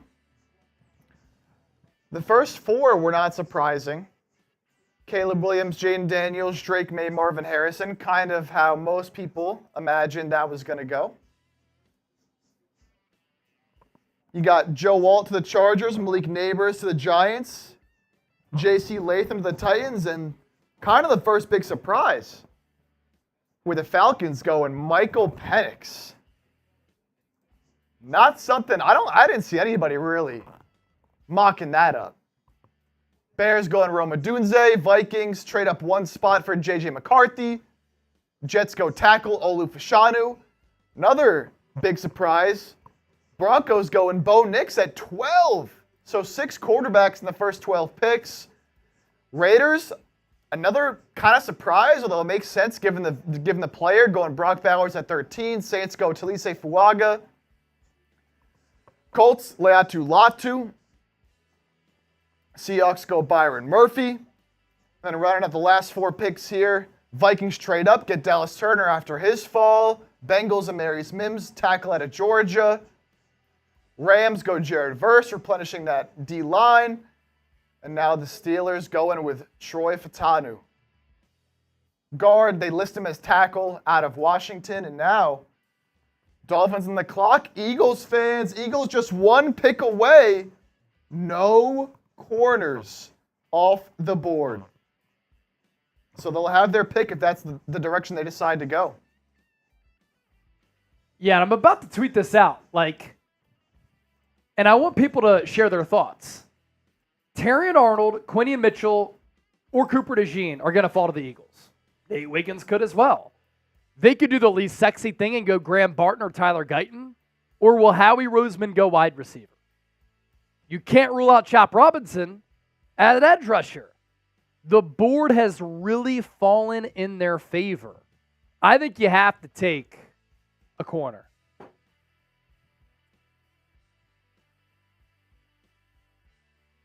Chop Robinson is going to the Dolphins.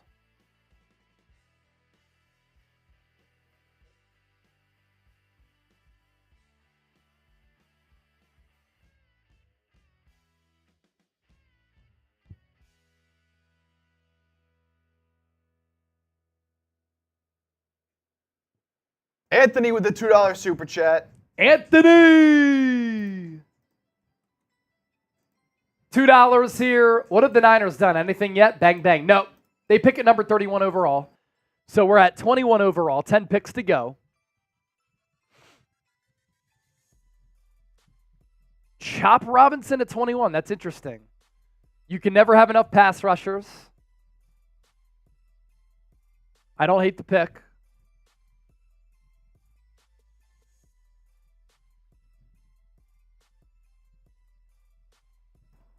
Interesting stuff here. Not corner? Oh, Quinion Mitchell. I'm thinking of A.D. Mitchell. Go interact with Chase on Twitter. I'm throwing his last tweet in the chat right now. Eagles have not taken a corner since 2002 in Lito Shepherd. Will it happen? Adonai Mitchell, Terrion Arnold,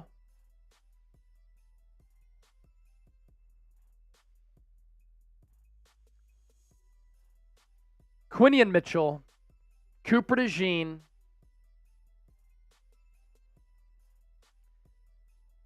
yeah, these. Let me just reset. I'm trying to think here. At corner, I'd go Quinion Mitchell, Terrion Arnold, Kool-Aid McKinstry, Nate Wiggins. That's my big board there at corner. They could do the least sexy thing ever and go Graham Barton or Tyler Guyton. Chop Robinson's off the board, but I thought that he was going to be in play. Look out for Xavier Worthy or Adonai Mitchell.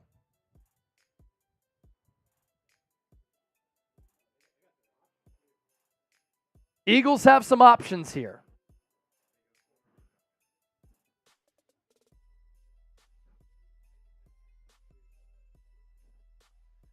All right, so Chop Robinson to Miami at number 21. 6'2", nearly 6'3", 254 pounds. One of the quickest first steps among all players in this draft class. Ran the fastest 40-yard dash for a player, 250-plus pounds. Lack of production, a little bit of a concern, but a freak athlete. Textbook prospect, but traits over production. Only 11.5 career sacks. Insane first step, really good bend around the edge. Needs to improve playing against the run. Robinson needs to continue developing to prove he isn't a one-trick pony, but his first step explosiveness and aggressive hands give him the potential to be the most dynamic pass rusher in this class. We are awaiting word on what the Eagles could do as we take a look at Chop Robinson's numbers. Only 4 sacks, but the athletic build is there. When we asked him at the NFL Combine who he models his game after, he said T.J. Watt, Nick Bosa. Some people compare him to Micah Parsons, but Parsons was a far more productive player at Penn State. I think people just say that because of the Penn State connection.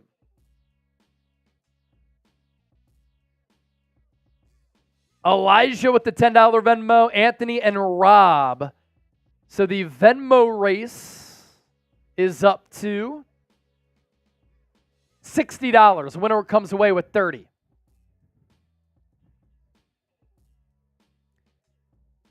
And we are patiently awaiting to see who the Eagles select with the 22nd overall pick. If you're excited for this Eagles pick, hit that like button. Can we get to 400 likes right now? If you're excited, Eagles on the clock, hit that thumbs up icon. Can we get to 400 likes? Who's excited for this pick? Hit that thumbs up, baby. Hit that thumbs up.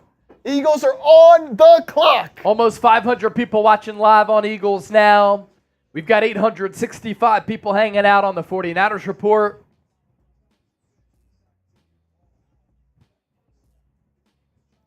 Eagles on the clock, followed by the Jags, who traded back from 17, Dallas, Green Bay, Tampa Bay, Arizona, Buffalo, Detroit, Baltimore, San Francisco, and Kansas City.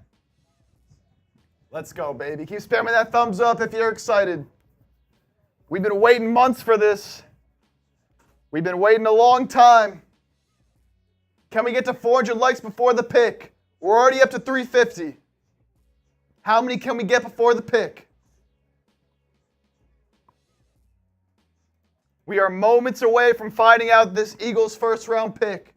All the corners are available. All the corners available. Not one corner taken yet. Tamar Bowles, no one likes us. No one likes us. No one likes us. We don't care. Who is Howie going to take with 3 minutes on the clock? 554 people watching live. Continue to hit that thumbs up icon, like the video. The number to beat for our Eagles helmet, $75 super chat. $10 gets you in the running for our Eagles blanket. Those are our super chat giveaways. And I just tweeted this out. The top corners are all available. Terrion Arnold, Quinton Mitchell, Cooper DeJean. They could go with the least sexy thing ever, Graham Barton, Tyler Guyton, or will Howie Roseman go wide receiver? Howie's on the phone.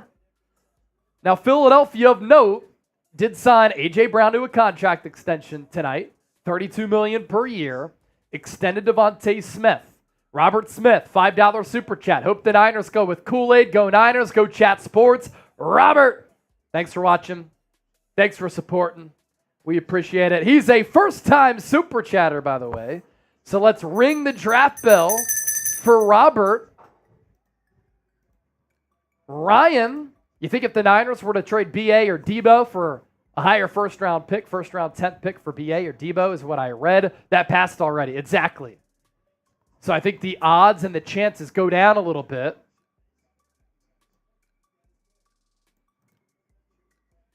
Clock running down on the Birds. We're 8 legs away from 400 on Eagles. Can we get to 400 before the pick? There's a minute left. Eagles are on the clock. 623 people watching. 8 likes away from 400. What are the Eagles going to do?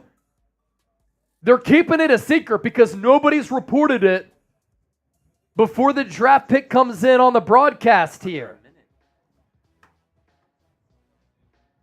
We're up to 400 likes, 615 people watching live. Yes! Quinton Mitchell! Quinton Mitchell going to the Eagles!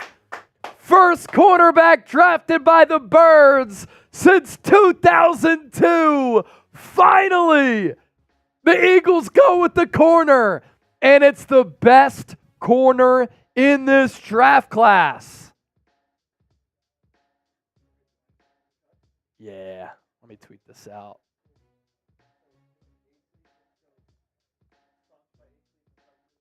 Yep.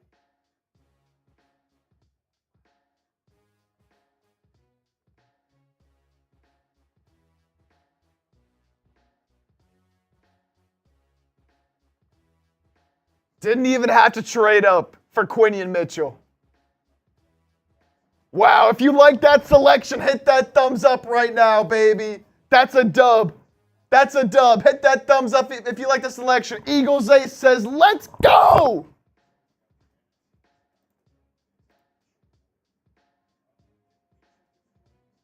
Let's go, baby.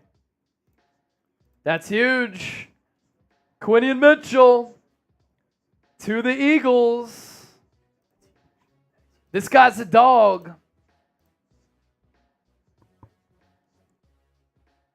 Awesome.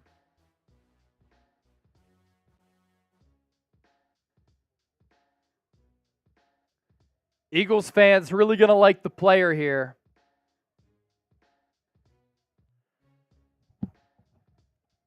So we're going to talk about Quinton Mitchell over the next few minutes.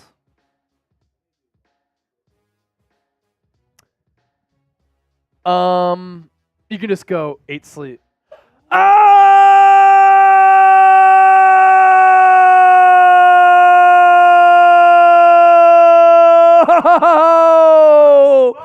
$300 super chat.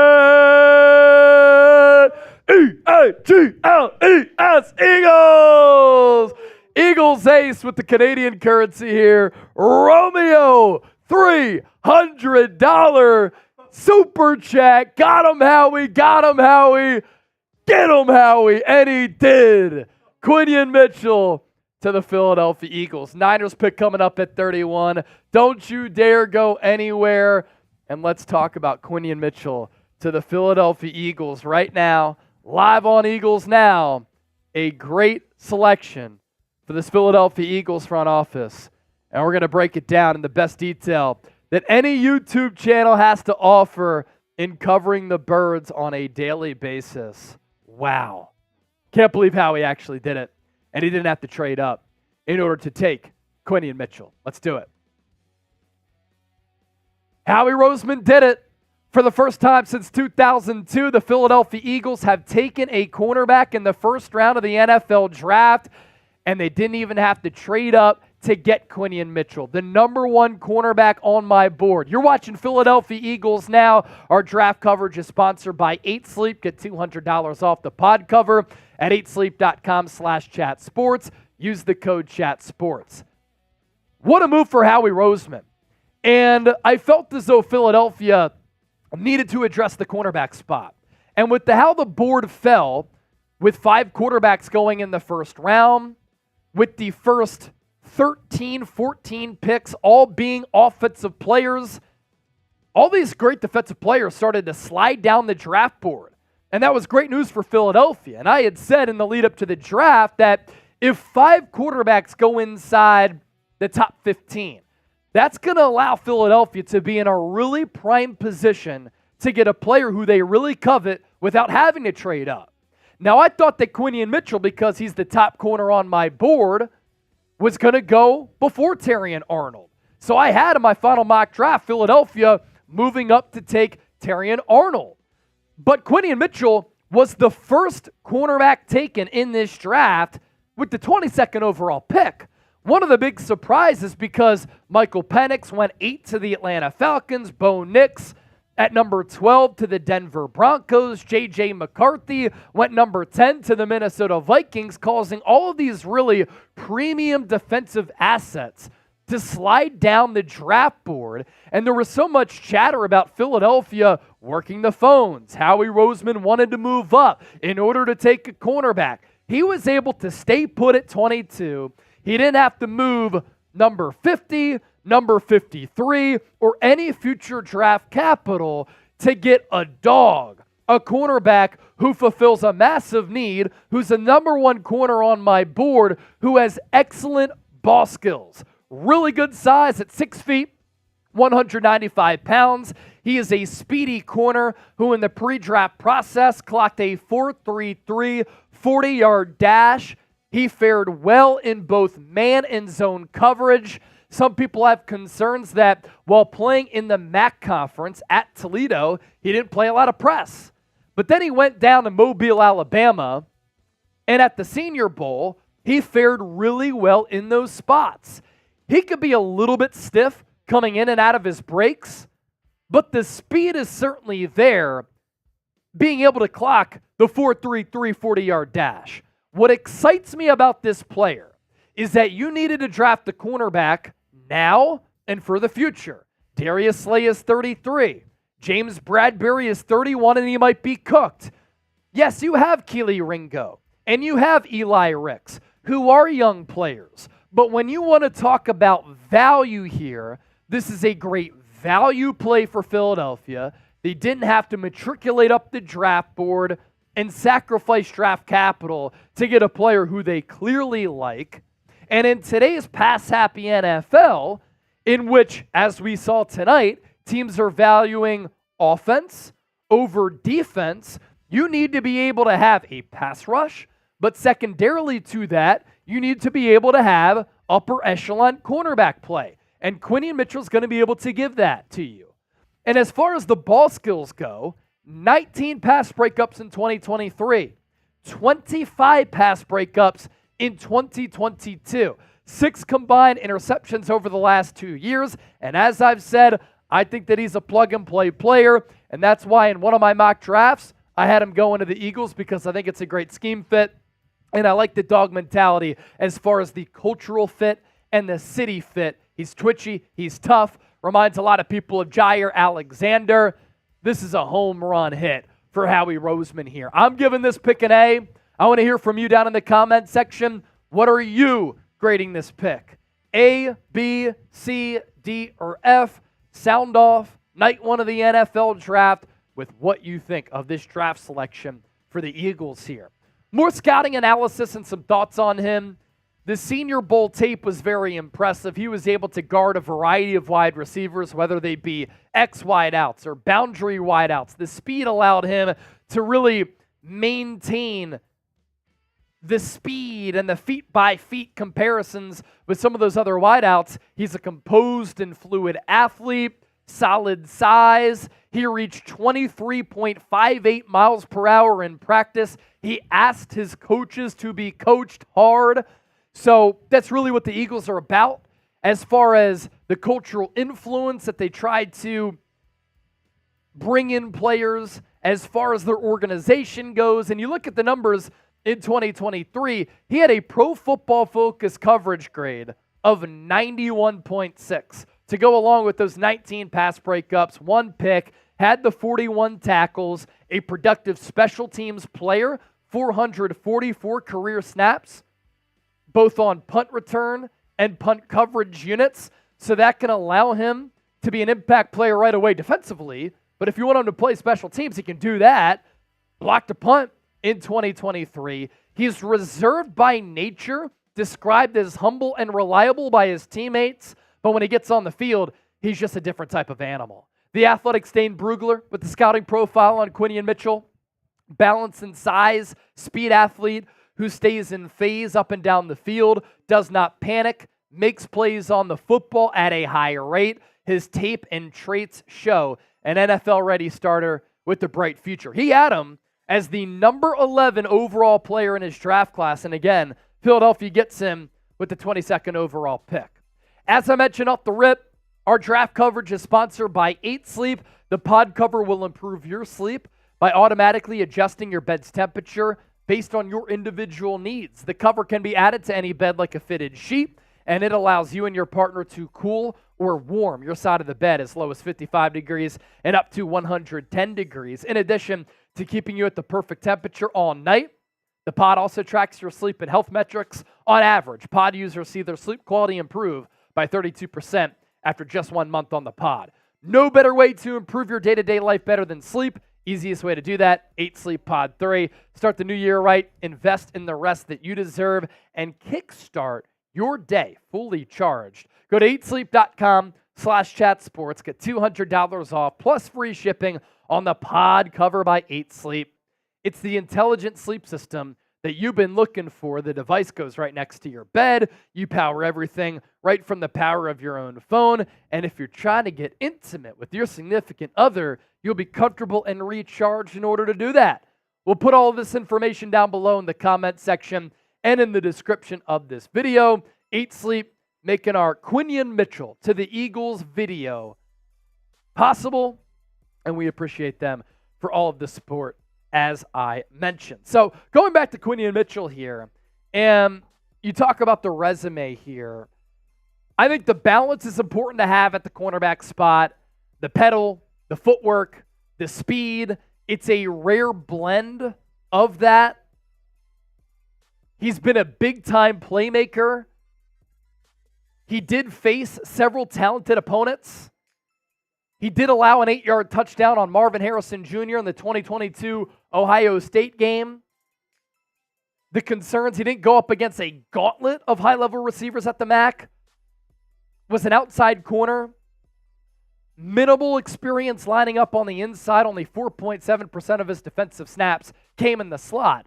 You're not drafting him, though, to be in the slot. You were drafting him to be on the outside. So I get why some people are a little bit worried about the lack of competition at Toledo, but he broke records for the most pass breakups there in the college ranks. Didn't miss a game the last 3 years. And I just think that when you have instincts at the quarterback spot, when you can make plays on the football, and when you are racking up 52 pass breakups over 3 years, that's the instinctual element that you need at the cornerback position to make plays on the football, to produce turnovers, to produce pass breakups. And Philadelphia's defense simply did not do a good enough job of that last year. 31-inch arms, wingspan of 75 3/4 inches, so the arms are a little bit shorter, but has the physicality and the overall speed where if he gets beat, he's going to be able to recover there. And just that elite ball production, with half of his pass breakups coming downfield, the other half from his read and drive conviction downhill. He had a 4-interception game. 2 were returned for touchdowns. So a big-time player who made big-time plays. Again, you talk about value. You talk about the need. You talk about the future. You talk about what he's projected to be. Howie Roseman not having to move up in order to get a player with a boatload of potential and just get a player who fits the mold of what the city is all about. Quinny Mitchell to Philadelphia is the real deal. You finally drafted a corner for the first time since 2002, and it's a great selection for the Eagles here. Be sure to subscribe. Every pick that the Eagles make, in addition to draft grades, we'll be talking about that here on the channel as well. Hit that sub button down below. Eagles on day 2 of the draft do not have a third-round pick, but they will be on the board at 50 and 53. And as I was mentioning a little bit earlier, with the way that the draft board is kind of shaking out, I think some good players are going to fall to that second round. And we could pop up the Eagles offseason profile here. They signed A.J. Brown to that contract extension, $32 million per year, a bunch of guaranteed money. They still have a lot of cap space as of right now, $28.85 million, number 7 in the league. They've been busy and active this offseason. Saquon Barkley, Bryce Huff, C.J. Gardner-Johnson, Devin White, traded for Kenny Pickett. They always value a good backup quarterback. And 8 picks in this draft, 3 inside the top 100. So at 50 and 53, you can go with the wide receiver. You can go with the linebacker to continue to fortify the defensive side of the football. A big reason why Philadelphia lost 6 of their last 7 regular season games, 7 of their last 8. They could not stop anybody. They could not cover anybody. And Quinny Mitchell can help your defense from the get-go. What position should the Eagles draft next? Forecast it, predict it, let us know. As always, thank you so much for your support. And don't forget to subscribe to us here on Philadelphia Eagles Now. All right. What did we miss while we were doing that? Brian Thomas. Brian Thomas going to the Jags. So what the Jags wanted to do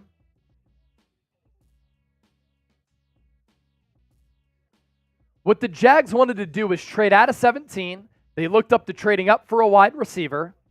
With the way that the board was falling, they moved back, and they still get a really good wide receiver at 23 overall. Cerebral Assassin, I see the super chat there. Appreciate that. We're talking about every single pick in this draft. People want to complain. We're talking about every pick. Informing you on all these draft prospects. Detroit is taking Terrion Arnold. Holy shit. Joel Embiid has been treated for a mild case of Bell's palsy. That's the eye thing. That is what the doctor said that Embiid had. That's the eye. That's the exact eye thing that the doctor Holy crap. That's literally what the doctor. An unexplained episode of facial muscle weakness or paralysis. The condition results from damage to the facial nerve.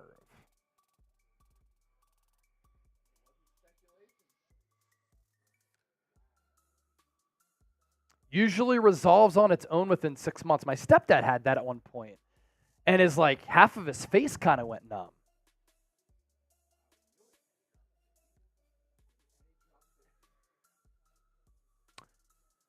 So Terrion Arnold going to Detroit. They needed some cornerback help. No doubt about that. Yeah, let's go through Brian Thomas and then Terrion Arnold. And for the people out there, I have an Eagles channel. I have a Niners channel. We're live on both. We're giving you great NFL draft coverage. You want to continue to complain? Continue to complain. Go somewhere else. You want some great draft intel? That's what we're doing. That's the job. Accept it or leave. I do a great job here. I work my ass off for all of you out there. That's just the deal. As for Brian Thomas, 6'2", nearly 6'3", 209 pounds, wide receiver number 4 on Tom Downey's board, overall player number 24, so the Jags get him at number 23. He's extremely gifted, fell under the radar because Malik Nabers is such a freak. Size-speed combo that NFL teams really covet. An outside threat with incredible production, playing alongside Malik Nabers. Not as good in contested catches as you would expect with that size, but he does play with impressive length. He has fluid speed, ball-winning athleticism, but he can get a little bit better there at the point of attack. If his route efficiency catches up with his natural talent, he'll be a dangerous weapon in the NFL. And when you put Brian Thomas next to Christian Kirk, alongside Gabe Davis, that's a really good weaponry crew for Trevor Lawrence. Projects as a quality NFL starter with the upside of T. Higgins. Solid player. Could you fill me up with some water? Thank you, ma'am. Wow, so Bell's palsy. That's crazy. I can't get over that. Brian Thomas at LSU this past year. And again, this is while playing alongside Malik Nabers. And I get it. When you play alongside a player with that ability, with that pedigree, you're going to have open opportunities. But this production here, and yes, you're playing with the Heisman Trophy winner. That's no fluke. That's no joke. 68 catches, 1,100 yards, 17 yards per catch. And how about this number right here? You want to talk about a big play threat with a great route tree?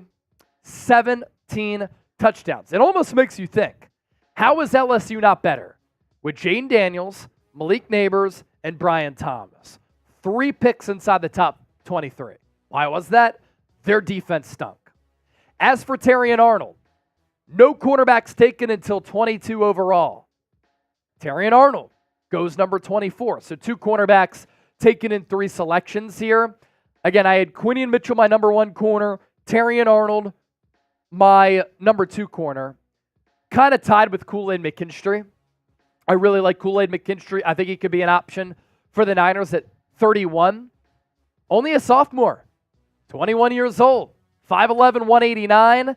Kind of average speed with the 4.5 40-yard dash, but an impressive athlete that offers some inside-outside value. You want him to play slot. You want him to play outside. He can do that. Coming off a breakout year in his first year as a full-time starter.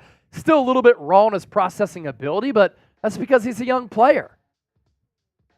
Offers an ideal blend of cover athleticism, competitive makeup. Those Alabama corners are dogs. Ball skills to make plays at every level of the field. Scheme versatile. Has the talent to work inside, outside. Number 10 overall player, according to Dane Brugler. So the Lions get him at 24th. 63 tackles, 5 picks. Good production there. 17 pass breakups. Pro Football Focus coverage grade of 84.9. Some people asking what the remaining picks are. Let's go remaining draft order. Best players available to get people in the know here. Upcoming picks. Lions go with Terrion Arnold. The Packers are at 25. Buccaneers at 26. Cardinals by way of Houston at number 27. And then furthermore, you have the Buffalo Bills at 28. Dallas Cowboys at 29. Baltimore Ravens at 30. Niners at 31. And then the Kansas City Chiefs at 32. And that rounds out the first round of the NFL draft here tonight.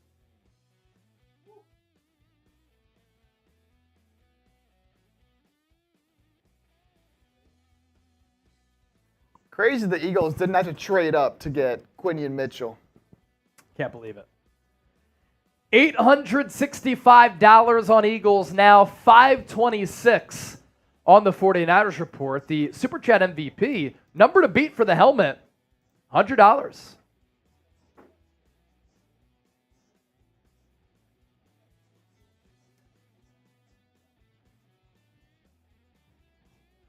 Oh!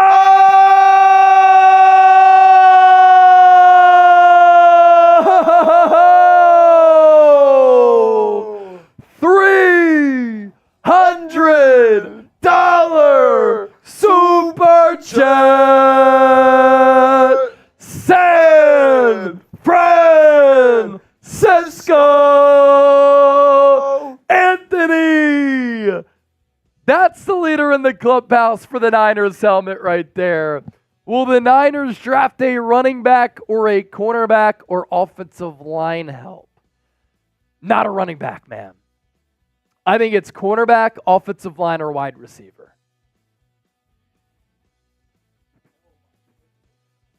$865 in supers for Eagles now. $826 for the 49ers report. And again, a San Francisco. How about it, Anthony? Anthony, if that number holds, you get the helmet. But can you do me a favor? Can you reach out to me via email, chase@chatsports.com, and hit me with your address? Therefore, if you do win it, I can reach out to you to get that address.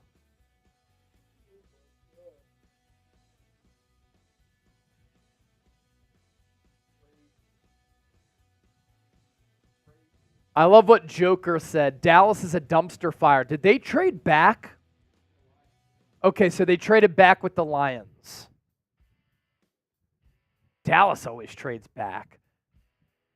Their biggest signing this offseason is a player they poached from the Niners, in Eric Kendricks.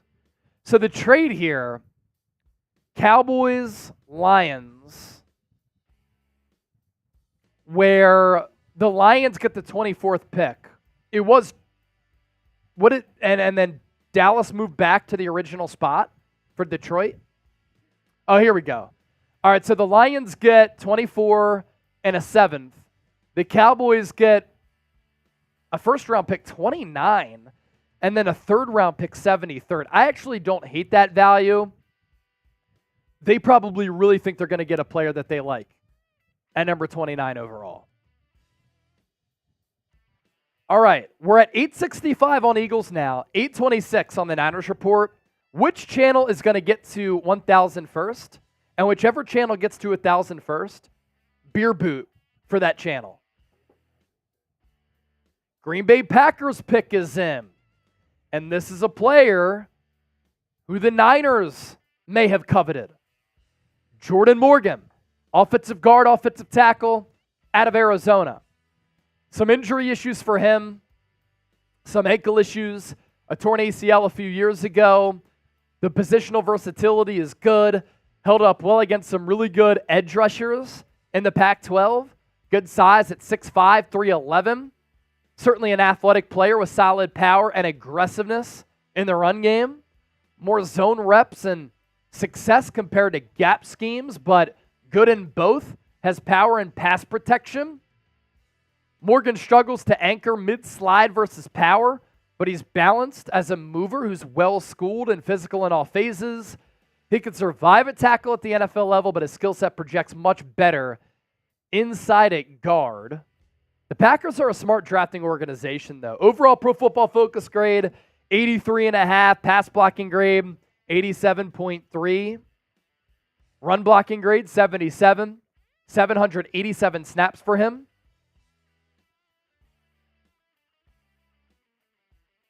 More insight on Jordan Morgan.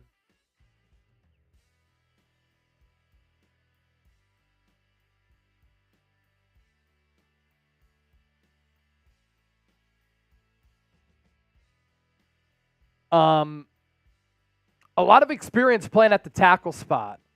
And with what the Packers want to do on the offensive side, I think it's a good fit, and I'm interested to see where they put him. Oftentimes, when a team turns in the draft card, like with Troy Fuatana, the Steelers listed him as an offensive tackle. Is that what he's going to be? Or is he going to be a guard? Jordan Morgan, 41 games played, 37 starts at left tackle all throughout his career. First team All Pac-12 this past year, team captain, opted out of the bowl game, good knee bender. I like his physicality. 3-star recruit who now goes in the first round.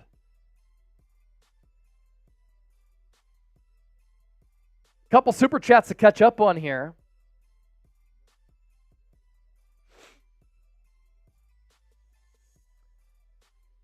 This is juicy here. So the Falcons reached out to Kirk Cousins about them drafting Michael Penix, but Kirk Cousins has been left stunned, and he is frustrated by the team's selection of Michael Penix Jr. Michael Jackson, what a name to have. Who do you think the Niners should take at number 31? Nate Wiggins, Kool-Aid McKinstry at corner. Adonai Mitchell, Xavier Worthy at wide receiver. Those are the two teams that I'm looking, or the two players, or two positions, that I'm looking at. Darius Robinson would not surprise me.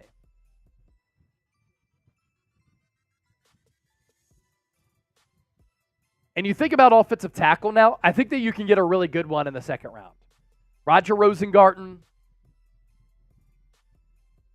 You go Patrick Paul. Amarius Mims is dropping, but are the Cowboys trading back to maybe get Tyler Guyton? I'm interested. Connor Bowles, $2. I'm back. Thank you, Brody.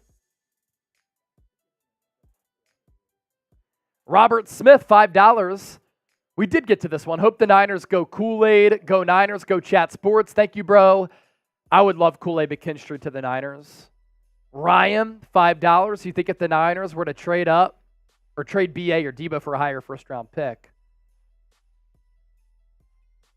first round, 10th pick is what I read. That passed already. Exactly. So if you were hoping that coming out of night one, the Niners would still have Brandon Ayuk on the team, it's looking a little bit better. Unless they trade him for a second rounder. Snowwalker sending in a super sticker. Thanks for that, Cerebral Assassin. The chat is crazy. Chase runs Eagles now and Niners. Relax, guys. Hey, say whatever you want about me, man. I don't care. Richard, $10. Chase Sr. is the MVP. Appreciate you, my brother. And that's going to be a raffle ticket for the Niners blanket. Ilmontic, $5. What's good, Chase? Keep up the fire content. We got him. Salute to you. My own perspective. Let's go. Chase doing a great job tonight. Real one. Thanks, brother. Ryan saying, yo. Yo! Paul Sheets, $2 super chat.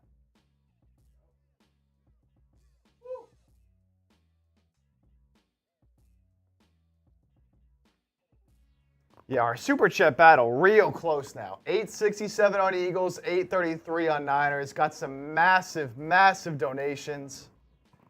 What a night. What a night. Buccaneers on the clock, and it looks like their pick is in. Graham Barton to the Bucs. Versatile offensive lineman who can play center, guard, or tackle. Very smart player, too. I think he's going to be able to play any 5 of the offensive line positions because he's already played center and left tackle for Duke. The size is great. 6'5", 311. The arms are a little bit shorter. Moves well, has a lot of experience, includes some at center, above average quickness, good pad level. The length issues and desire to get wide too fast caused issues in pass protection, which is why people have concerns about him playing on the boundary. Barton will have adjustments to make as he moves inside, has athletic feet, strong hands, works hard to stay attached to blocks through the whistle, projects as an above-average NFL starter at guard or center. I think he's going to be an impact offensive lineman for the next decade.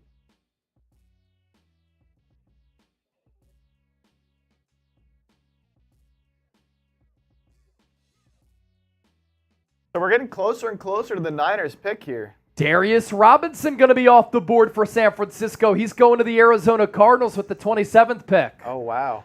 A little bit of a tweener, who can play edge, played defensive tackle before playing edge this past year, and then broke out.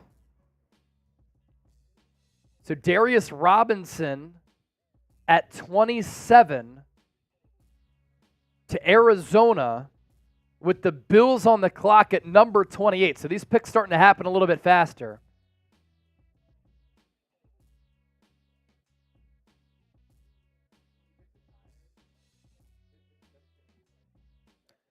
The pick and the grade. Yeah. So included grade L3 on that one.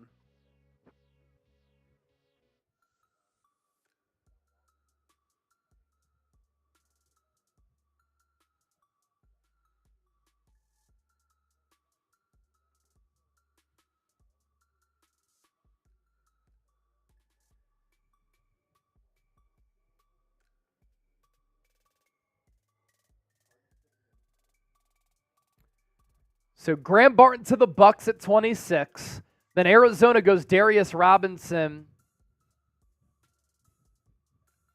with the 27th overall pick. This is another player that made some sense for the Niners when you consider their history of Charles Omenihu and Arden Key, Cleveland Ferrell playing edge, but also defensive tackle, because Darius Robinson has done both. He has a huge frame, 6'5", 285 pounds. Had a couple of good reps against Amarius Mims at the Senior Bowl and beat him with the power move. That was very impressive. And he uses that huge frame and power and length really well. Tested well for a defensive tackle. Not so much as an edge. So that's the issue. Is he a tweener? Better against the run on the inside, but better as a pass rusher on the outside. That's where the tweener definition comes from. The Athletic Stain Brugler has him as a second-round pick, straight out of central casting with this frame, length and power at contact. I mean, anytime you're 6'5", 285, you're built in a lab, but needs to introduce better skill and efficiency to his game for quicker sheds. Keep in mind, Jonathan Gannon, a defensive-minded head coach at the NFL level. 43 tackles, 8.5 sacks this past year, 42 pressures, 1 forced fumble. I think Gannon's going to use him interior and as an edge. And they probably really like that defensive versatility there.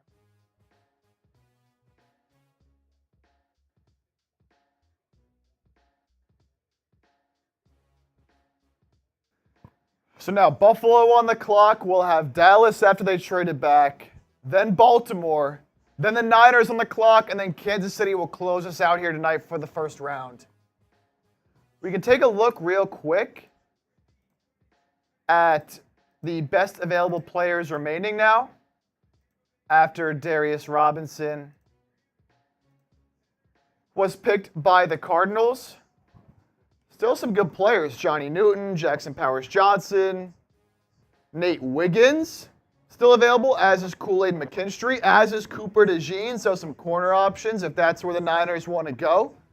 Ladd McConkey, A.D. Mitchell still on the board, Tyler Guyton, solid tackle if that's the route the Niners want to go.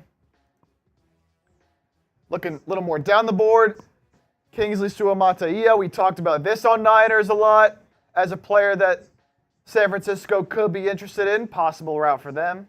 Xavier Worthy, Zach Frazier, Adrian Cooper, Mike Sainristil, Keon Coleman, Ricky Pearsall, Cooper, Beebe round out the top 16 left, with the Niners just a few picks away now. Niners fans, who do you want? We're showing you the top guys left. Who do you want the Niners to take? Yeah, who should the Niners take? If the Niners are going best player available, Cooper DeJean, Kool-Aid McKinstry, Adonai Mitchell, Xavier Worthy. I'm seeing some Kool-Aid, a couple Worthy, a lot of Kool-Aid,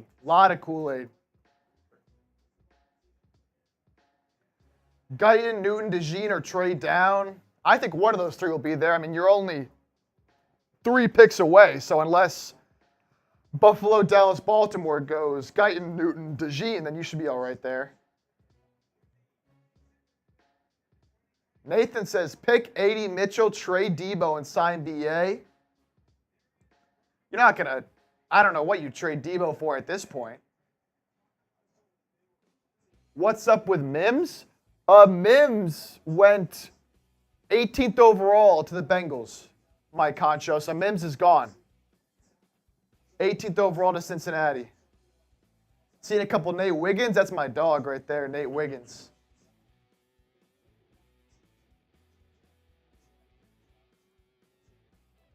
Worthy. I don't know if Worthy's going to be a first-round guy, man.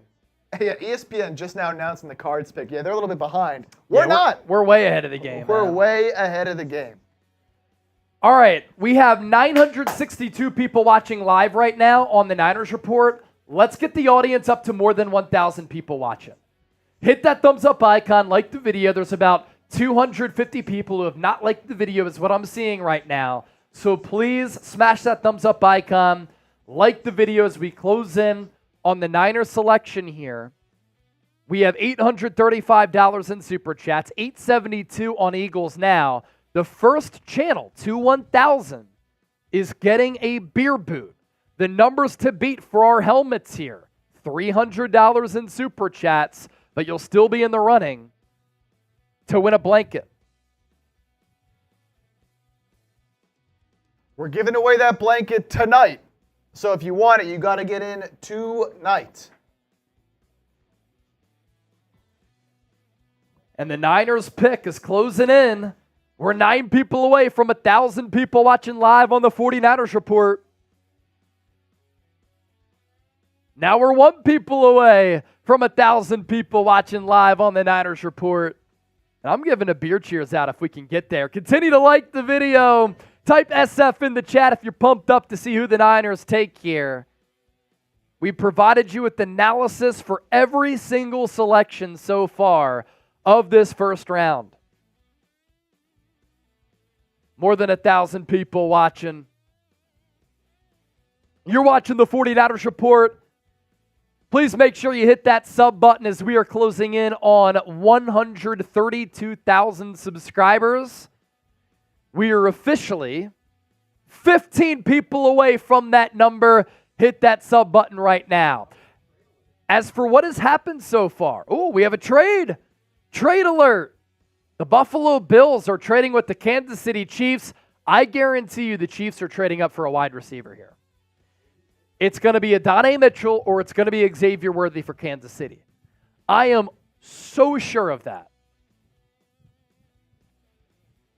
The Chiefs are moving up for a wide receiver, in my opinion. And they are going to get another really good player because Rashee Rice, legal situation, outside of Rashee Rice, slim pickings at that wide receiver spot. You have Sky Moore, question mark. Kadarius Toney, question mark. Need to give Patrick Mahomes some more weapons outside of Patrick Mahomes, or outside of Travis Kelce, excuse me. But let's run through the entire draft order. We'll run through the entire draft order here. This is what has transpired up to this point.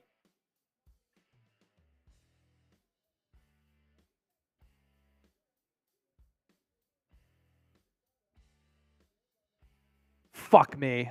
Chiefs are taking Xavier Worthy.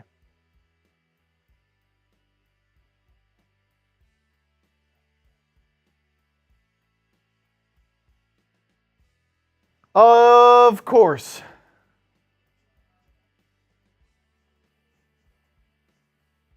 Of course.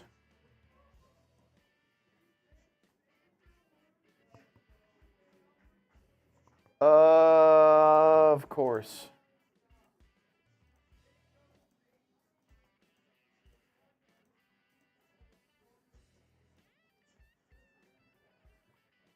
The rich just get richer, huh? That's going to be dangerous.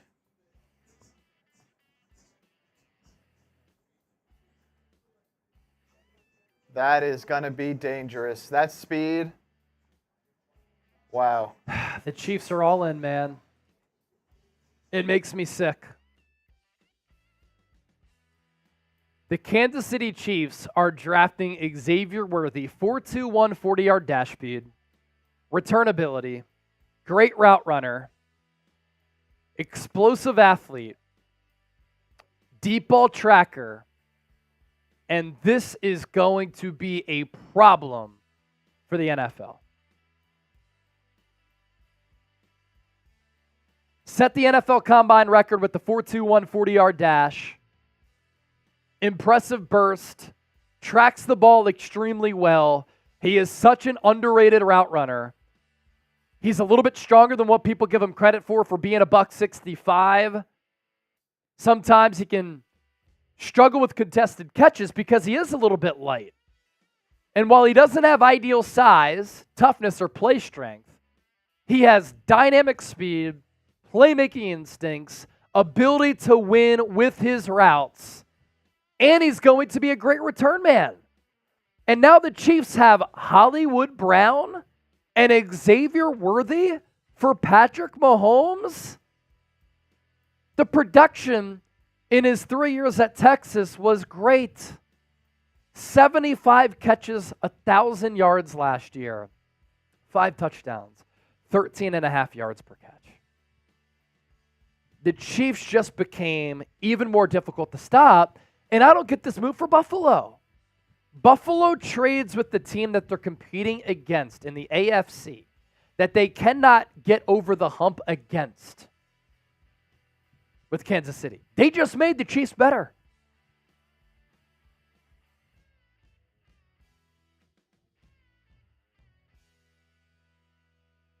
Romeo, yes, they got Hollywood Brown as well. He's been training with Mahomes this offseason.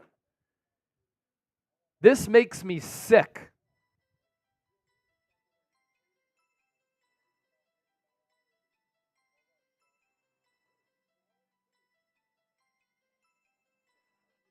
Come on. KC trades number 32 and a third rounder and a seventh in exchange for 28, a fourth rounder, and a seventh.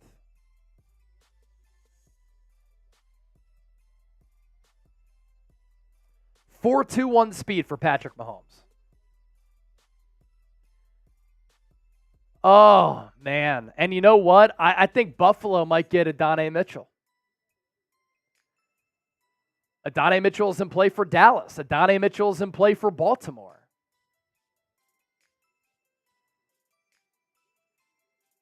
And then Buffalo moves back to 32 overall. Wow. Xavier Worthy to the Chiefs. That is just so lethal.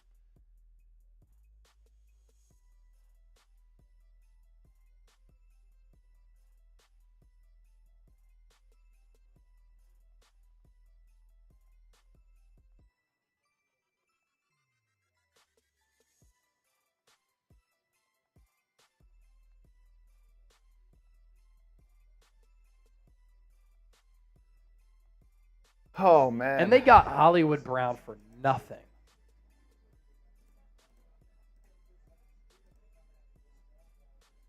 I mean, if you're grading that pick for them, They signed him. They signed him to a cheap deal.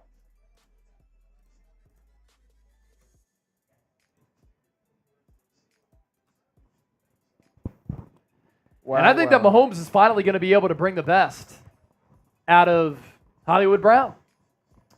Grade the pick, Chiefs, Xavier Worthy. I got to give it an A.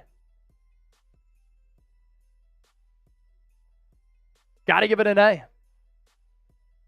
And now they're going to announce that pick on the broadcast, and people nationwide are going to be in shambles.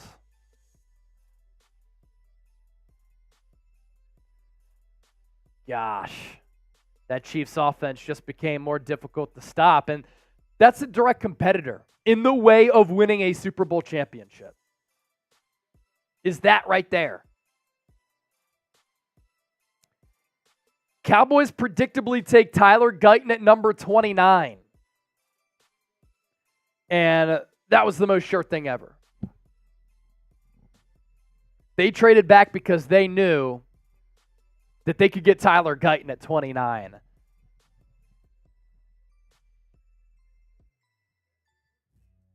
and they needed to. Tyron Smith, Tyler Biadasz, they lost them along the offensive line.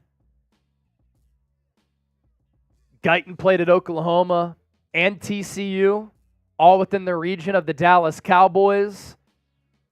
6'7", 322, very good size at the offensive tackle position. The issue here for Dallas is that they might want Guyton to play right away, and I'm not sure if he's going to be ready to play right away or not. He's still relatively raw. He began as a defensive lineman and actually was recruited to TCU as an athlete, also started a game at tight end. So he's freakish with very light feet, great size, power combination, with the fluidity when his technique is correct. He needs to correct his footwork and play with better leverage, but the Cowboys have done a good job, to their credit, of developing offensive linemen. He is certainly a work in progress in several areas, and a steep learning curve should be expected for his rookie season, but has the athletic tools and fundamental skills to develop into a high-level offensive tackle, has the talent to play left or right, and Dane Brugler of The Athletic projecting him as the 27th overall pick, so he goes right within that range. Overall Pro Football Focus grade of 63.7. This is also a player that Trent Williams really liked because Trent Williams also went to Oklahoma. Obviously very familiar with those prospects. Pass blocking grade of 72.9. Run blocking grade of 60.5. That coming on 663 snaps. I can't get over Xavier Worthy to the Kansas City Chiefs. How did the Buffalo Bills let this happen?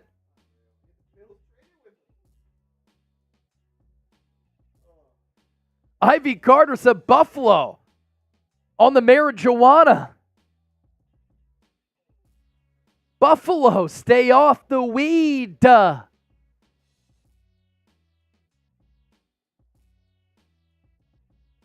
Travis Anderson, we will go with Cooper DeJean or Nate Wiggins. Yeah, I think the Niners could go corner.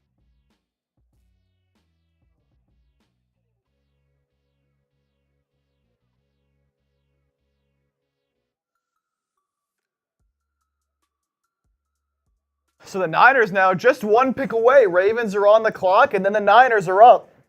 Niners fans, your pick is coming up. Hit that thumbs up if you're excited. Just one pick away. We got over 1,100 people in here, 787 likes. If you're excited for the pick, hit that thumbs up right now.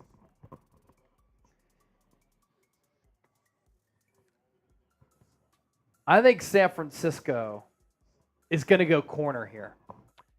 As long as Adonai Mitchell is not on the board, but Baltimore could grab a wide receiver here, and they could go Adonai Mitchell. They could also go corner because they always value the defensive side of the football. We'll get caught up on your super chats here in a bit. We have now been live for 5 straight hours. 5 straight hours of live coverage. Night 1 of the draft.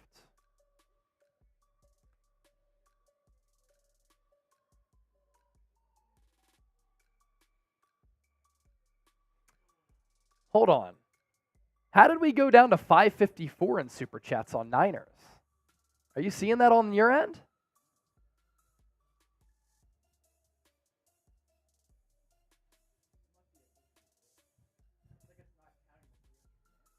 But it did count it earlier.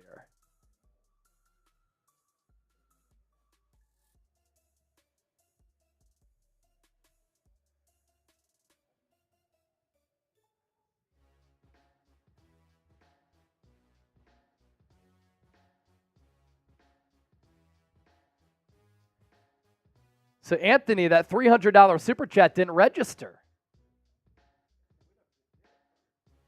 I know. Did Anthony take away the 300? Because we went back to 554.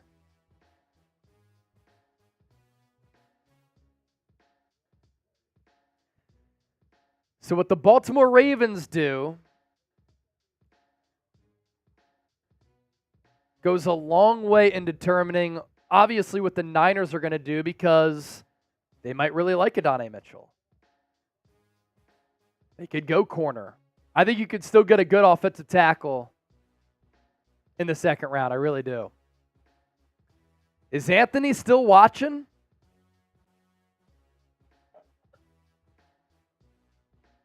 You hear, Anthony? Did Anthony send in the 300 and then he took it away? He didn't reach out to me via email. Yolanda, $2 super chat. Helmet info and hello. So the helmet will go to the largest individual super chat. 300, the number to beat on Eagles. And now it's questionable for what the high number is on Niners. I mean, I guess now it goes to the 50s. It goes to the 50. $50 is the number to beat. Zico sent it on 100. Zico sent 100. So the number to beat is 100 for the helmet.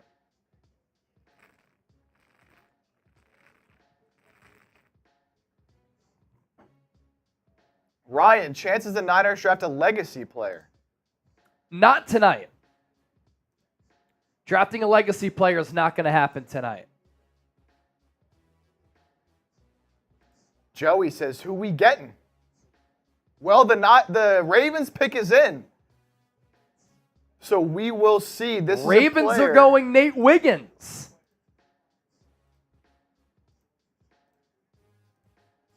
Nate Wiggins.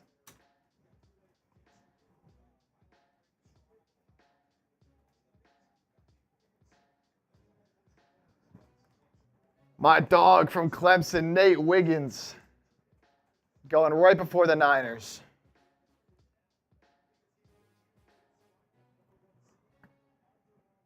I think it's Cooper DeJean, Kool-Aid McKinstry, or Adonai Mitchell. I don't think that the Niners are going to go offensive tackle because I think that's a little bit of a reach. So Nate Wiggins to Baltimore. I really like the pick for Baltimore. They always put an emphasis and a value on the defensive side of the football. And Nate Wiggins, 4.28 40-yard dash. Good height at 6'1", but he's extremely light at 173. But the Ravens are going to be able to find ways to mask that lack of size. And sometimes because of that lack of size, he could struggle in the run game. He is a long and lanky corner who can fit zone and man schemes, plays a little bit high, but has the ability to sink and flip his hips. Slight frame caused troubles in run support, so that is certainly a little bit of an issue. And this is what the Athletic's Dane Brugler had to say. His slight frame, suspect play strength, legitimate concerns, but he's fast, fluid athlete, really makes a lot of plays on the football, good ball skills. Could be a first or second round pick. Oh!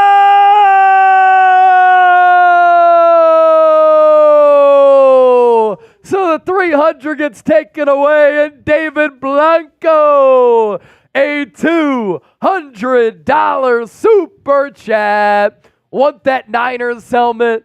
My man. Thank you so much. You are the leader in the clubhouse for the Niners helmet here on the show.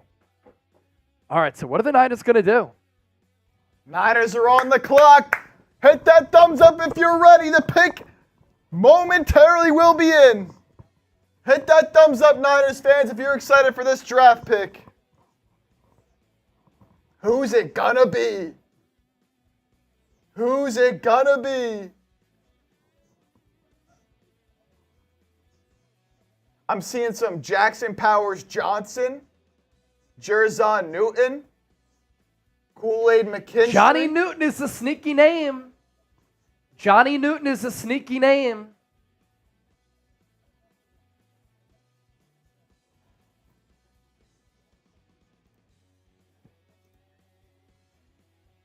Johnny Newton is an interesting name.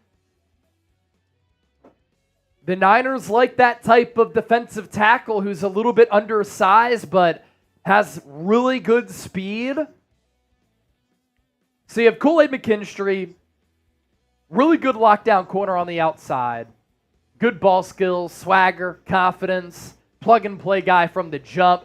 Every one of your outside corners and every one of your DBs is on an expiring deal. You have Cooper DeJean, who's a freak athlete who can be used like Trent McDuffie as a Swiss Army knife on the defensive side of the football. Adonai Mitchell, some concerns because he has diabetes, and when he's not on his medicine, some people are worried as to how he acts, and he's not the same guy, but when he's on his medicine, he's a great teammate, great practice player. And then you have Johnny Newton, who's a defensive tackle, and the Niners have no young defensive tackles on the team. And that fulfills a need. It would just be such an unsexy pick. And I'm waiting to get some intel here. Imagine they trade out. Tyler Sutherland with the 5. It's DeJean, the Great White Hope. What a nickname. The Great White Hope.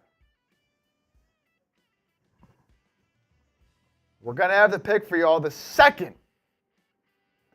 we know, before anybody else.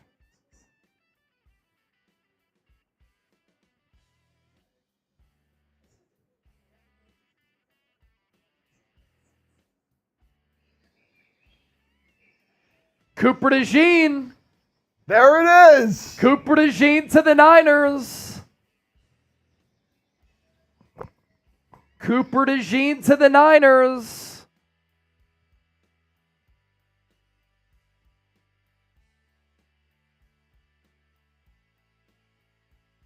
The Niners getting a very intriguing player here.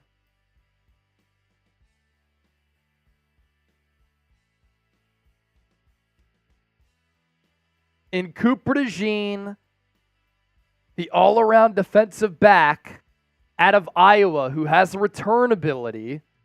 That's what we're gathering here, is that San Francisco is going with him.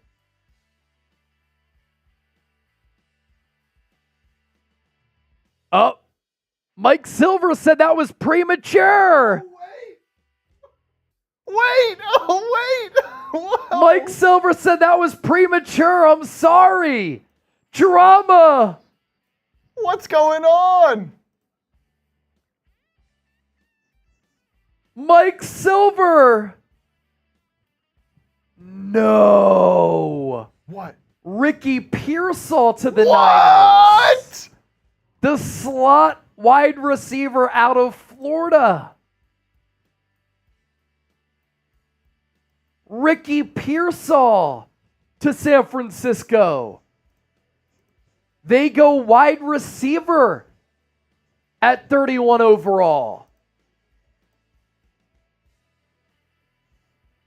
Mike Silver with the pump fake.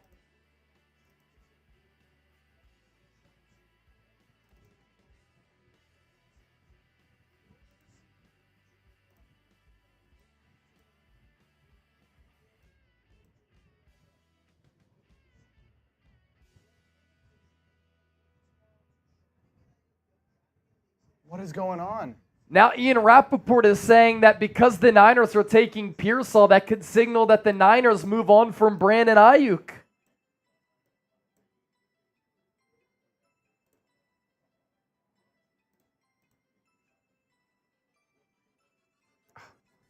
No way.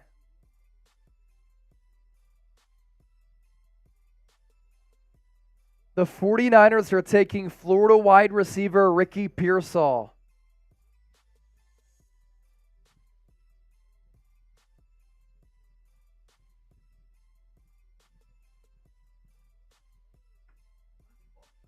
Is he good?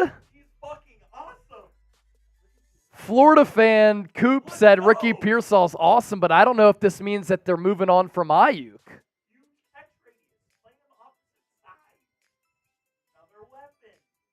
Is he a slot guy or outside?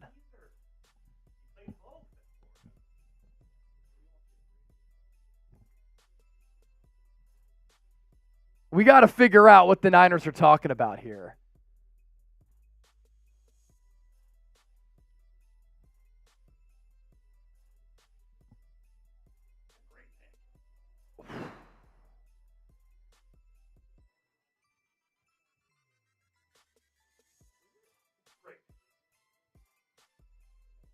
I am completely unsure, and I am flummoxed.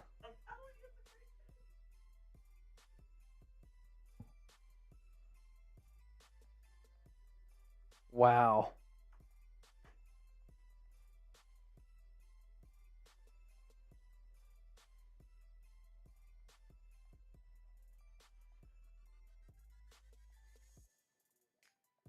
The pump fake is crazy. Yeah, the Mike Silver pump fake is wild.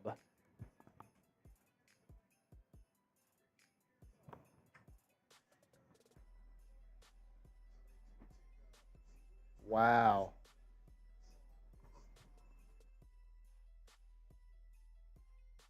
So Ricky Pearsall is 6'1", 190 pounds. He has a great catch radius, crisp at the top of his route, very tough, can track the football well, 65 catches, 965 yards in 2023. The Niners can use him as a gadget weapon. Started his career at Arizona State.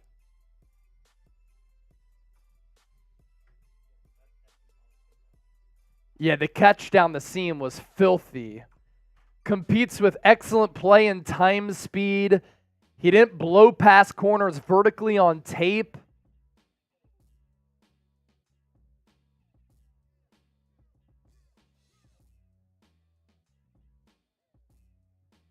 Now, is he going to replace Ayuk, or is this in addition to Ayuk and Debo?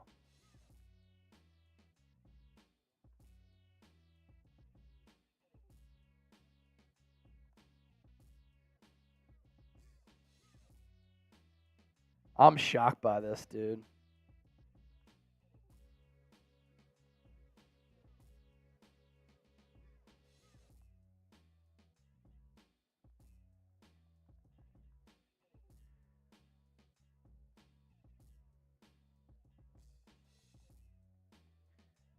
Ran a 4.41 40-yard dash.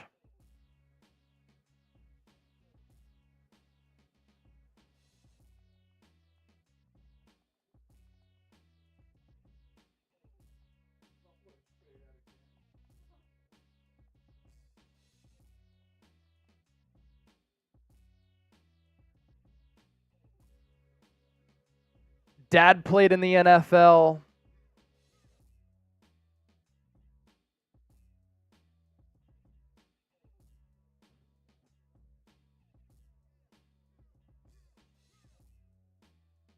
Average size.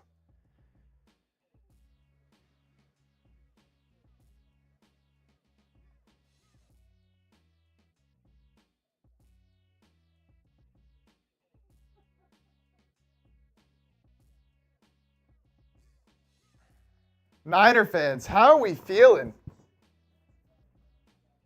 I'm seeing an F from Too Solid. A, B, C, D, or F. F from Marvin, F from 5-star, F from Doey. I'm only seeing Fs. I'm only seeing Fs. Oh, there's a D from Cactus Plant. Greg Smith likes it, A-. An F from Timmy, an F from Charlie. The legend Gabriel says, who? I'm shook. That's a lot of Fs in the chat right now. Yeah, let's react to this together, and we're going to talk about this in further detail. Yeah, C.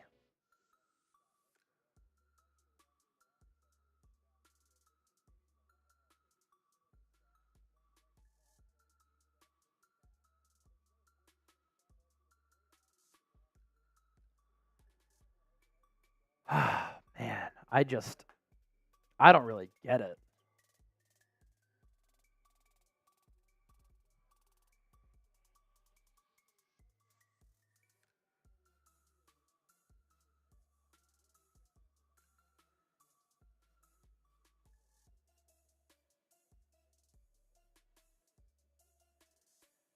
Ricky Pearsall told Kay Adams this morning that he was working out with Brandon Ayuk recently. Herm Edwards coached him at Arizona State.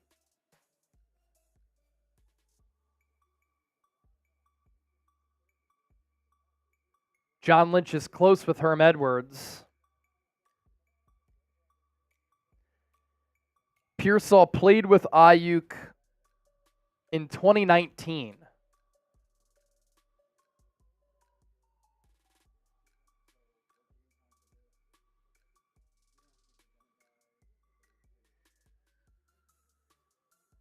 Mike Silver said, given that the Niners took a wide receiver, trading Brandon Ayuk or possibly Deebo Samuel is very much in play as we head into tomorrow.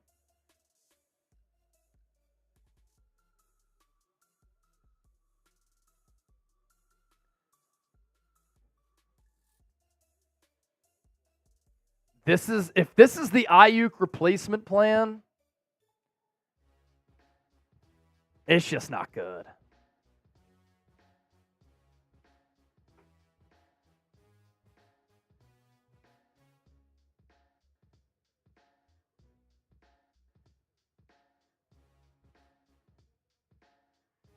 Xavier Legette to the Carolina Panthers.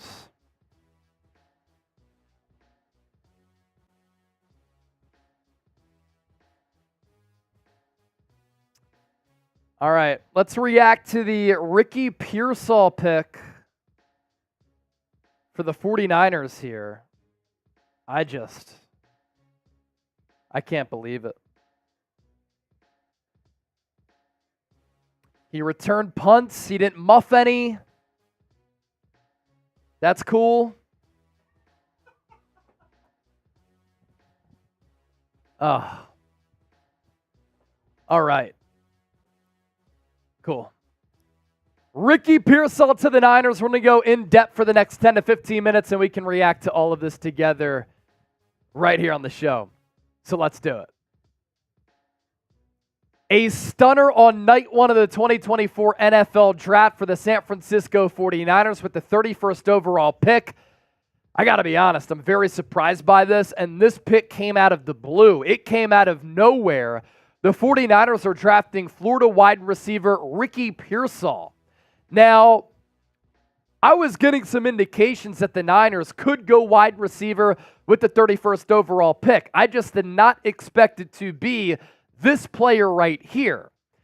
I was looking on the board, and the Niners could have taken Adonai Mitchell, Xavier Legette, Mike Silver with the ultimate pump fake. He had reported and tweeted out that the 49ers were taking Iowa defensive back Cooper DeJean, and I thought San Francisco could go corner with Cooper DeJean or Kool-Aid McKinstry because Nate Wiggins got picked a selection before the Niners at 30 overall to the Baltimore Ravens. And Ricky Pearsall is a good player. He's a little bit of a limited athlete, had a lot of production this past year, and I don't mind it if you are picking another offensive weapon to pair alongside Brandon Ayuk and Deebo Samuel.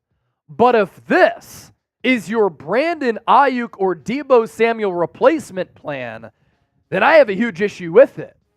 Because Pearsall is a limited wide receiver who is nowhere close to the player that Ayuk is as an All-Pro or Deebo is as an All-Pro and a Swiss Army knife. Ricky Pearsall, interestingly enough, was working out with Brandon Ayuk recently, getting ready for the NFL Draft, and actually started his career at Arizona State under Herm Edwards and was teammates with Brandon Ayuk back in 2019. Pearsall is a player who is a multi-dimensional wide receiver threat. He can play inside, he can play outside. His dad played in the league. He's tough as nails, tracks the ball, has punt return ability, did not muff a punt while at Florida, a strong ability after the catch to make people miss, make guys miss in the open field, short area burst and quickness. He's certainly an explosive athlete. He's not always fluid, especially out of his breaks. And when I talk about him as far as his body type goes, he's only 6'1", 189. He did run a 4.41 40-yard dash, 1.49 on the 10-yard, 2.53 20-yard split. He had arguably the best and most difficult catch in all of college football last year. One-handed grab while getting hit against Charlotte. I'm just flummoxed by the pick, to use a word there, because I just did not see this happening. And for me, I'm always of the belief, and I'm an advocate for going best player available. And I think that Ricky Pearsall is a second-round player in this draft class. So to take him at number 31, that's why I'm confused by it. And if this is your Brandon Ayuk replacement plan, I hate that plan. If this is to have Brandon Ayuk, Deebo Samuel, and Ricky Pearsall with Jawan Jennings as your top 4 wide receivers, then you can talk me into that. But he is not a number 1 or number 2 wide receiver in my estimation. So I want you to grade the pick here. A, B, C, D, or F. Let me know what you're thinking down in the comment section. As far as some of the strengths here, really good focus and tracking skills. He can really catch the ball over his shoulder and adjust to the football. And sometimes I look at those qualities as more important than running a 40, than what the size is. Because the best wide receivers in the league have ball skills, these center field skills, where you can be like Willie Mays and catch that ball as you're looking behind you. So that's important. He can naturally contort his body in the air and have that body control to come down with the football. The only thing is, doesn't have a lot of size to do that on the outside, in my opinion. I think he's better slotted as a slot wide receiver in the National Football League. His production in 2023, solid numbers here, and he had bad quarterback play on a suspect Florida offense. 65 catches, 965 yards, 14.8 yards per catch, and 4 touchdowns. Creates pockets of separation with the quick area bursts. That's what I'm talking about here, and that's probably what the Niners saw. That's what Brandon Ayuk does really well. But Ayuk has some of that long speed that we saw lead to him having an unbelievable connection with Brock Purdy this past year, in which Ayuk was number 2 in yards per catch, number 7 in receiving yards, despite having far fewer targets than some of the top wide receivers in the league, and the vertical speed to take the top off of the defense. And Ricky Pearsall, for me, kind of lacks those separation skills to a certain degree. Here's what the Athletic's Dane Brugler had to say about him. Not a home run hitter on tape, but a reliable receiving option with the route quickness and ball skills to quickly become a favorite target for an NFL quarterback. Skill set and toughness to work inside or outside and return punts at the next level. He could play on coverage teams. He's been described as mentally tough and meticulous about getting better. That screams Kyle Shanahan and screams as a player who could play right from the jump. And remember when John Lynch said in his pre-draft press conference, "I believe in bloodlines." Well, Ricky Pearsall has the bloodlines. His pop played at the NFL level. And an NFL scout said in the pre-draft process, the kid has heart. His daddy was tough as shit. Sticky-handed receiver. And the apple did not fall far from the tree. But when you reach for a player like this, I got to give it a C. And now going into day 2 of the NFL draft with rounds 2 and round 3 coming up, a Brandon Ayuk and or Deebo Samuel trade is completely in play for the San Francisco 49ers. Mike Silver reported that. And it's going to be a long sleepless night with us not knowing, is this the Ayuk replacement for a team that has Super Bowl aspirations? Or are you planning for the future to sign Ayuk to a long-term deal, have Ricky Pearsall, have Jawan Jennings for 1 more year, have Deebo for 1 more year, and then in 2025, you reassess and you move off of either one of Jawan Jennings and or Deebo Samuel? I have a feeling a lot of people are not going to be a big fan of this move, and for me, it just came out of nowhere. What doesn't come out of nowhere for me is the Game Time app. I use it all the time. I love going to games, sporting events, concerts, comedy shows, and theater events. And Game Time is not going to hit you with all of these outrageous ticketing fees and prices. With the Game Time app, in fact, you're guaranteed to get the lowest price. And the longer that you wait, the more that the prices drop as the event gets closer. You want to go to a Niners game in the fall or in the winter? You can do that. Plenty of tickets available for what is a loaded home slate at Levi Stadium in Santa Clara. You want to go to a San Francisco Giants game? I'd like to do that and maybe even take some time to get a canoe on McCovey Cove. You can do that as well. Use the code CHATSPORTS. Get $20 off your purchase. We'll put that information down for you in the comment section and in the description of this video. As for some of the weaknesses here for Ricky Pearsall, you know, he competes with really good anticipation, play, time, speed. He's controlled, but he just didn't blow past wide receivers vertically on tape. And Ayuk is the player who can do that for this offense. So this is all dependent on what the plan is for Ayuk. And I imagine the Niners are going to meet with the press tonight to talk about this selection, and they're going to get grilled. Is this the Ayuk replacement, or is this in addition to? Because you look at this Niners wide receiver depth chart, and what happened against Kansas City? Ayuk wasn't targeted enough. Deebo Samuel struggled to take the top off of the defense and get vertical because that's not his game. You more so utilize him as a playmaker and a guy who's a threat to take it to the crib at any moment with the crossers, the shallow crosses, the underneath routes, the crossers in general, the reverses, the bubble screens, the handoffs. Ayuk is the complete wide receiver, and the way that he's been able to develop has been super impressive. And Jawan Jennings probably now is not going to get a contract extension because you're drafting Ricky Pearsall. And if you want him to get snaps right from the jump and you keep Ayuk and Deebo, he's going to play out of the slot. Now, this does make your top 4 wide receivers a little bit better.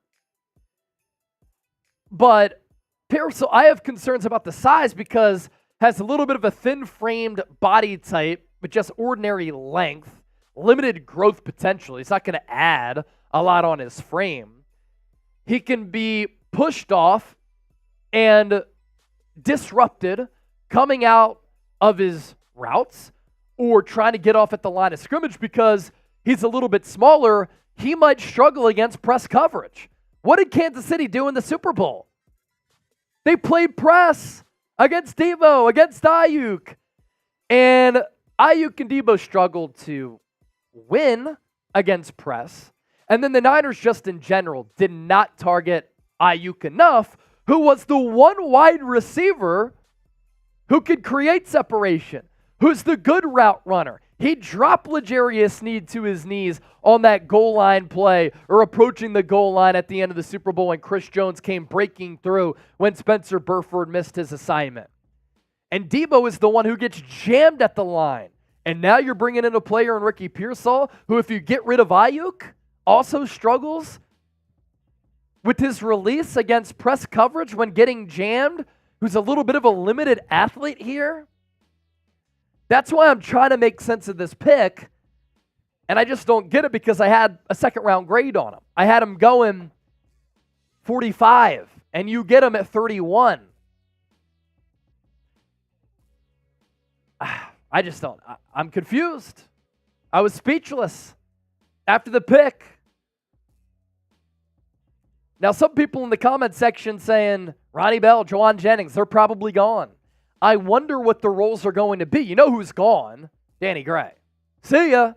3rd-round pick, down the drain. And the other thing with this draft for the Niners, you needed to hit on these selections. Because your team is getting increasingly a little bit older, and you need to hit on the 10 picks that you have. And it's not a time where you reach. And I just think this is a little bit of a reach. But it does scream Kyle Shanahan. Coach's son, tough, contested catch guy, didn't muff a punt. I can trust him. Adonai Mitchell is a freak.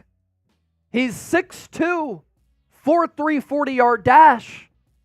excellent production. An uber athlete who's an outside boundary wideout.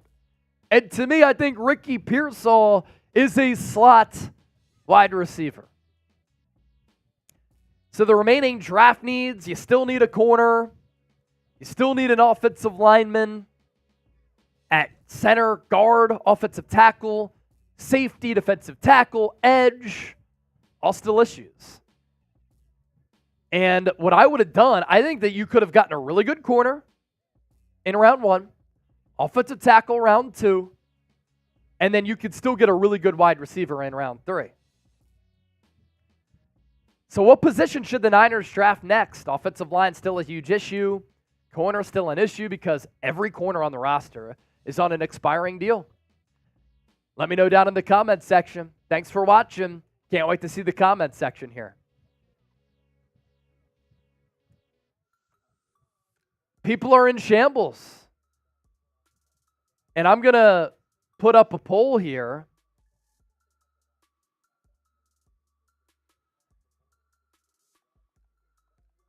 Grade the pick of Ricky Pearsall.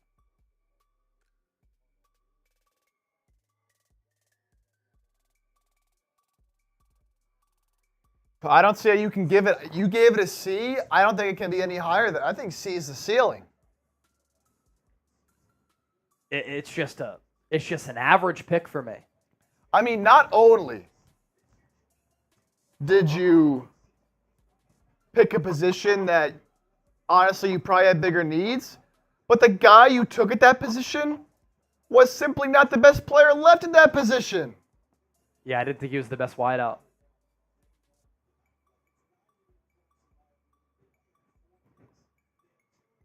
Man.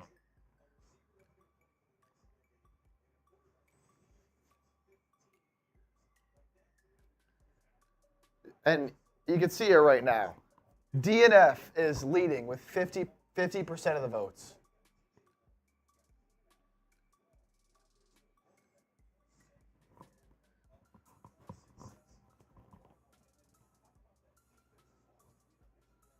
Just a shocker.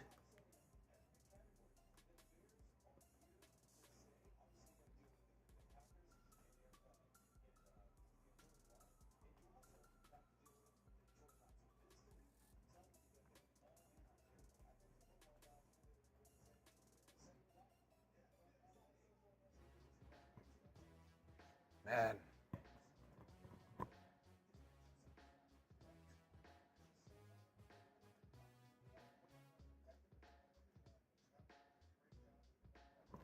Let's go through some of these super chats because people are sounding off.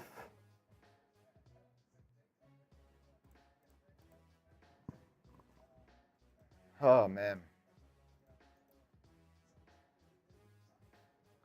HF, Shanahan does it again. Mac Daddy says, I'm done. Kyle feels like a Debo replacement, TBH. Chase said it. Is this your Debo replacement? It could be your Debo replacement. But really?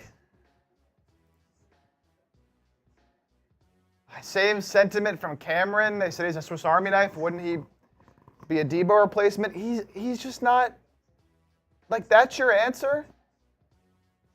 That's your answer?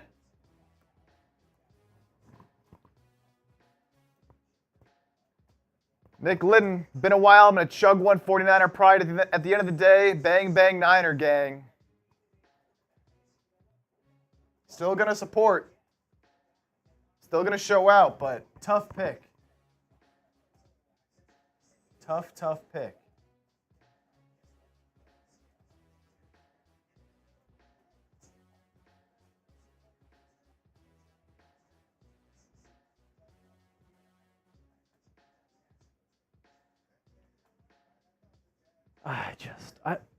I'm trying to understand what's going on.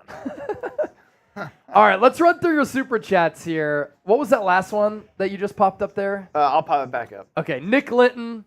Hey, it's been a while, so I'm going to chug one for the 49ers pride at the end of the day. Bang, bang, Niner gang, LFG. My man, cheers to you.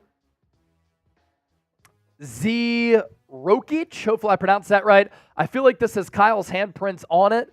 He needs to stop trying to play GM and let Lynch do his job. C at best, but more likely a D pick. I said that during the breakdown. This screams of a Kyle Shanahan selection. It really does.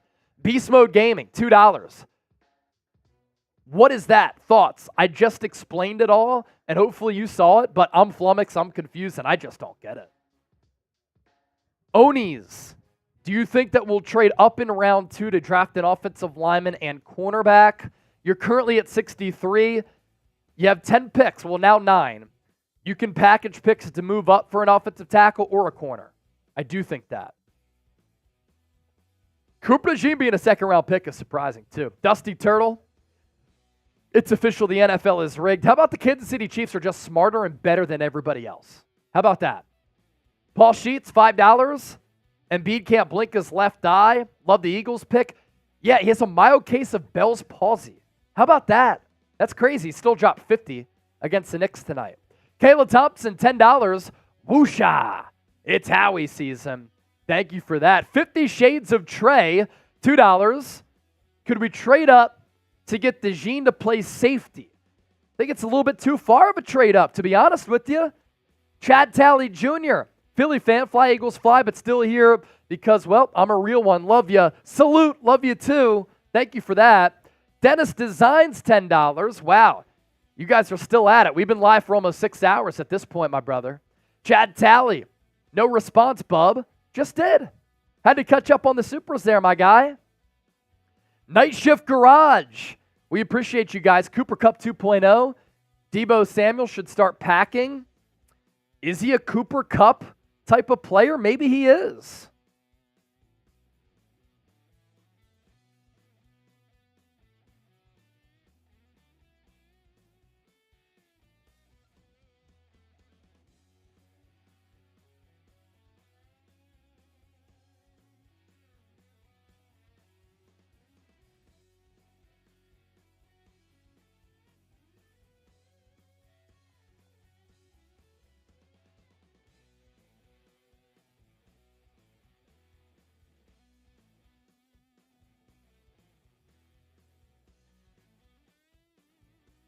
That's a 20 from Night Shift, so we're going to spin the wheel for you.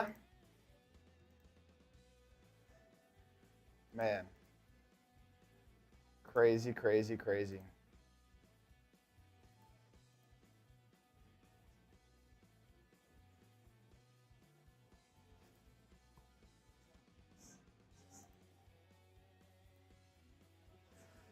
All right, here we go. Spinning the wheel. First time we got this tonight. Helmet sticker. Who's that for? That is for Night Shift Garage. Night Shift Garage. Getting a gold sticker for the Niner helmet. So we'll go NG on Night Shift Garage, who's always supporting the show. Gold sticker on the Niner helmet.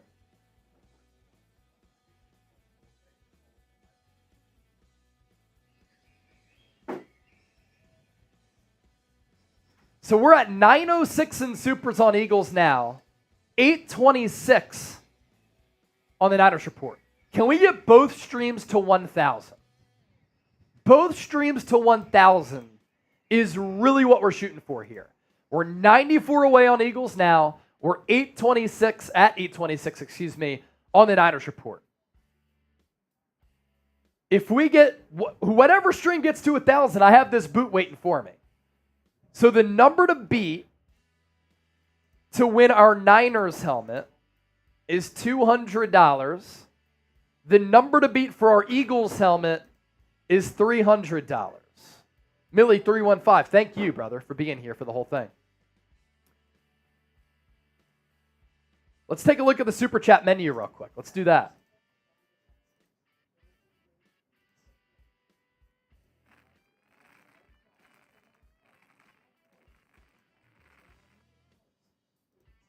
All right, Super Chat menu.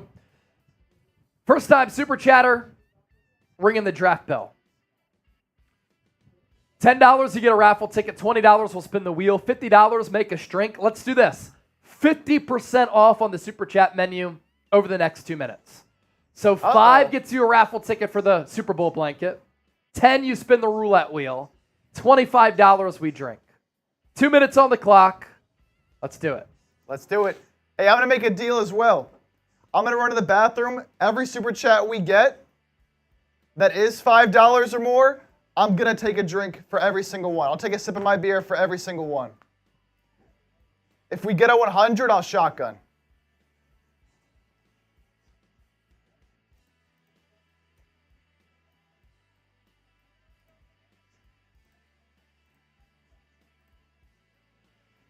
Whew. 30 seconds in.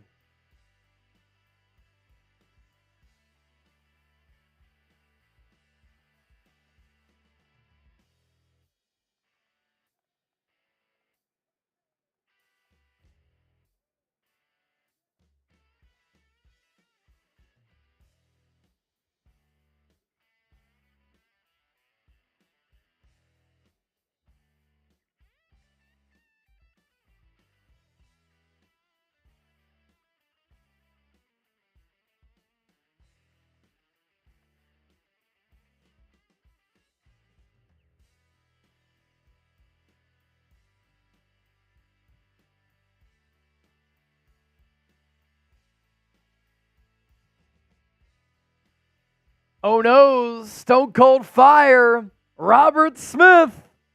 Couple of Super Chats coming in. Him, I did not see your email. I will go and check it when I have some time there.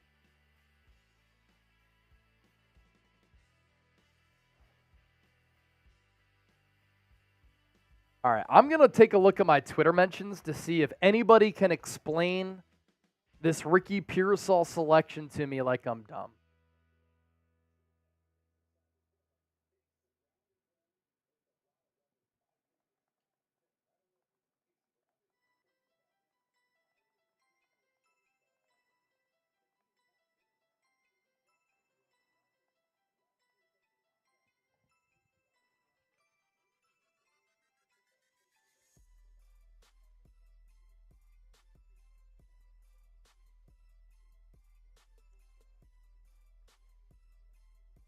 Man.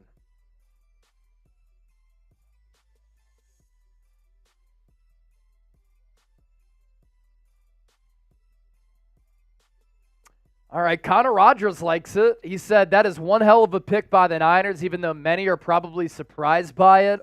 Ricky Pearsall, a top-notch separator, 6'6", 4'3" cone, makes excellent adjustments to the ball and is reliable. Saw some Greg Jennings in his routes, but vertically he struggled to separate. Yeah, a lot of Super Chats coming in. A lot of supers coming in, baby.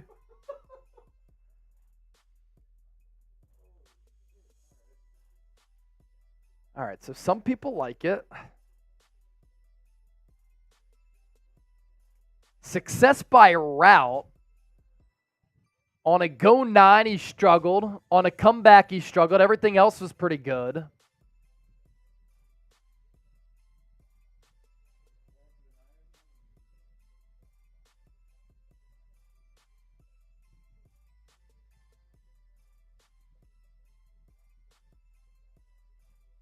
It means Trent Taylor is probably gone.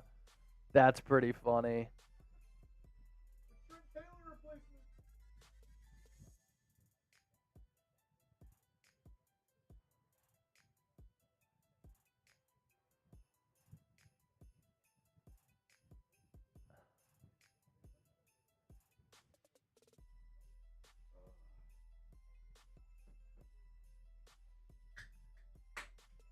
What is Kyle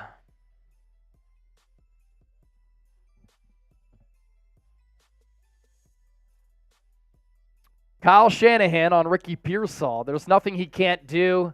You can fit him in any role based on other guys.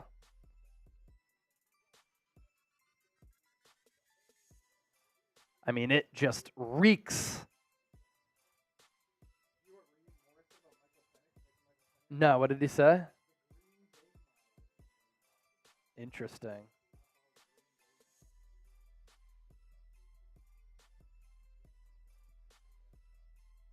All All right, well, let's run through your super chats here. Robert Smith. Drink up, old son. Cheers, my man. Hey, I said I'd drink for everyone that came in, and the people came through. The people came through for sure. Stone Cold Fire, 10. Let's go Niners. That's a wheel spin. And a raffle ticket for Robert Smith. Off the 50% off menu. $5 from Oh No's. That was my reaction to Ricky Pearsall. Oh no! Almost made Chip spit out his drink. Well, can't really shit on the pick too hard. I guess it depends on how we plan to use him as part of the scheme. Is this more of a wait-and-see pick? I just don't get it. Marshall Hayes said that's dog water, bro. You don't like Happy Dads? Happy Dads are bomb.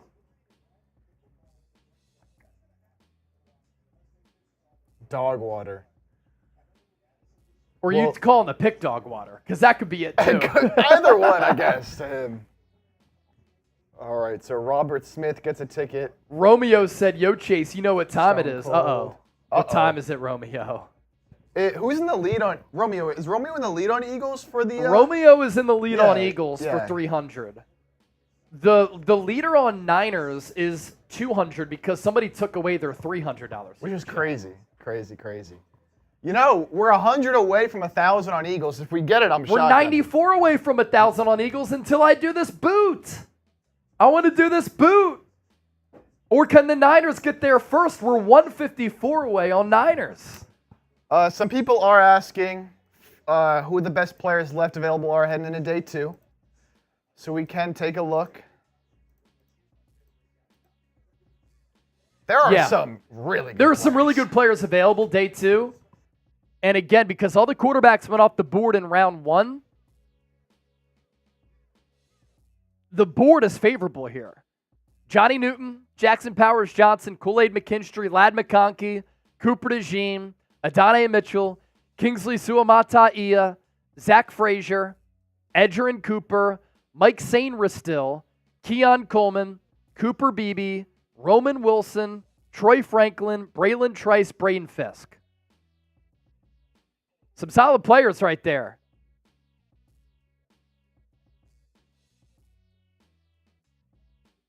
So I think rounds 2 and 3 are going to be awesome. Yeah. It's going to be extremely interesting. Michael M with the 5. Michael M. I was hoping for Kool-Aid, a cornerback, or Jackson Powers, offensive tackle or wide receiver, Keon Coleman or Roman Wilson, but man, I'm done. You know, Keon Coleman, Roman Wilson to me are second rounders. The hit rate of offensive linemen in the first round is very, very high. I didn't think that Jackson Powers-Johnson was going to go in the first round.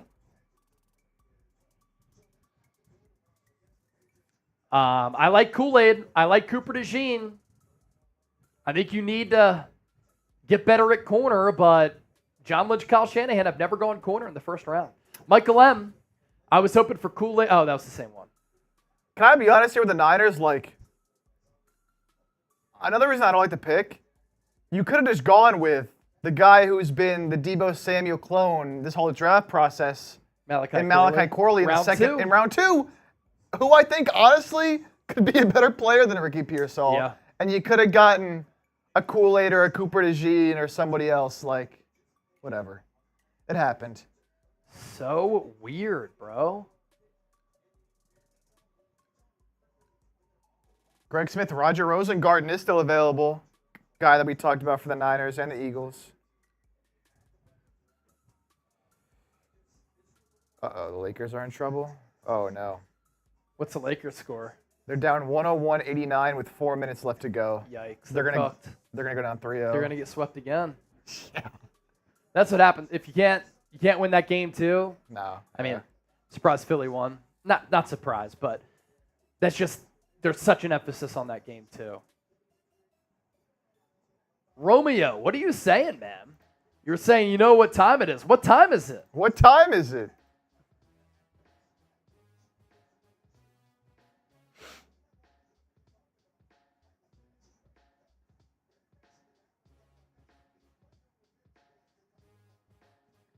$50 and 53 to the Panthers for 39 and 65. Who says no?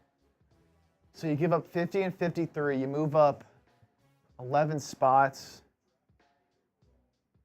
Would I rather have 50 and 53 or 30? I'd rather have 39 and 65 than 50 and 53. Romeo says, check that Venmo. Uh-oh. Uh-oh. Wait. We're What? down to 600 on Eagles. What?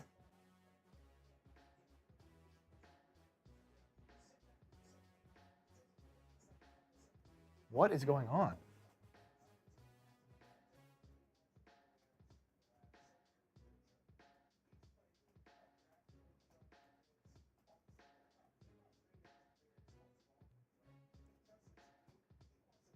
Romeo, what happened to your 300?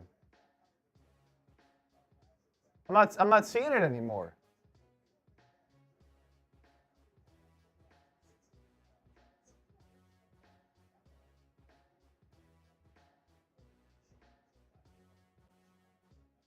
What the heck is going on? Romeo, what happened? Did Romeo's super chat disappear? Romeo, your super chat is gone. I don't even see it in the... It's just gone.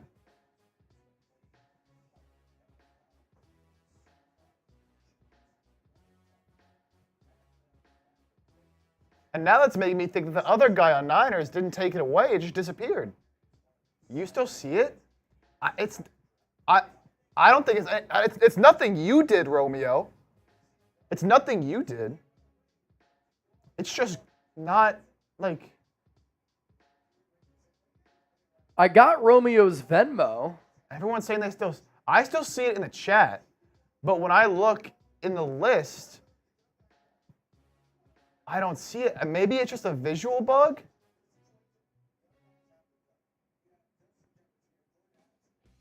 That's so strange. Because it's still in the chat. I can still see it in the chat, but I can't see it in the viewer activity where it lists all the super chats in one. What the heck is going on? Brett said he sees Anthony still on the earn tab list. What about Romeo?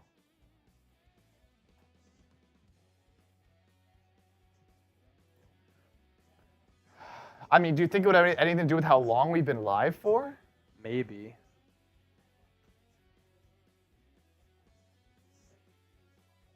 It's just a weird glitch, I guess. Yeah, I guess it's just a weird glitch. Brett said he sees Romeo's on there. That's very So he strange. sees Anthony's on there too. So how do we? Oh my God.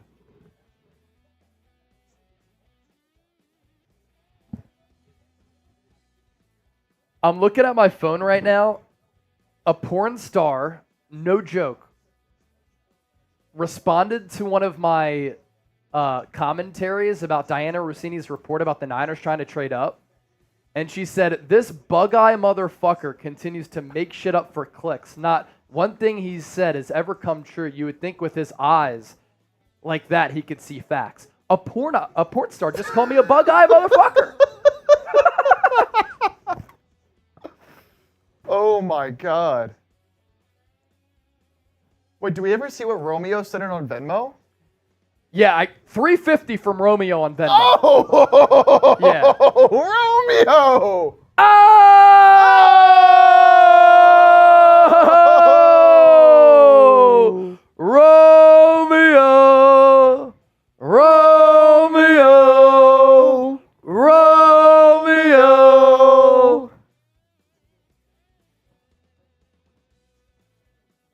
Oh my goodness.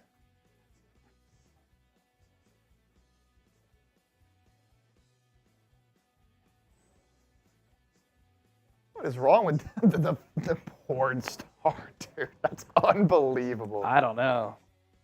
I looked at her page and I was like, whoa!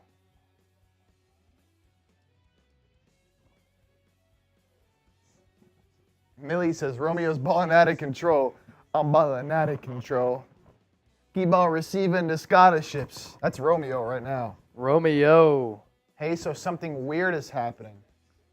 I just emailed you, Chase. Okay.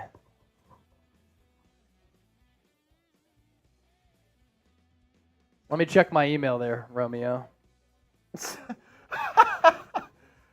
Yes, we can outdoors on Niners, said Chase. Stop swiping right. With the porn star. Was she in the chat? I don't think so. I don't think so. Oh, so his super chat was canceled. Huh.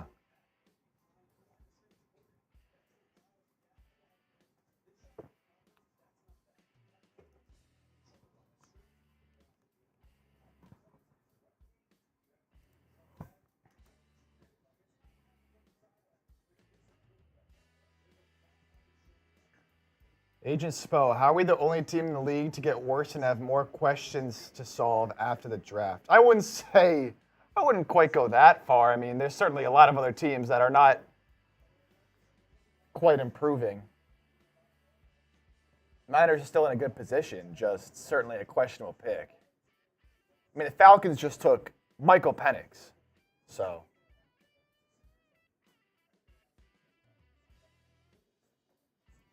Is it 50-50 tonight? Yeah. Yes. Yes. 50-50, and we're giving away the blankets as well tonight.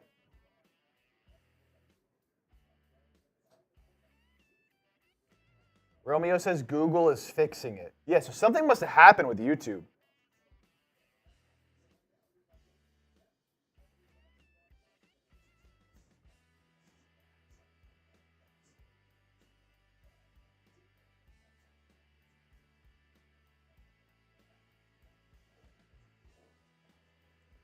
It's physically impossible to get worse in the draft. I get what you're saying, that you're adding players no matter what. But I think you can get worse from the standpoint of you could have gotten better, if you get what I'm saying. Like, for the Falcons, they had an opportunity to take a top-end defensive talent and improve their team, but went with a quarterback. So from that aspect, I think they got worse because they didn't get better as much as they could have, if you get what I'm saying.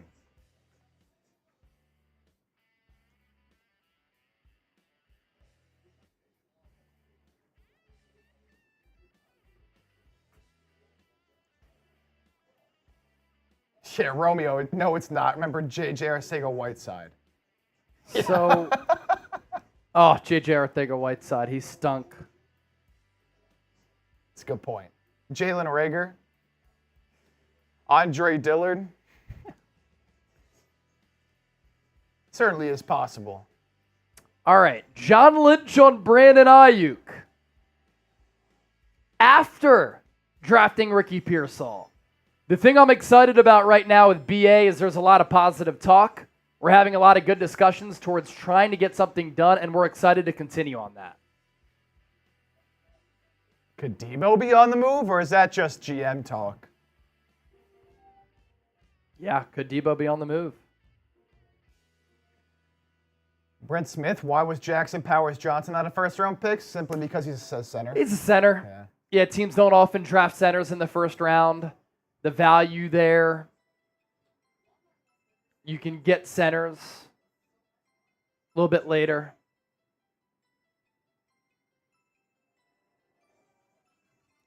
Kayla, my super chat disappeared from the top, and I didn't get my spin to my stream lag? There's some weird stuff going on with the super chats. We can spin the wheel for Kayla. Wait, Kayla, I see your super chat. The one you just sent in, or are you talking about one from earlier? I see the one you just sent in just now. Here we go, from Kayla. How do we know how many tickets we have in and when does it go off? So I'm keeping track of everything. We're gonna put it in a wheel in a little while here. We're gonna spin it tonight. We're gonna spin a wheel, and whoever it lands on wins.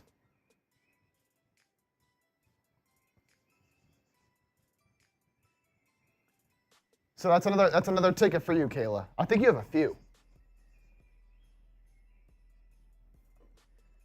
So I don't know what to do with this beer boot. Do we have to do it? I mean, I guess without that 300, we're still not at 1,000.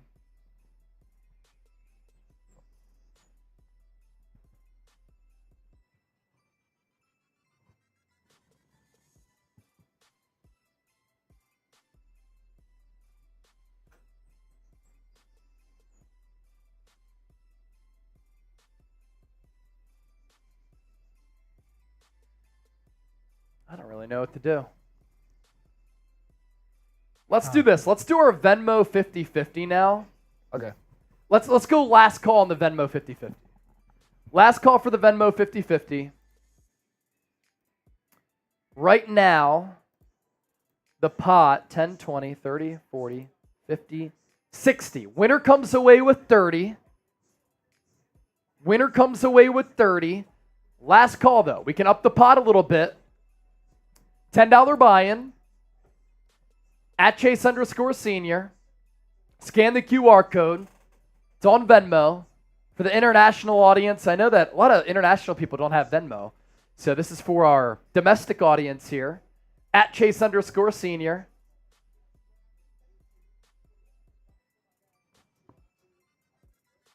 Last call for that. We'll give you about 2 minutes to get those Venmos in, and then we'll do the race.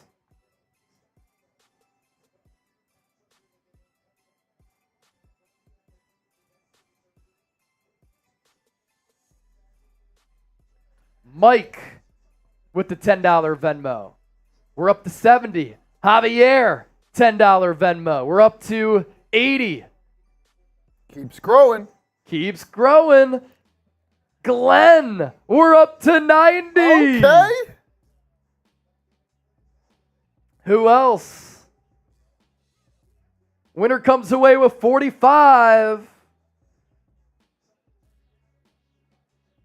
Oh, wow.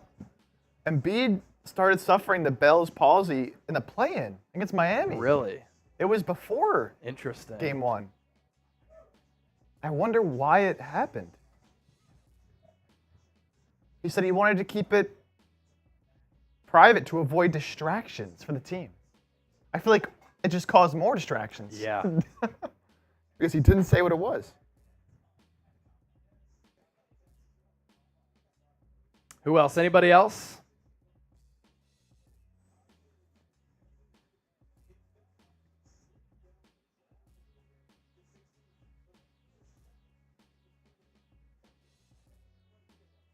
$90. Winner comes away with 45.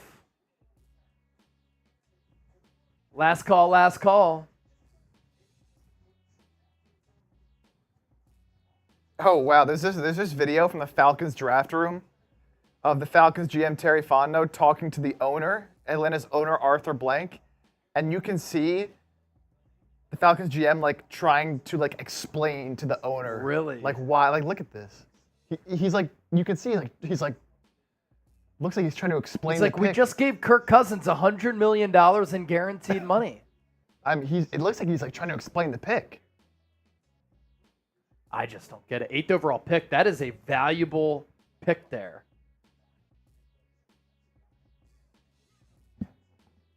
Nick Landry, be positive, brother. I'm sure he's a great athlete. Some people also said that C.J. Stroud was hoping that he fell to the Texans. So I guess people like him.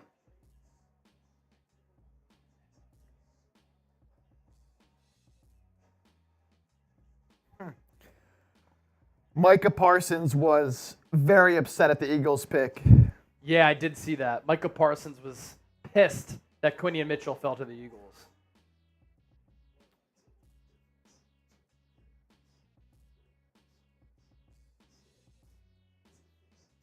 Everyone's saying he wants to be an Eagle so bad. All right, I think we can do our Venmo race here. Cool.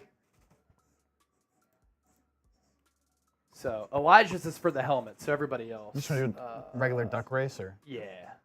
Starting at Matt Levinson. Yeah.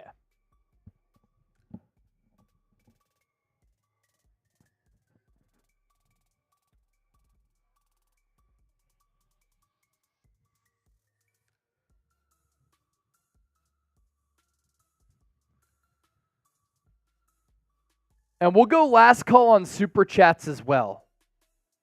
Last call on Super Chats as well. Because we're going to sign off because we have to do some videos for tomorrow that'll go out on the channel. So $50. Last call. I'll do this boot for $50.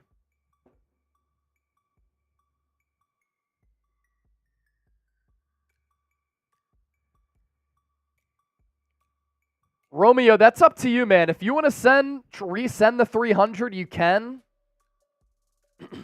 But it's totally up to you, man. It's totally up to you.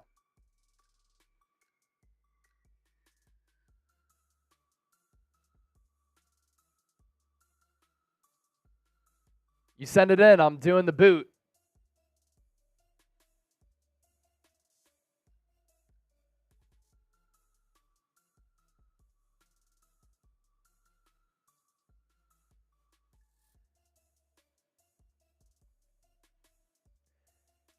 Unbreakable, should Howie go for Peyton Wilson or Trotter Jr.? I'd rather go Junior Colson or Edgerrin Cooper. I think they have, well, two different players, right? I think Edgerrin Cooper and Junior Colson are just better players than Jeremiah Trotter. And they also have a better injury history, less of an injury history, I should say, as compared to Peyton Wilson. Oh! Romeo! Let's see if this one goes through. Romeo! We're doing the boot for Romeo. We have Niners at 853. We got to get to 1,000. Got to get to 1,000. Romeo! What beer's in the boot? I went with Yingling. A little bit darker. Kind of blends in with the green screen, but I went with Yingling. America's oldest brewery.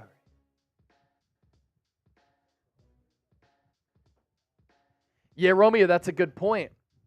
They only let you send in 500 on a stream, so the first one definitely got canceled. So the 300 stands. And then the 300 that we got in earlier from Anthony, that canceled. Whatever. Chug, chug, chug, chug, chug, chug, chug, chug, chug, chug. Das Boot, das Boot, das Boot, das Boot. Chug, chug, chug, chug, chug, chug, chug. Chug, chase, chase, chase, chase, chase, chase, chase. Woo!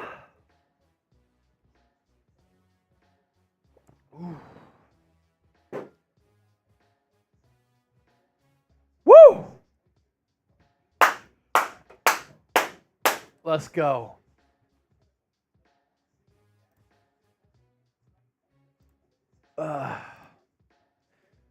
Jeffrey, the Bills traded out of the first round.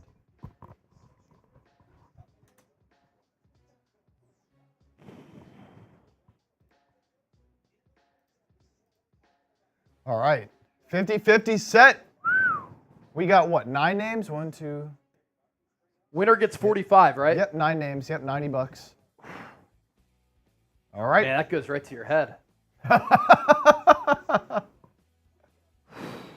All right. Good luck to everybody. Winner gets 45 on the Venmo race. Oh, it's right there. In 3, Take him up. 2. We got the same case. It went right to your head. 3, 2, 1. The boot got me so bad I took Chip's phone, not mine. We're doing the same case. All right. Minute on the clock. Who's going to win the Venmo race? Matt Levinson, Rob Smith, Elijah Dominguez. Out to the early lead here. Matt Levinson. I'll step aside. I don't want to get in the way of Matt Levinson for the race here. Ava making a little bit of a push. We're halfway down. Halfway to go. Ava, the number 2 purple duck. making a charge. Rob Smith, Elijah, Mike Blanda, Javier Hernandez, all hanging tough. Now Ava gets hit with the current. 12 seconds left. Rob Smith, a narrow lead. Here comes a couple of ducks. Glenn Paradise, Elijah Dominguez, and it's going to be Glenn. Gets the victory.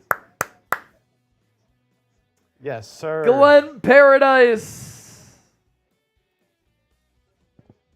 We're going to send you the 45. That was our last Venmo that came in, too. And Glenn gets the victory. So, Glenn.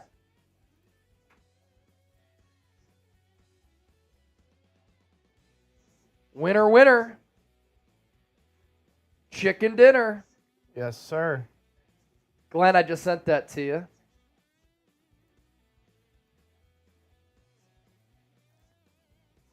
There you go. There you go. Congrats, Glenn. Oh, Stone Cold Fire, that's you. Nice. Oh, let's Stone go. Cold Fire. All right, now we got to do our wheels. Our wheels. We got to see who won the Eagles blanket, Niners blanket, and you have to be here to claim your prize.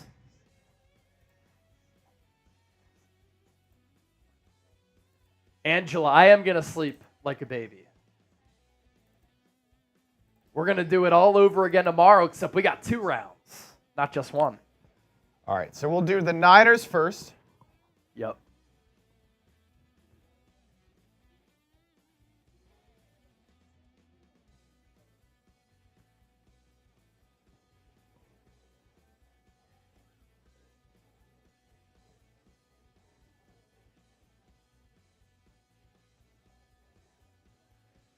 So we'll do our Niners blanket raffle first. Stay tuned for that. Matt Levinson, that duck race just gave me the biggest adrenaline rush ever. That's why we do it.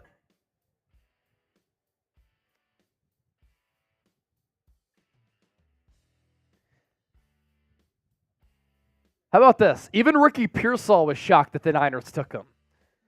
He only met with the Niners at the Senior Bowl. Quote, I was shocked to see San Francisco on my phone.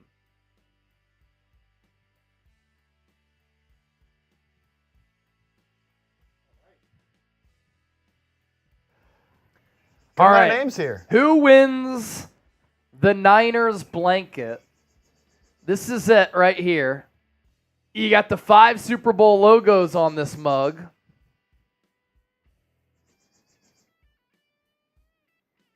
All the logos right here. Who gets it? Spin that wheel. And it's gonna be... No way. Oh no! Is Oh No's watching? It was nearly stone cold. That would have been crazy to win both. I think Oh No's is here. Is Oh No's here?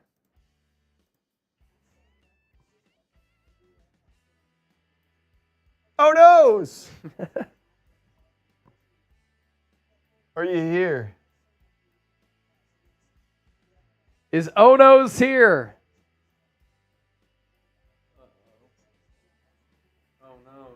Money Gang, I'm with you. F the Bills for giving the Chiefs the trade. I agree. Robert Smith, you were so close, man.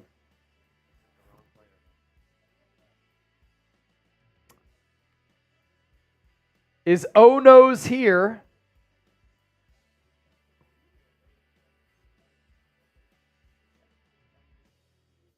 Claim the blanket if so.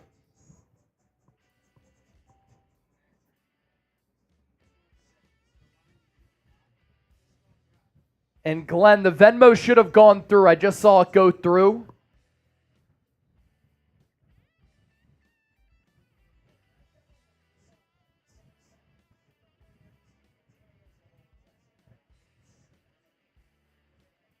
Oh no, we're going to have to spin it again.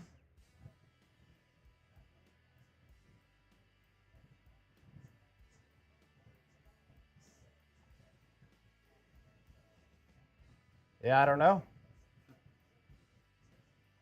Don't think so. Oh, no. Spin it again. He just texted me. Oh.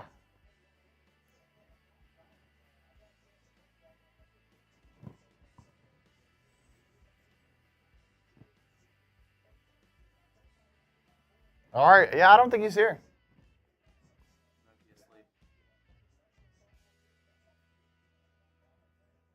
All right, we're going to spin it again.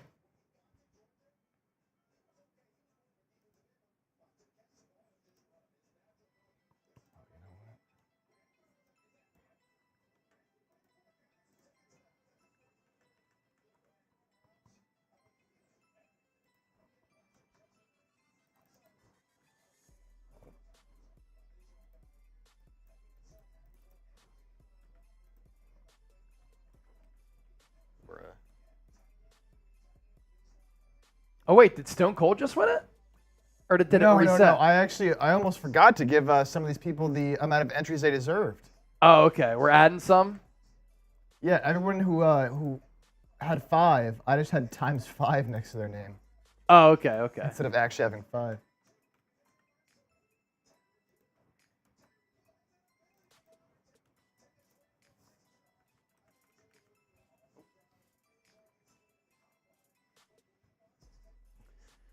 All right. We good now? Yep. Here we go. All right, spinning it again. We've been live for more than 6 hours. Oh! Big Big Hurt. Hurt! I think I have Big Hurt's contact. He's a regular. He's a regular. Let me see if I have Big Hurt's contact info.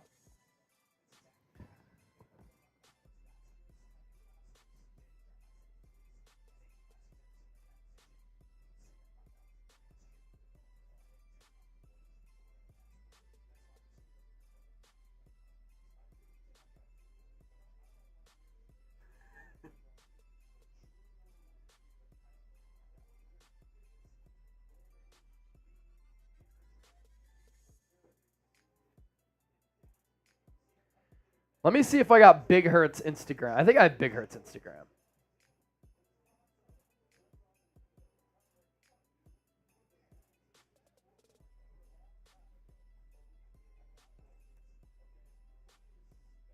Yep, I got it. Yo, brother, you won the blanket! Exclamation point. Can you send me your address here so I can send it to you?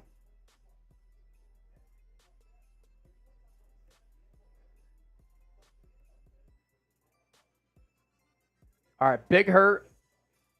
Gold Towel said, this one hurts. All right, now we're going to give away the Eagles blanket. Yep.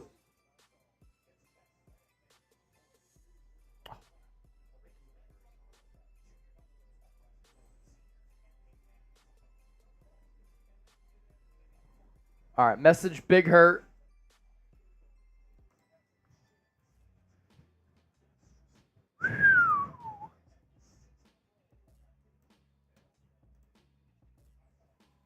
So the Niners blanket going to Big Hurt.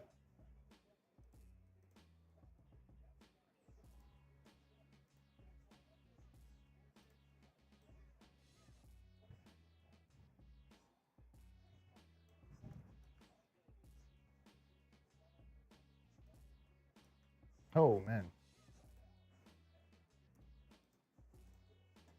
A lot of names here. Here's this one. Oh, let's see it, baby. Yes, we can outdoors. Chase, how many figures am I holding up? That's funny, man. Oh, who is that? Kelly Knox! Is Kelly Knox still here? I may have Kelly Knox information.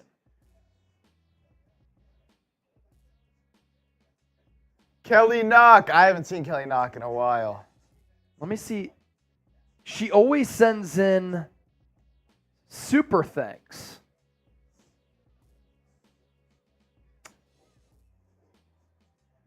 I don't think I have Kelly Knox information. Kelly Knock, are you here? Is Kelly Knock here?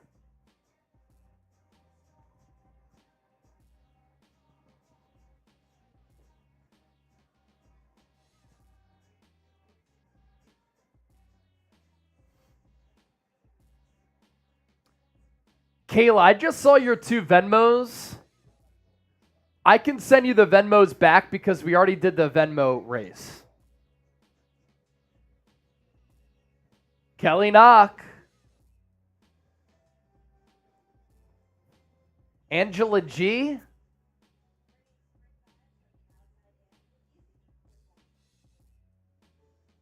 Is Angela G on? We could put you on, Angela G, if you're not on. I can't really tell.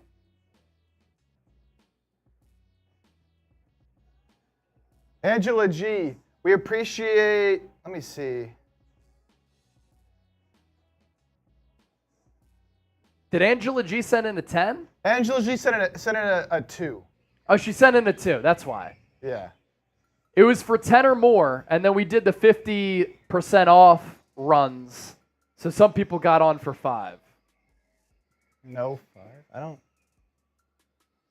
We're not seeing the 5, Angela. Oh, you know what? I see the 5. I see the 5. Oh, is that during the 50% off? All right, we'll put It might have been. We'll put Angela G on there. We'll put you on there, Angela. We'll put you on there. Oh, all right. Well, I put her on and I spun it. Let's go. Who's going to get it? No way! Elijah again! That's insane. Elijah's one of our Super Chat OGs. I have his information. Elijah was really the 2022 Super Chat MVP. 2023, he did a NFL Stadium tour. So he was busy a lot on game days. All right, Elijah. I've got him somewhere.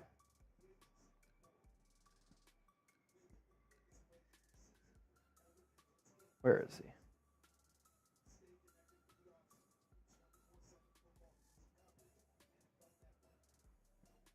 Man, it's been a while.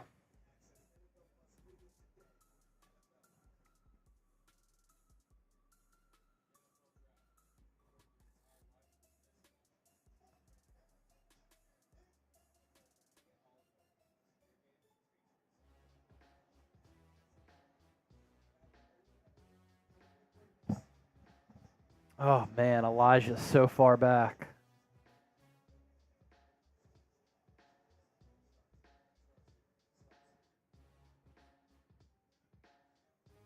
Uh-oh. Are we going to have to respin? Let me see if I can find him.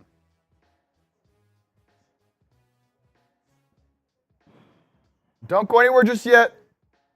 I got him. Oh, never mind.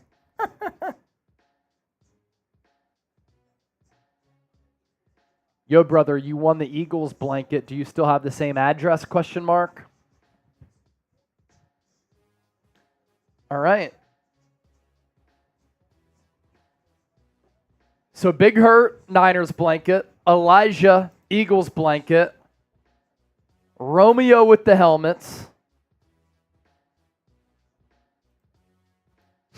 Yes, we get outdoors. He moved. I'll send his new address. That's awesome. All right. Are we signing off? Should we sign off? Y for yes, N for no. Should we sign off? Y for yes, N for no. Mamba Legend said yes. He said, sign off. Get out of here. I'm sick of y'all. Good night, fan from Millie315. Allie, big fan of AJ. You're talking about the extension, right, Allie? You're talking about the contract Allie likes extension. AJ Brown more than Chip. Come on, Allie. David Blanco, Romeo has both helmets. Yeah, he won both. $300 super chat on Eagles, $350 Venmo on Niners. He wanted both. Allie, Allie, go to bed. It's 1 a.m. for you. Go to bed. Yeah, Blanco. Romeo came in with the $300 Venmo. It's Chip's bedtime. He's delirious. Doesn't know what he's talking about. Right. Yeah. And we have to see if... We also have to see if Anthony's $300 super chat came in. Because it may have been canceled by Google. And if that's the case, we're going to have to talk to Anthony and Romeo. But we'll get that figured out because Anthony sent in a 300, but then somehow it just disappeared. I don't know.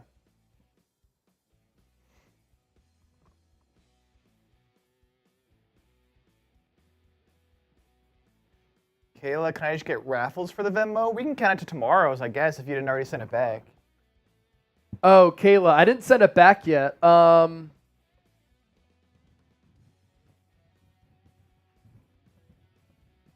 you want a raffle for tomorrow? For tomorrow's item? I think it's a Kelly Green Eagles mug is what I think we have for tomorrow.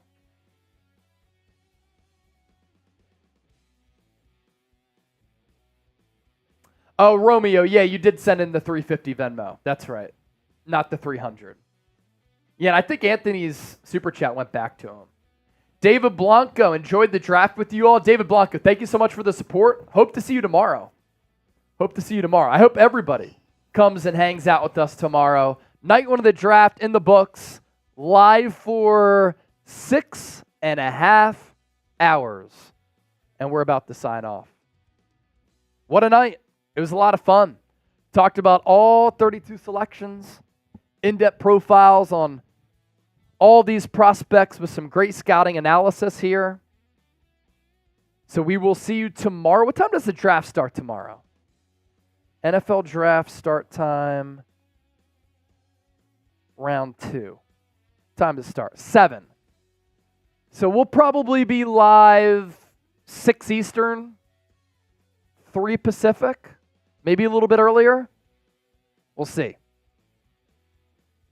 For Chip, I'm Chase. Rookie Reed. We out. Peace.